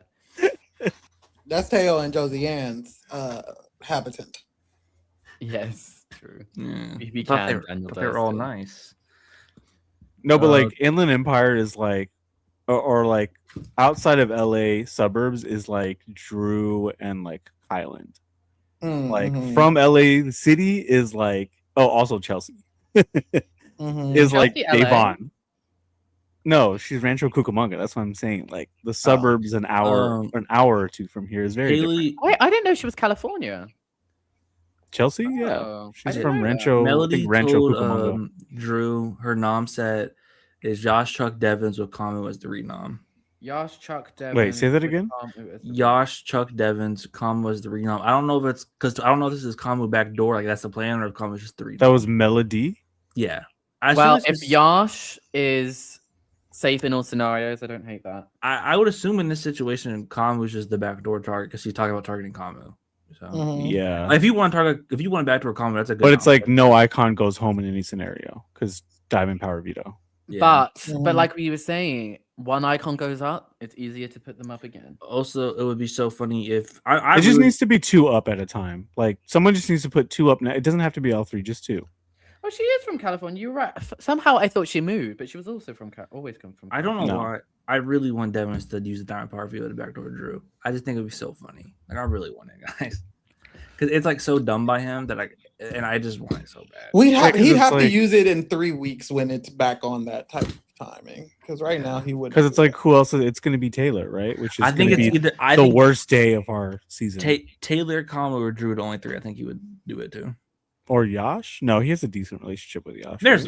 I guess in 3 weeks there's always a chance it's Yash as the biggest target. But like if Angela will go crazy and she'll be like, "It needs to be Yash." My real dream scenario is he backdoors Angela for no reason, but there's no way that's happening. No, see, Angela needs to hurry up. When's Angela going to turn on these vets properly, or at least go to Devon's? It's like I think it's more they're going to turn on her. But Angela turns on all her allies. Why is she deciding to be loyal now? I'm so annoyed. Angela does crazy shit, but she doesn't like fully jump ship and join another alliance. I don't see that happening. But she was this season, I don't see that this happening. Season, this season. Yeah, this season she hasn't done it yet. 26, she betrayed everyone. I low-key found it hilarious how she betrayed everyone on 26, and she keeps talking about how she was constantly betrayed on 26, and she's supposed to be loyal. Like you actively betrayed every single person that season, Angela. Yeah. Like Jesus, dude.